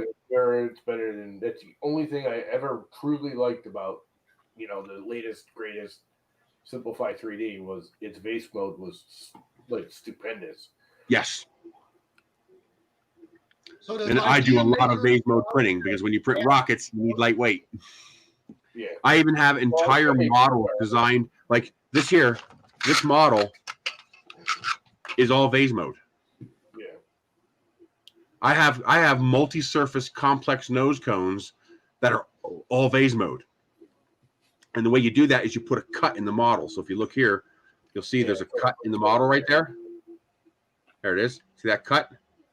That's what allows it to do phase mode. It goes from the outside, comes to the inside, does the inside, then it pops out and comes back to make these ribs. So this complex multi-surface model is all phase mode. Yeah, because you're making it continuous by putting that slit in there. That's how we do. That's how we do 3D printed wings for 3D printed airplanes. Okay, that makes sense. Exactly. Yeah. But the phase mode, the advantage of phase mode is that even if somebody has a shitty printer that only partially works, phase mode usually works because there's no retractions. It's a continuous extrusion. And it also means the parts are crazy strong. Like this one I broke along the layer line, but along this direction, I can bend the fin in half and it doesn't care because this is all phase mode printed. Now, of course, if I go against the layer, I can break it. But that part is going to be inside of this part. So it's unlikely to bend in that direction. So phase mode rocks. I love phase mode. And it's light. Sure, it's made to flex in that direction, just like when it comes off the roll. Yep. That's why it won't break. So Dixon, is Idea Maker pretty easy to negotiate? Oh yeah. Yep. Pretty easy to learn. Llama knows more about it, but I had that down. I would say I had that down to a science in 3 days. But it depends if you're a computer. Yeah, you know all about computers. That you'll get that real quick. Yeah. If you use Simplify 3D, it's very easy, and yet it's going to be confusing because it's a very similar layout, but it's actually in some ways way simpler, and you're not going to think that way because you're used to thinking of Simplify 3D. So it's going to confuse the crap out of you at first. And then you're going to be like, wait a minute, this actually makes more sense. Can you add and remove supports? Yes. See, the supports are exactly like Simplify 3D. I mean, literally exactly no different. You do the exact same thing. You point and click and you see it, and it'll tell you if it's not going to hit because it'll just disappear. Like if you try and put a support under nothing, it won't let you. It just won't let you. It'll come out and say negative. Can you do multi-layer process in Simplify 3D, or do you have to use the blocks? No, you can just do it. It is totally different. That's one thing it's completely different about. And it's actually better. It's not simpler. It's so Can simple. you do multi-layer processing? You go in and you say, I'm going to do a multi-layer process at this point. You add the multi-layer process. Then you select it and you go down and you change all the settings you want. That's fine. That makes sense. Yeah, but it's a weird thing because it's not actually part of the slicing. Oh, It's part of its own little weird window. that's annoying. Before the slicing, and it does the sequential printing. Is it doesn't do very Dave, well. is it all pro based? Very well. Huh? Is it profile based then? So if I have a profile for a specific machine and I want to do a specific layer change, I just use that profile and plug it Here's into the one that. thing I dislike about Idea Maker's multi-processing. It has nothing to do with the filament or the profiles or anything. It's completely separate, and it doesn't go away until you delete it, which sucks. That really kind of annoys me. So it doesn't matter if you change printers, if you change whatever. It's the fastest printer changer of all. It even smokes Simplify 3D, which is fast. I mean, you click on a new printer and it's there. There's no delay between. I don't change printers in Simplify 3D. No, but you can make 100 templates, Dave. That's one thing that was a little different for me was you just set up your templates. You got to. The layer changes are outside of the profile, so it does not save the layer changes with the profile. If I reload that profile on a changes forever till you delete it. So the next thing. No. You don't understand. Can I save the equivalent of a factory file or a 3MF project file and load that onto a new computer and have my individual processes still load when I load that file? Yes. Okay, that's all I need. Yeah, no. It doesn't save the multi-processing the same. Hello, 3D Print Newbie. Hey guys, how's it going? Multi-process with the project file. It does not save the multi-process with the project file. Well, that kind of sucks. It'll save it for the if you just want to do the exact same print, it'll save it in the G code. It'll also save it. It exports a data file along with your G code that has a list of all your settings that you can import into another Idea Maker. Okay. You can take that data file, which is basically an abridged G code file. Miss There's what? no movement. It's just all the settings. Yeah. That data file you can import into another. I'm going to touch you. But you I'll have to play with it. You can't save. The multi-processing is really good, other than the way it saves. It never goes away. When you export the G code. So if I import a different project go file in there and change it. It'll never go away. If you just hit slice again with a completely different model, it'll have the same multi-processing built right. Oh, that's bullshit. It never goes away. That's bullshit. It pisses me off. And that's one of the things. Here's the thing, though, about Idea Maker. If you go on their little forums, if you go to Idea Maker forums, not Race 3D, it is Race 3D, but you go to the software community forum and you mention stuff, I guarantee you, and it's justifiable, I guarantee you in the next release it'll be in there. Because I've suggested 3 different things to them, and every time within the next release, they had it. There was one. Well, how about we suggest that processes become part of the file? Yeah, well, or make it not just stay there. You can save it to. Well, Idea Maker is based on the filament. Not the printer is very basic. It says, "Here's my printer. It's this big. It's this big. My nozzle's this size. I have a maximum temperature on my bed. I have a maximum temperature on my nozzle." That's all the printer cares about. Everything else is based on the filament profile. Yeah, I don't use filament profiles. I use one. Yeah, see, all of it's filament's profile. You make filament, your profiles that you think of in S3D are all filament profiles in Idea Maker. It's kind of a weird, it's the same thing, but it's more. But if it's not intuitive, it's annoying. It is. It's just not intuitive because you're used to Simplify 3D. I don't care how you think about it. Saving my processes with the file is intuitive. Not saving them with the file is not intuitive. I totally agree. Okay. So when I do those multiple layers, can I rename it as I'm in that slice file? Can I rename that profile like you can in S3D? What do you mean? Well, it's like No, because it's a separate It's your thing. templates, right? It's templates. That's where it's all saved in your template. Yeah, but I don't want a template. The template is specific to each STL file. Yeah. When I do a multi-process, it doesn't have a goddamn thing to do with the filament. It has to do with what I'm printing. Yeah, but again, what you're printing is a model, not a profile. You want to save it as a model. So it stays with that model. I want to save a project file. The data file will keep most of that information, and you can re-import it. The multi-processing is still not attached. It needs to be attached. I agree. It needs to be. I need to be able to have a profile in here that says multi-processing profile, and be able to just adjust my multi-processing. I need to be able to save my workspace and have everything, including the processes, saved with that workspace. And when I load a new workspace from a saved file, those processes better not be there because they're part of the other workspace. So that you need to fix that. Like if I do multi-processing with this, okay, when I go to slice, you go over here and you go to groups and layer settings. And you add a per layer setting, and then you adjust it. Now you can add even more, as much as you want, and have as many processes as you want. Oh, so you have to type them in manually. You can't do it visually. No.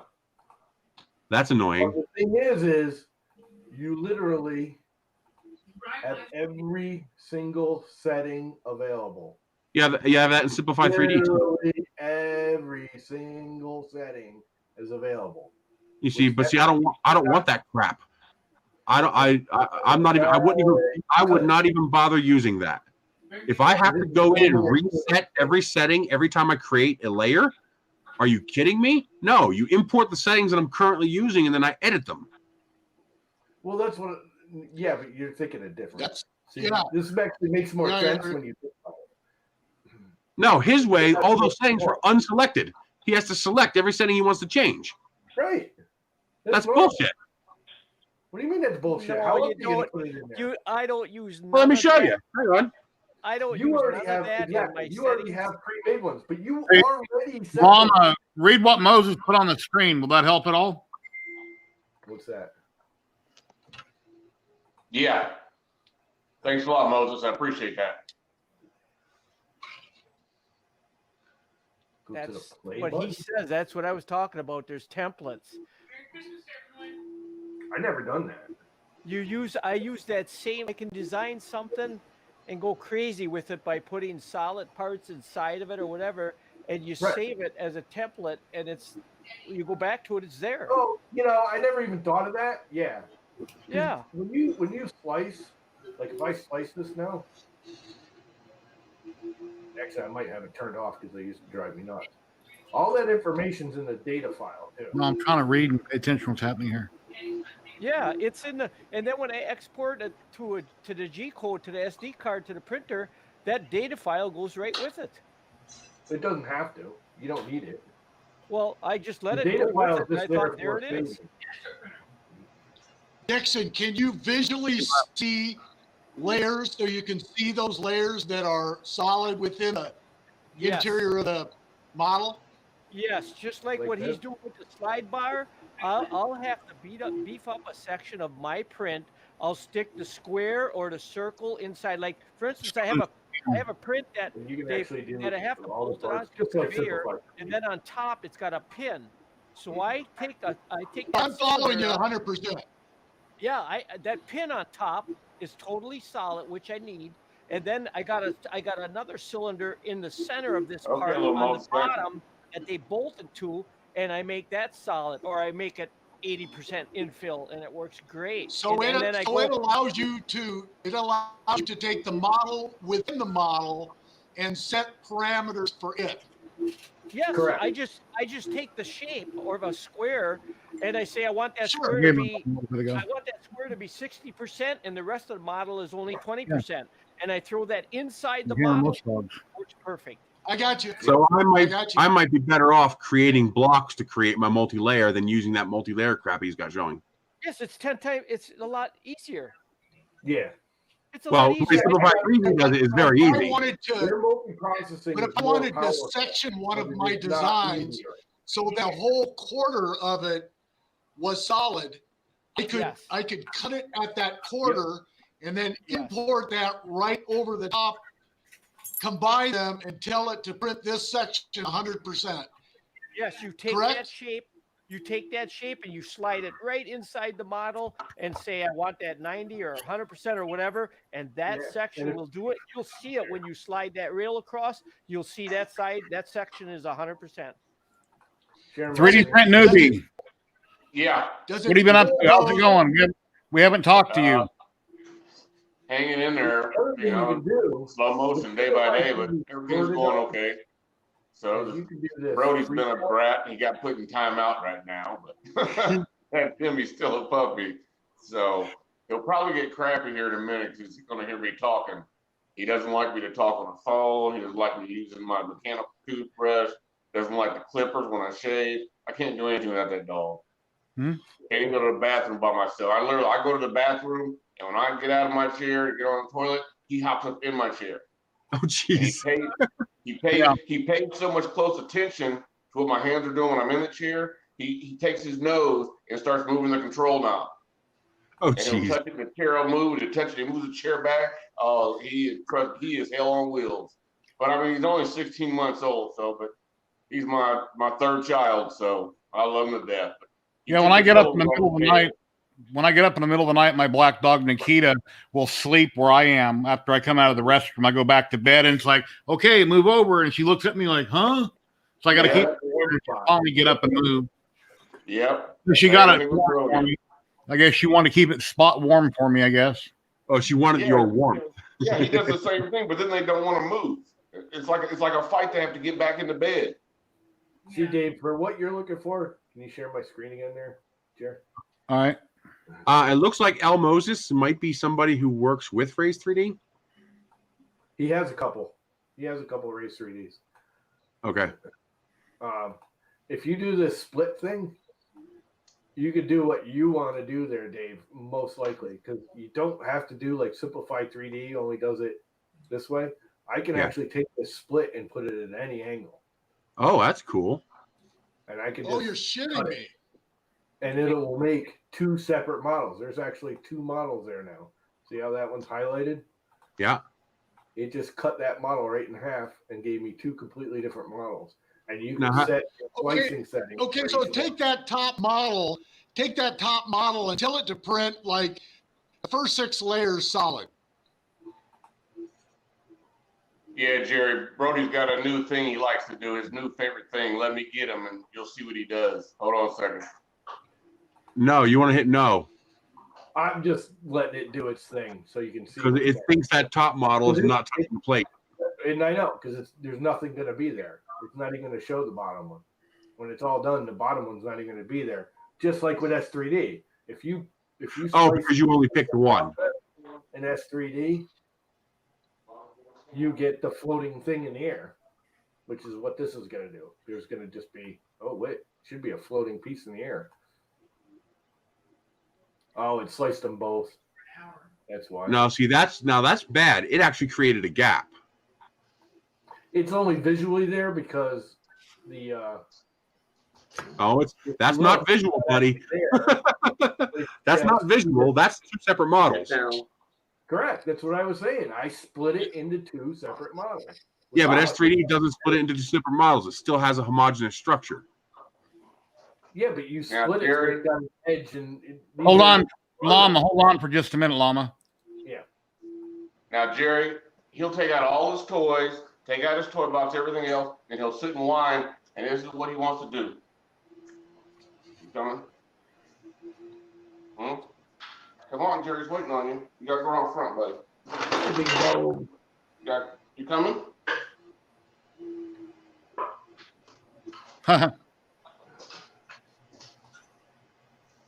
No, Hey, try Tom, big dog. There you go. And then he likes to come up here and sit and go for a ride. Ruff, ruff, ruff, He's talking to you, Brody.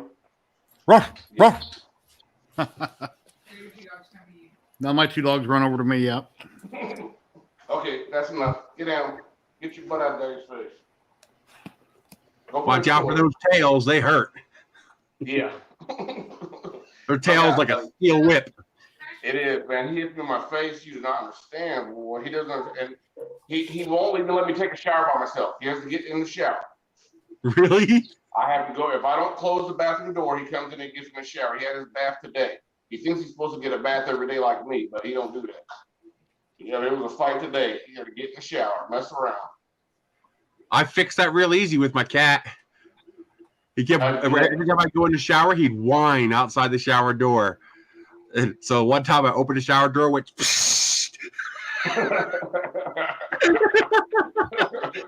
yeah, I'm sitting right outside the door anymore. He likes the water too much, though. But yeah, that Echo is looking pretty good, Jerry. I like the way you got the top of it getting done right there. And them tires look awesome. Moses just gave. Thank you, Moses. 3D print newbie treats for your 3rd child. $5. I'll make sure you get that. Thank you, Moses. I really appreciate that. Now you see, in Simplify 3D, when I split a file, I'll show you. Yeah, but you can only split it horizontally. I know, but when I split a file, I go Tools, Variable Settings. Right. Let's say I want this bottom part to be relatively solid because that's where the shock cord is going to attach, and that's where the shoulder is. And the rest of it I want to be solid, or a vase mode. Now, technically, I can't do the tip in vase mode, but we're going to ignore that. Now, here's my 2 processes. This is the bottom part of the rocket, and this is the top part of the rocket. The settings are automatically split. They're already here. All my settings are already here. And I can just alter any of these settings any way I want. Correct. I don't have to enable them. I don't have to check them. I don't have to add them. Both files have the same settings when the file is split. And then I just say I want to do this one here in vase mode with no info. And there you go. You just changed. Thank you, Jim Sellers. But it's not creating 2 distinct models. It's simply changing the way it prints when it gets to that layer. In Idea Maker, I got to go through and reset all those settings. The only one you check is the one you want to change. Everything else just stays. Oh, the rest of them are already set to the way they were? Yeah. It slices to the default slicing profile.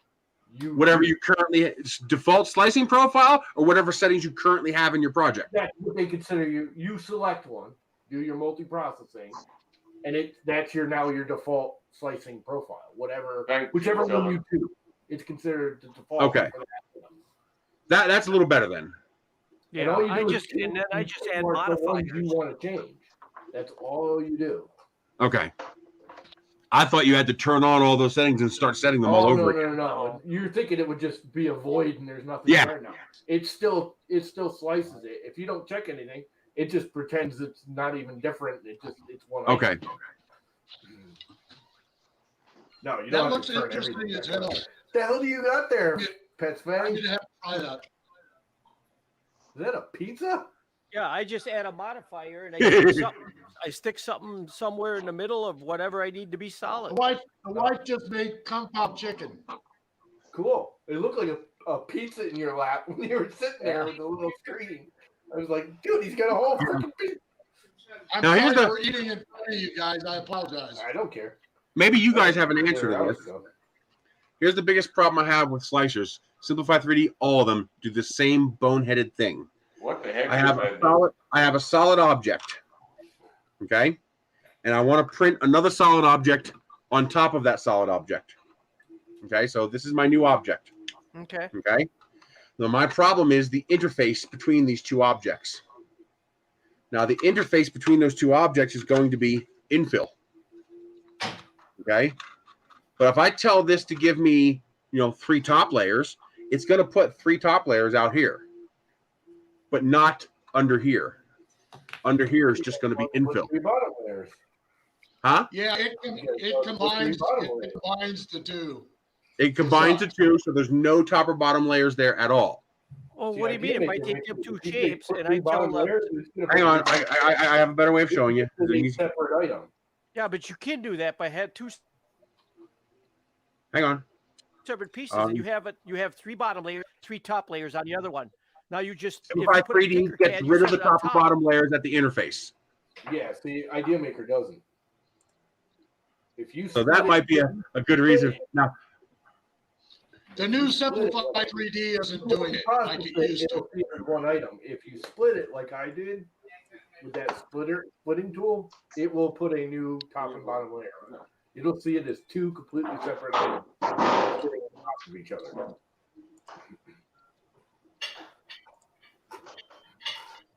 Nerys. Yeah. You see the comment on the screen from Moses? I have some of them. I think he's asking if you have anything you'd want to sell him. Not currently, but I'm getting ready to release this, the modular rocket system. Yeah, you could just put that. Just take a rocket model and go into vase mode, and you got a rocket. No. Well, it's individual. It's individual interlocking parts. No, I know. I was picking on you, dude. So let me show you this. No, I know. Simplified 3D. Well, it used to put a separate layer in because it used to drive me nuts. Nerys, are those all made for Estes cores? What's that? Are those all made for Estes engines? Yeah. This will. I think this one's 24 millimeter. So that's like a D or an E size engine. Yeah, and of course you can use an adapter to use 18 millimeter. Yeah. Are you going to release that on Thingiverse when you get it designed or anything, Nerys? Yeah. It's going to be available for free on Thingiverse. I will sell a digital download that'll have detailed instructions and sample G code to make it easy to do. And then, of course, I'll sell physical models as well. So you can either get it for free, pay a small fee, or pay a larger fee, depending on whether you want to do the work yourself with no support, have some support, or have an actual model. What do you think about Richard and Brian from the first layer, him 3D printing his tube and not using cardboard? If it works, hell yeah, why not? It's not very efficient, but it works. Well, I would still use cardboard simply because cardboard's cheaper and more effective. And longer, whatever, yeah, and it takes time to 3D print it and get it perfect. Yep. That's why I do just the parts that 3D printing makes sense for. Centering ring, fin cans, nose cones, fins. Like in this model here, you put a paper tube in here. And this way, the heat never touches the PLA. Get me on the STL wait list. Here, watch this. What do you use for infill? What do you use to fill it for the nothing to eject the parachute? The rocket engine has an ejection charge built into it. Yeah, but you just fill it with cotton like the majority of them, or use a padding. Or you use a Kevlar shock cord with a little bit of elastic for shock resistance, and then you attach a parachute. What in the hell? When I slice this, let me show you. Yeah, it's going to see it as one item, even though you split it. No, this is one item. No, I know, but you're going to do a multi-processing, which turns it into... No, I'm not even going to do a multi-process. This is not a multi-process problem. Moses said put him on the STL wait list. This can't work. Let me change. I got to change the color. Hang on. I know what you're saying. Idea Maker does that too. You see how I got 5% infill here? Yeah. When you get to the interface layer, it's trying to print that over empty spaces. Space, right. Okay, this slicer should be smart enough to realize that can't work. This layer should be solid. You know, what Idea Maker will do is put a So look at your right to the left of the right on the bottom. And it says 10 millimeters. What? Look at the left, and it says you're at 10 millimeters. Yeah. So go to 10 millimeters and start a new process.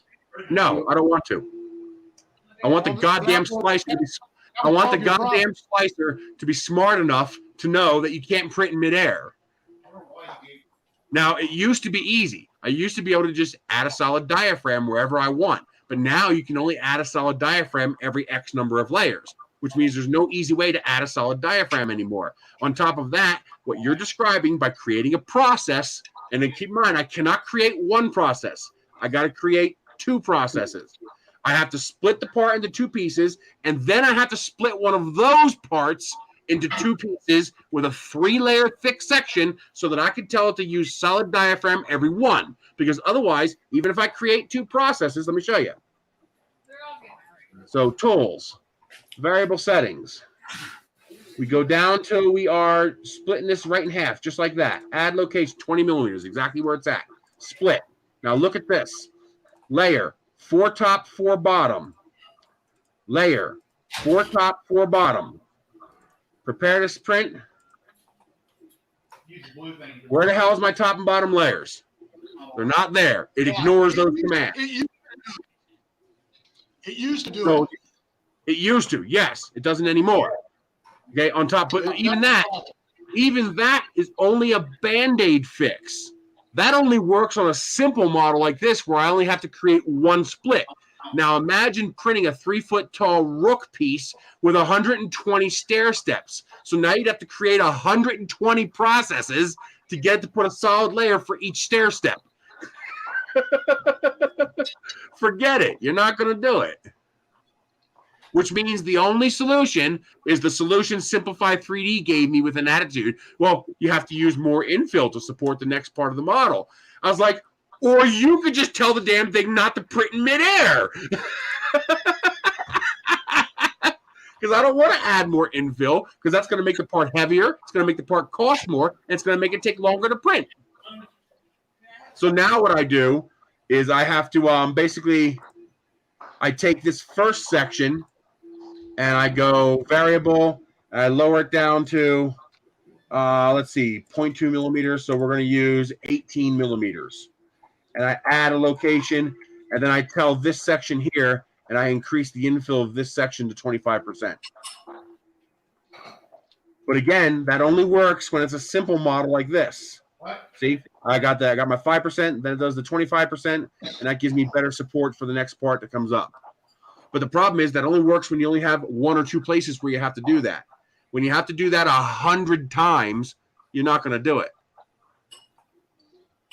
When in reality, the slicer should be smart enough to realize, wait a minute, the infill is here, my next layer is here, it's hanging in midair. That's not going to work. It should either be smart enough to extend that layer to the next infill line, so it's actually bridging, or make the damn layer solid. I've been fighting with them for 2 years. With my pets hang, it'll print that. It doesn't care if you even have infill in it. Well, it's because you're using the older version that does the solid layers there. Okay, so I would like to see in 3D, maybe it's an idea maker. I print things with almost zero support because my cooling solutions will hold the model together up to 80 degrees. So what I would like to see is kind of like in S3D, when it goes into 100% mode, when you're bridging over nothing, I would like to see it allow you to go to like 30% fan at 80 degrees. So it's going to do the overhang, it's going to finish the overhang, and then the fan shuts off. Well, hello, Lady Boo. Hi, newbie. How are you? Good. Yeah, that would require analysis of the model, so I can kind of get why they haven't done that yet. They already do that. That's why you can turn down your supports to only pick up 80 degree. Okay. So it'll only put supports at 80 degree. Why couldn't it turn the fan on? It already knows that those are 80 degrees. You want to attach fan speed to that as well. I want to attach fan speed to the support settings. Yeah. See that piece you were showing, Reese. That's why I take a piece like that and in an idea maker, I put a modifier in between them two and tell it to print 100%. And there you got your 100%. Sure, Dixon. Now I'm going to give you a model that has 120 of those offset. Have fun creating 120 modifiers. I don't. What do you mean? Different? You're talking different models? Now imagine a model with a spiral staircase. Yeah. The only way I can get a model with spiral staircase to print is to use 5 or 6 top layers, or I have to increase the infill to a crazy amount. Because what happens is the edge of the stairs that starts the next stair has nothing supporting it because it's over the middle of the open air and the infill. Yeah. So you just have to increase the number of layers until it's solid. When in reality, they should just either print a solid layer or be smart enough to extend those lines to the next infill line. So, for example, when you slice this, Yeah, I see what you're saying. Yeah. hang on, let me make it a little simpler here. Let's do It's 10%. like in it's like what you want to happen, like in Tinkercad. Just an example, a rough example. Tinkercad, you clone something and it'll keep doing it over and over. And I see what you're saying. No, not quite. That wouldn't work. Similar. I know what you're saying. I Here, see look at this here. Yep. So if you look at, can you see my mouse? Yes, you can. So you can see this line here? This line that I'm pointing? Look, there's nothing here. It's infill. Yeah. Okay? It should be smart enough to take this line and extend it to this line. Yeah, I see so that it's actually bridged. Or just don't make this open. If this is a top layer, make it a top layer all the way across. Yeah. And not only that, but the problem is, even if I increase my number of top layers so that this prints without any holes in it, the connection between the cylinder and the square is weak because it's only connected at these little tiny points here where it touches the infill. So the part breaks easy. Yep. No, I agree with you. I think that's just an oversight from S3D. There's no reason they should have taken that out. I pointed it specifically, and they said that's the way it's designed. That's the way we want it to work. Well, they don't take well to customer input. No, they don't. They don't. Right. They know better. Well, they started to. There was a time a couple of years ago when 1.2 came out where they started to respond a little differently. Like there was one time where I posted one of these little bugs, and the guy was like, "Yeah, you're right. That shouldn't do that, but that's the way we programmed it." And I was like, I didn't expect that kind of reply from you. I was expecting you to tell me to go blow off. But I guess it was too late by then and they were already failing. I don't know. I hope they can pull through and make a V5. I hope they can pull through, but I don't have high hopes. Nope. 3D Print Newbie, send me an email so I can get your PayPal email address, or is it your regular email? Won't pay it. No, I'll send you an email. All right. I'm going to get on my other computer, and I'll send you an email here. Okay. Yeah, because I've got your saved. So once I go lay down here in a while, so I got to take my medication here in a while. Once I go in there and go lay down, I'll get on that computer, and then I'll shoot you an email. Yeah, I'll send you that $5 for Moses. And don't worry about the YouTube and the 30% thing. I'll send you the $5. I appreciate it. It's cool, Jerry. So once again, thank you, little Moses. I appreciate it. I'm sure Brody will enjoy it. Get him a couple more big bags of snacks. He eats everything. That dog does not miss a meal. At all. He doesn't. You have to understand. I normally feed him the Yukonuba mixed with the Bully Max dog food, but there's a place here in town, and every first Saturday of the month, you can go there, take the paperwork for your dog, and $2, and they'll give you, a 30-pound bag of dog food.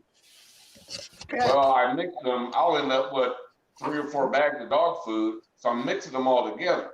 Or I'll give him some out of this bag this day, some out of that bag on Tuesday. So he takes like a different meal every single day, and then one of them just mix them all together. So that's all he does is eat, sleep, fart, and.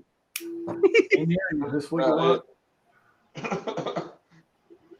I got a little story for you guys.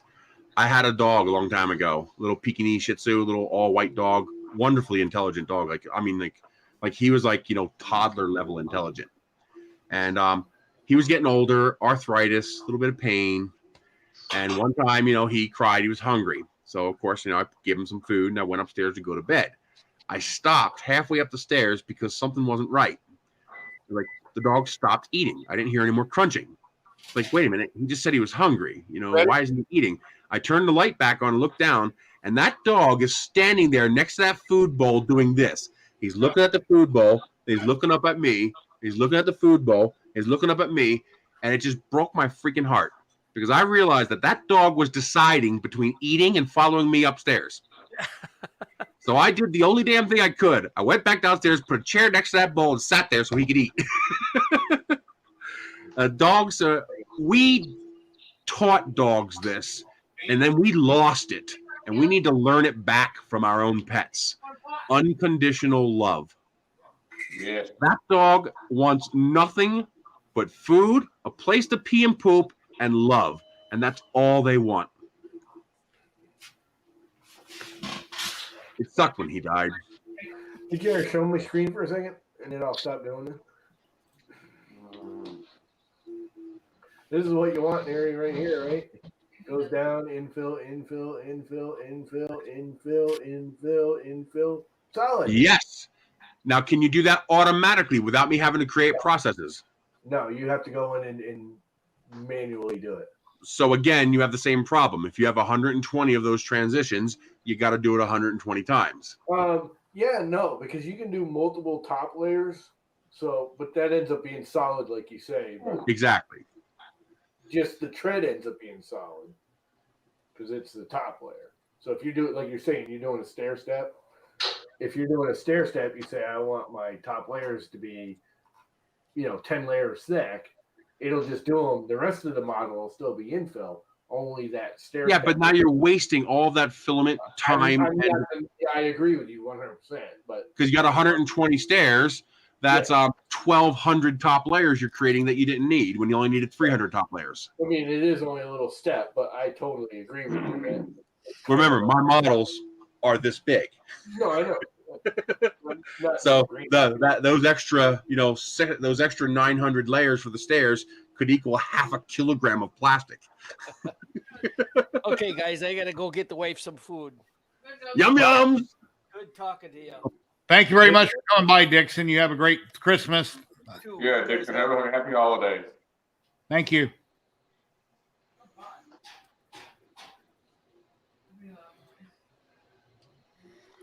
This morning, 5:15 at night, but yeah, good morning to you, Andrew. I guess it's Monday where you're at. It's a little bit faster in Idea Maker than it would be in Simplify 3D, but not much. Oh, it's a nightmare in Simplify 3D to do that. Once or twice, easy. I mean, I've been sitting here. It took me probably 10 minutes to do that one, just more because I didn't know what I was doing. So 120 of them would take, assume it took you 5 minutes each. That's 2 hours. Once I figured it out, it would only take me a few seconds to do each one. But you got to know the height, and you got to be able to. That's where all the time consuming is. All the way up.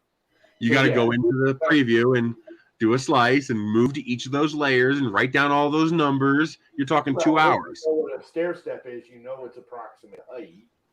And if you're off by 0.1 millimeters, when you get to stair 60, you're doing it in between stairs. Yeah. Oh, I know. It like you said, it's not an easy thing. Now, they don't have to make a solid diaphragm because how do they know where you want one and where you don't want one? But it's easy enough to see, wait a minute, this line is stopping over midair. Extend the line to the next infill line. That's something they can do programmatically. Well, I think I can't find it right now, but I'm pretty sure in Idea Maker you can make it do a shell when it's floating in the air like that, which helps. A what? It'll do a shell, like it's the inside. Yeah, but the shell also has no support. Yeah, but a shell will bridge. Well, no, it won't. It'll bridge as a tangent. It won't bridge as a shape. If you draw a line between here and here that's a curve, it's going to form a straight line because it's only touching at 2 points. No, it'll do the curve, but yes. It can't do. It's going to do the curve, but it's not going to be a curve because there's nothing for it to attach to. You're absolutely correct there. But it will be after the second or third attempt. Then again, you have the same problem. Now you only have one or two that are actually attaching the one to the other, and the part becomes weak. Yep. While if they printed a solid layer there, the part is substantially stronger. It's just it seems like something. Now, I mean, it's common to all slicers, so it's not a simplified 3D fuck up kind of thing. Cura does it, Prusa Slicer does it, Slick 3R does it, Idea Maker does it, S3D does it. They all do it, so it's a common thing. So I don't blame them for that. But it's also something that's pretty obvious. You just look at it and go, that can't print. That won't work. We'll just increase the infill. Yeah, sure. Give me the money for the budget. You're telling me to waste plastic where I don't need it. When it could just, the software could be smart enough to bridge that gap. I don't know. S3D, here's my biggest thing. S3D is the only one. Like, if you say something to the people at Cura, they usually will listen. If you say something to Perugia or the Slicer crew, they listen. If you say something to Idea Maker, they listen. They're all free, and they do the work. Simplify 3D, you say anything to them, they're like, go screw. Yeah, they have an attitude problem. I'm paying you 10 minutes. to do this and only this.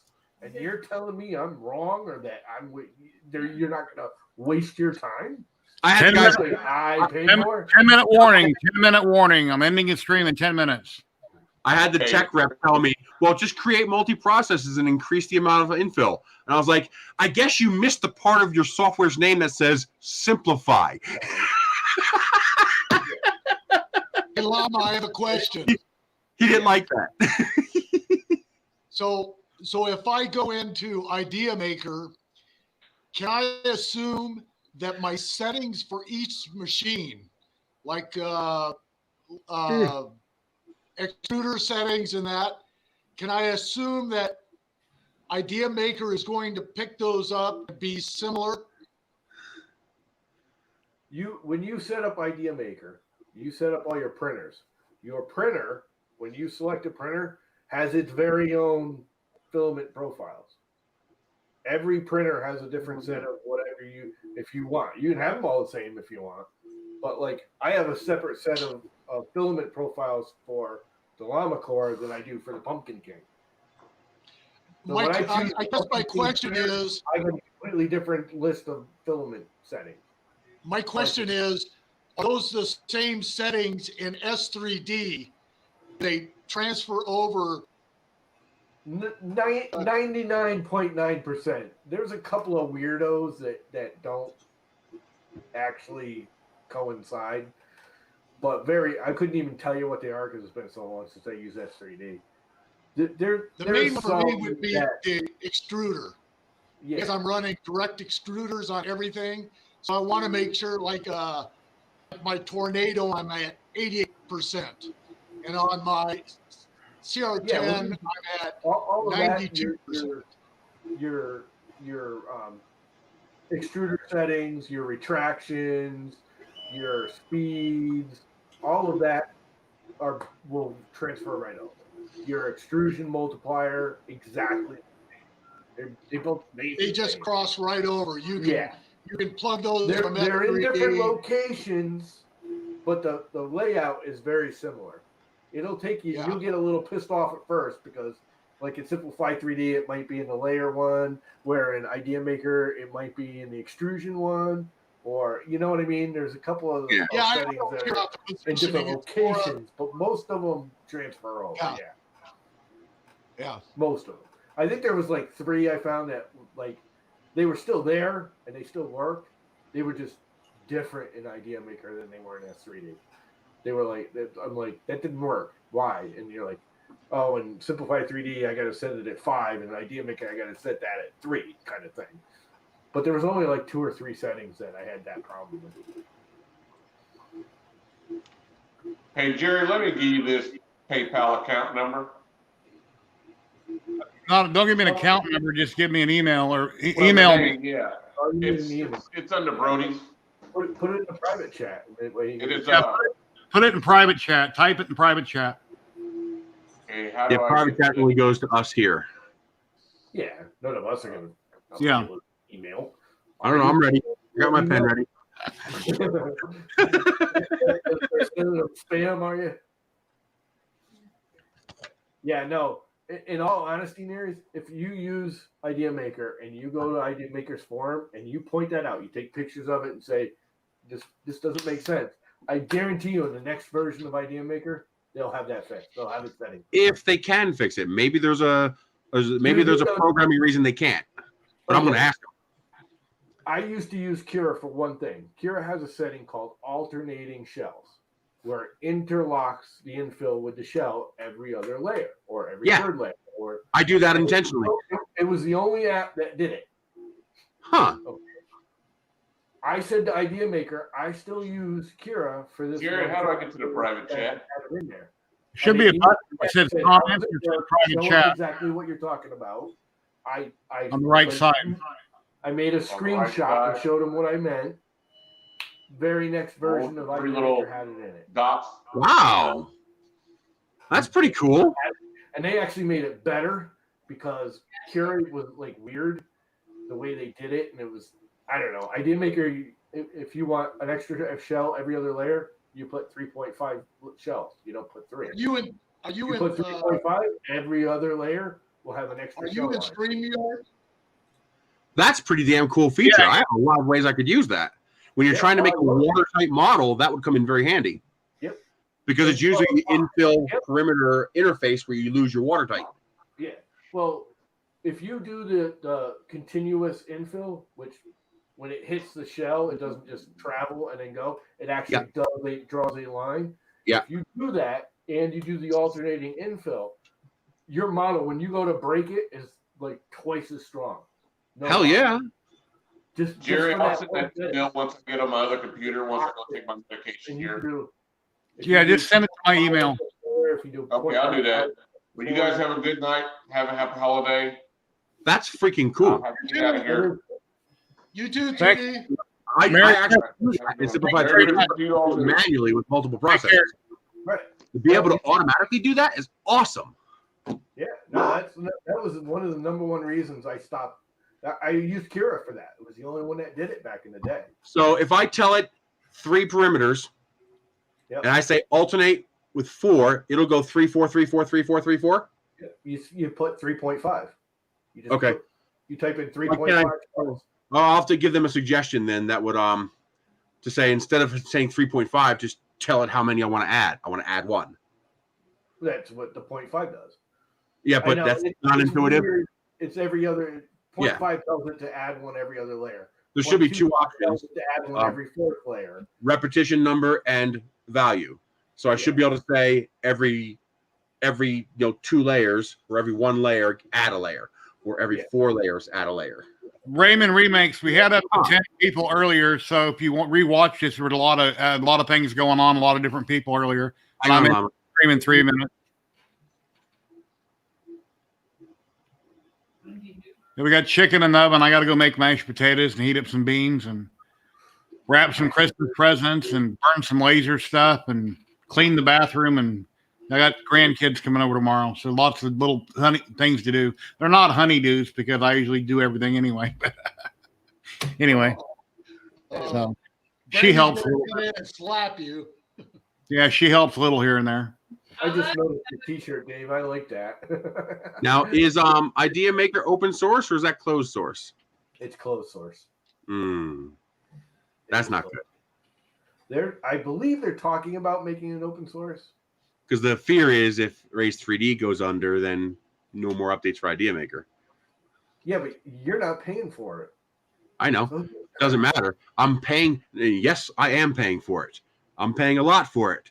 I'm paying with thousands of hours of my time in my life. Yeah, but they've got thousands of hours into it too, and they're giving it to you for free. So get that. Well, they're doing the same thing that Prusa and Multimaker are doing. They're giving the software for free because they're making their money from the printers. Right. But here's the thing. Idea Maker is the only one of the free ones that they themselves, without having an external source, is saying, we think belt printers are cool, even though we don't have one. I know. That's why I downloaded it. They said they're gonna have a closed beta in the next week or 2. Yeah, a year. I was like, hell yeah! Like, this is an awesome slicer. The only problem with it is it doesn't do deltas. They're like, what do you mean? They said, we know you don't sell deltas, but your slicer's awesome, and we'd like to be able to use it on our deltas too. Next update had deltas added. So they're putting that much resources into it, huh? Well, hey guys, I'm gonna end the stream here, but There's been 6 updates this year. it's been really awesome having you on, Llama. Nerese, thank you very much for coming on. David Petzel and everybody that's watching. But I'll probably stream later before Christmas. I might come back on streaming. I don't have a special guest this week unless one pops up. But thank you very much for coming on, guys. I really appreciate it. Thank you for inviting me. Gary, we appreciate your streams, man. Yeah, I try. My victim's happy. Yeah. And he keeps his victims happy. And you keep your victims happy. Thank you very much, Nerese. Take care. Merry Christmas, Llama. If I don't see you. Take care, Llama. Thank you very much. I'll talk to you soon. Thank you very much, David Petzel. Have a take care. Well, that's about it, everybody. Let me find my button over here so I know what to click. But yeah, thank you for everybody that donated to me on YouTube chat and on PayPal. I really appreciate it. I hope everybody has a wonderful Christmas, a Christmas Eve, makes a lot of cookies, buy a lot of presents. And I might do another live stream before Christmas. I'm not sure if I will or not. I might have a special guest on. I'll just have to kind of wait and see how thing goes. But please like, subscribe, share this. There's been a lot of great people on over the last 4 hours. If you missed something, please rewatch it. A lot of great information was given out there. So thank you very much, everybody, and happy printing. And let me find the button here. I got a button here somewhere. Where's the button? Where's the button?